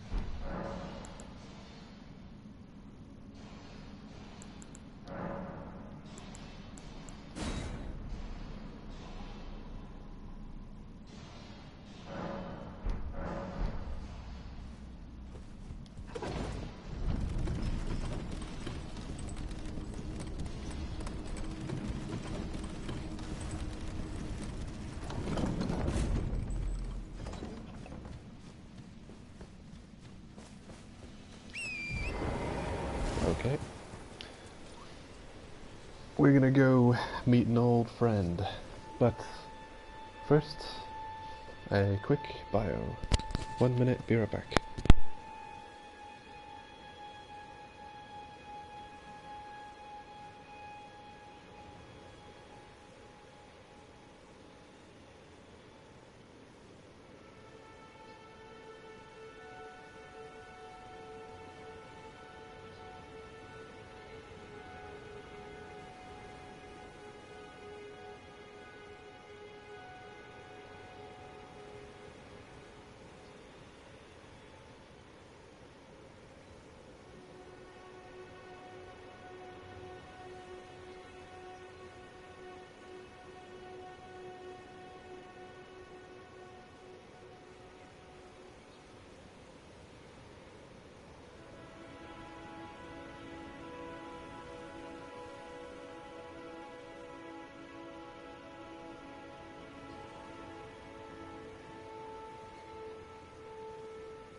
Okay, I'm back.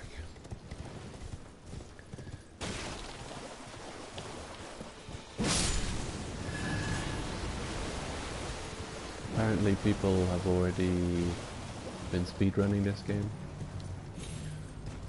And the world record is under 7 minutes, which is ridiculous. How do you beat a game in under 7 minutes? Maybe there's some kind of hidden ending. What if you beat the tutorial boss without dying?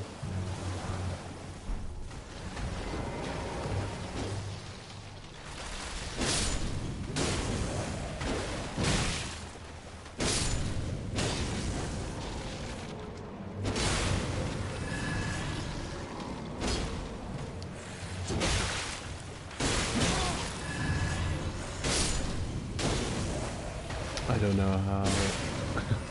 I don't care how annoying these enemies are, because I've got a weapon that makes me immune to chip damage. Because of their health restoration.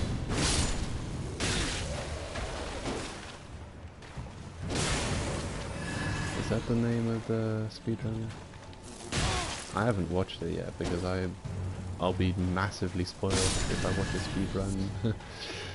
But it's definitely on my to-do list. Let's watch that YouTube video when I finish my game.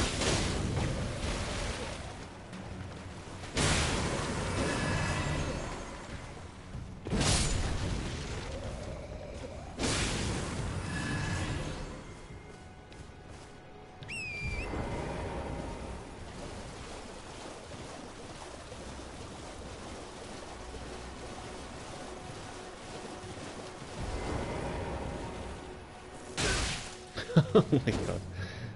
Damn mosquitoes. What a pest. Invaded by the bloody fingers.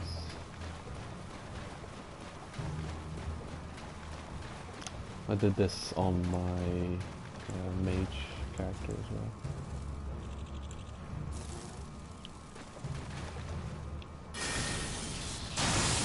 Are you sure what all these do? If it's just increase resistances. I'll try one of these out on you. Whoa! That was kind of awesome.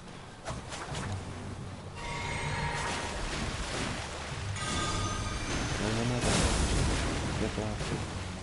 If it isn't Nereus, the bloody finger, the end is nigh. For you. And your blood. Yeah. You show me his box. That's a box. And he died. Leave it. This is an early game encounter, so it's actually quite challenging if you come here very early on.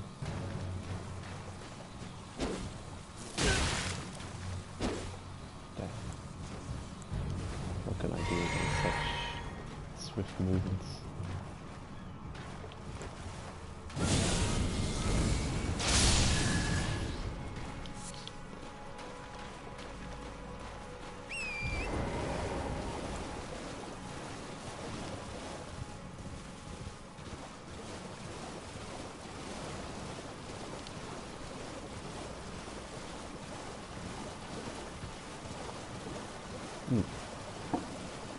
It's a cool character. At the same time, he teaches you about dragons, and he's hunting cessbloods, whatever that is. Ah, we meet again. To have fought Nereus and lived. You must have seen your share of battle. I am Yura, as you might recall.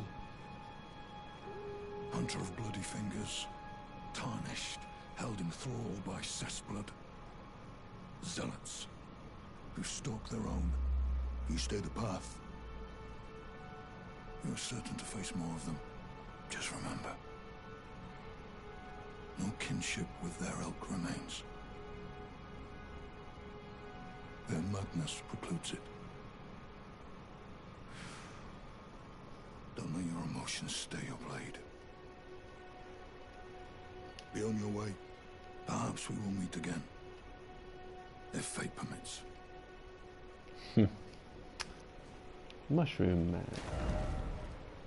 Unfathomable sorts.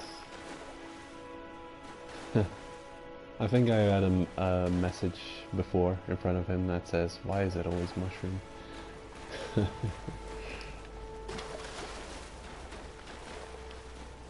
I've seen people running around with that hat. I wonder if they killed him to get it, or if there's a quest chain where he gives it to you. That's always the first thought that crosses my mind when I see someone walking around in the gear of an NPC is, did you murder this guy to get that gear? Or did you earn it?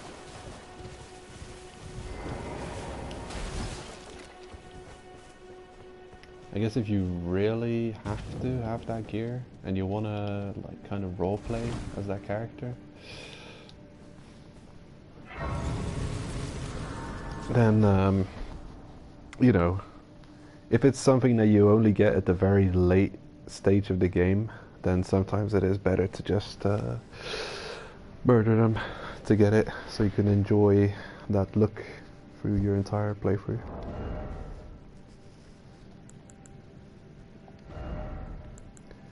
Do I want a torch in this place? So many different torches. Beast repellent torch. Huh.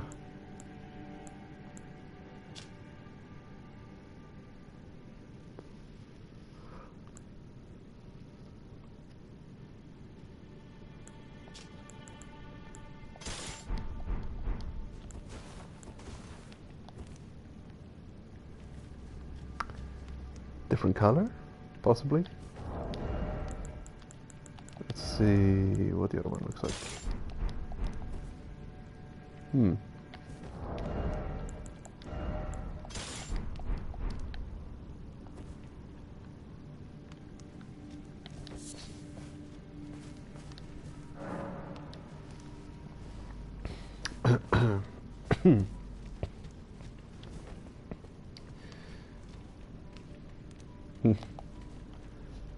Yes, let us be sneaky.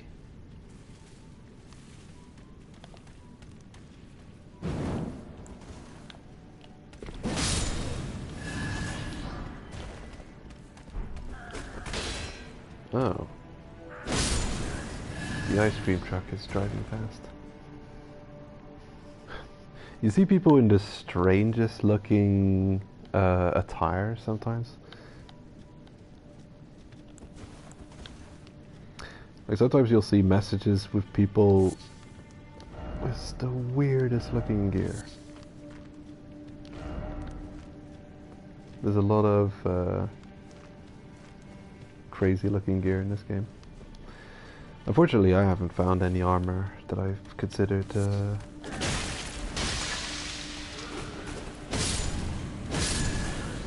really awesome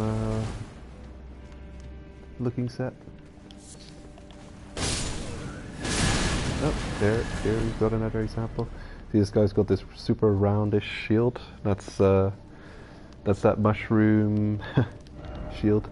Either everyone, mushroom jellyfish shield. Either everyone in this game is wearing the jellyfish shield, or From is just making phantoms look like they've all got the jellyfish shield equipped. I can't believe that it would be that popular of a shield, because you so often see it. There's so much phantoms they see running past you wearing that jellyfish shield.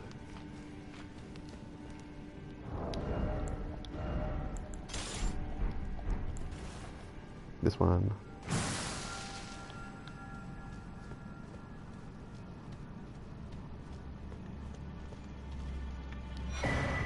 Oh. Okay then. I guess we missed completely. Patches, bell bearing, spear +7, leather armor, leather gloves, leather boots. Damn.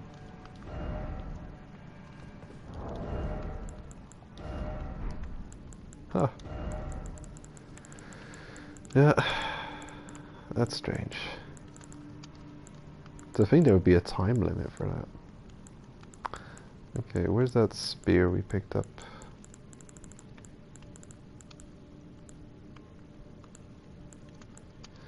Spear +7. Hmm.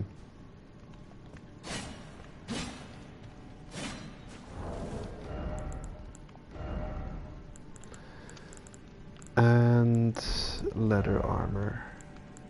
Oh. I don't even want to try and go looking for it in all of my armors.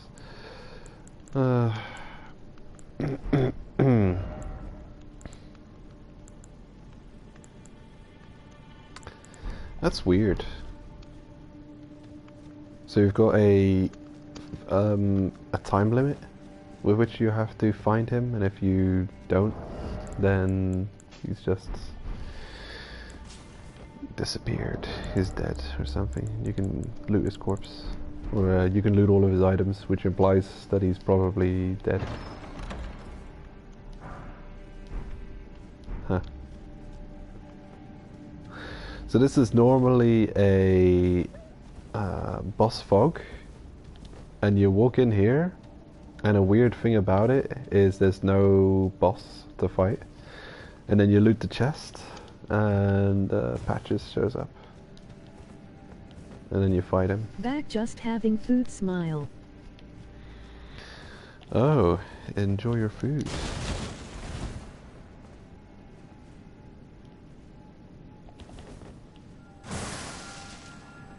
Looks like there's a time limit to find Patches. And if you haven't encountered him by where we are in the game, he seems to be dead. Don't know why. Oh well.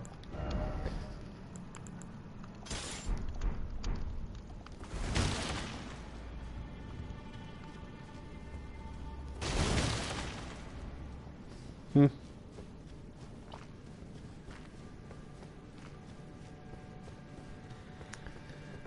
I wonder if people have figured out how the quests work in this game yet. Oh. Ah. A noise-making trap.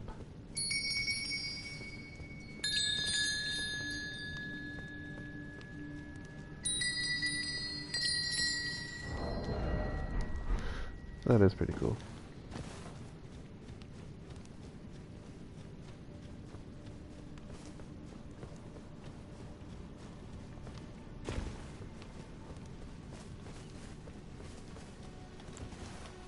Okay, well, now that we don't have too much souls, might be a good time to try and deal with some loose ends.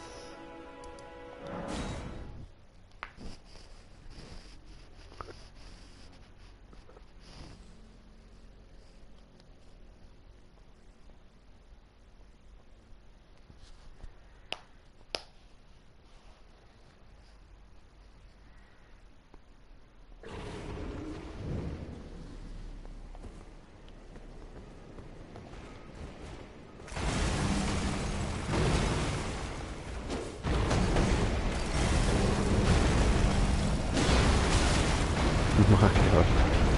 Can I defeat this guy?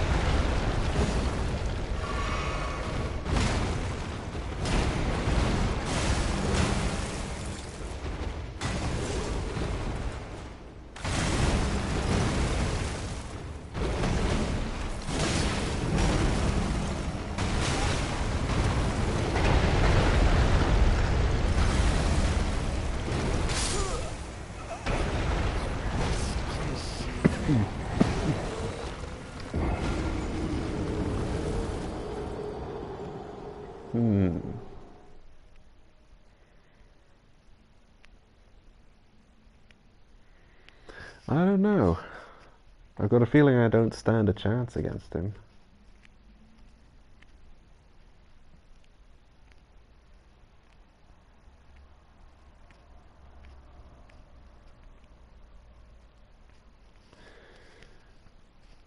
I think most of his attacks are devastating.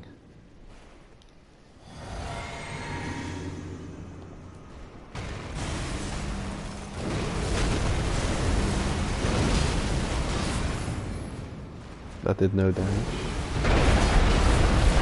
Again, pretty much no damage.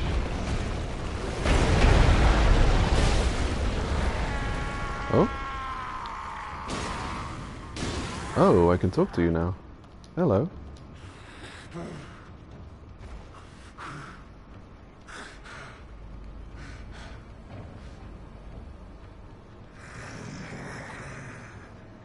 Put it away.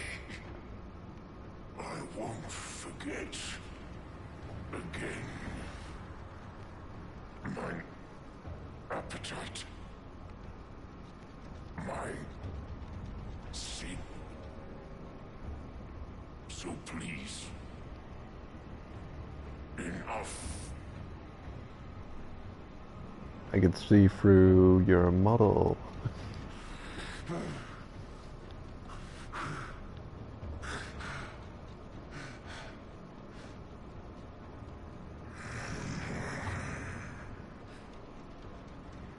Put it away.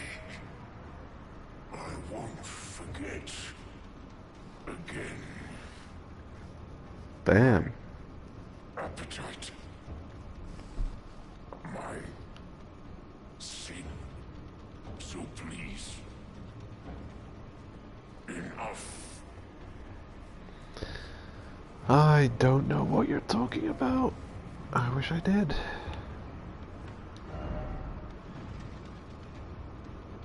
Be wary of item. Yeah, but which one? I don't know.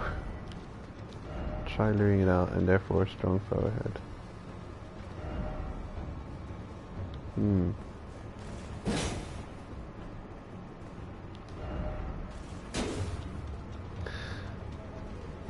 Something that we have on us is upsetting him, but I wouldn't know what.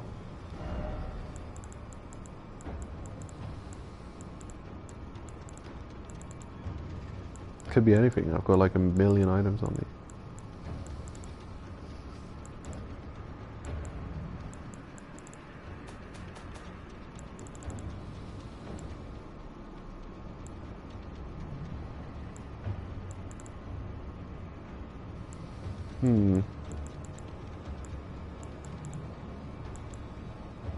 No spoilers from me.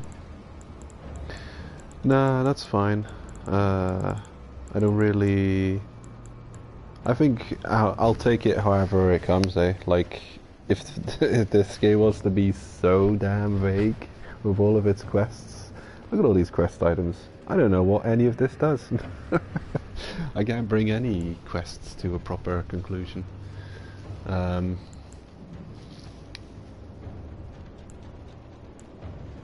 Yeah. Black knife print.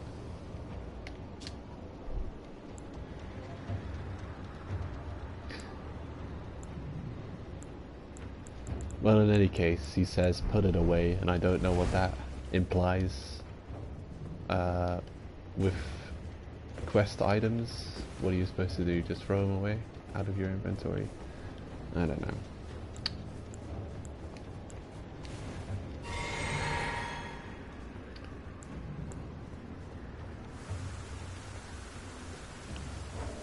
I'm stuck in combat. Oh, nothing? I woke him up. That's unfortunate.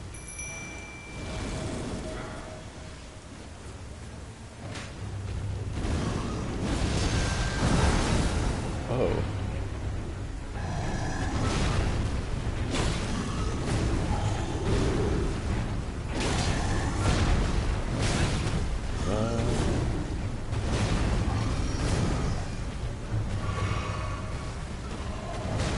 Come on, soldiers. Do something.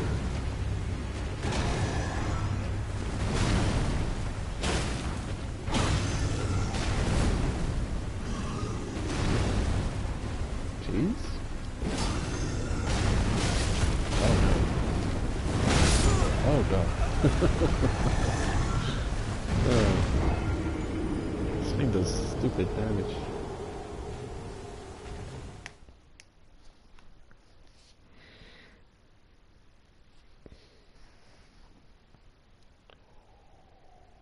Hmm.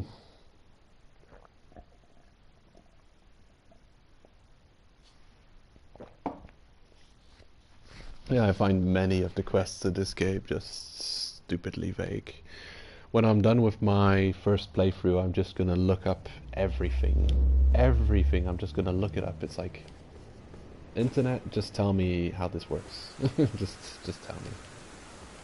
It's, I don't know.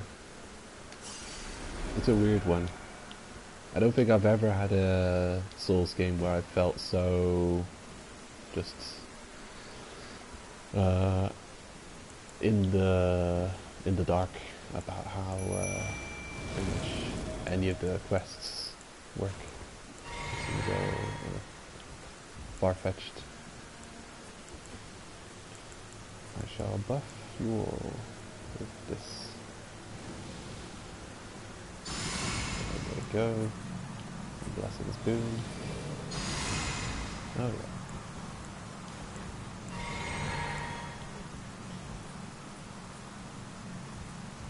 And then we're hitting with one of these. Boom.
Unintentional life.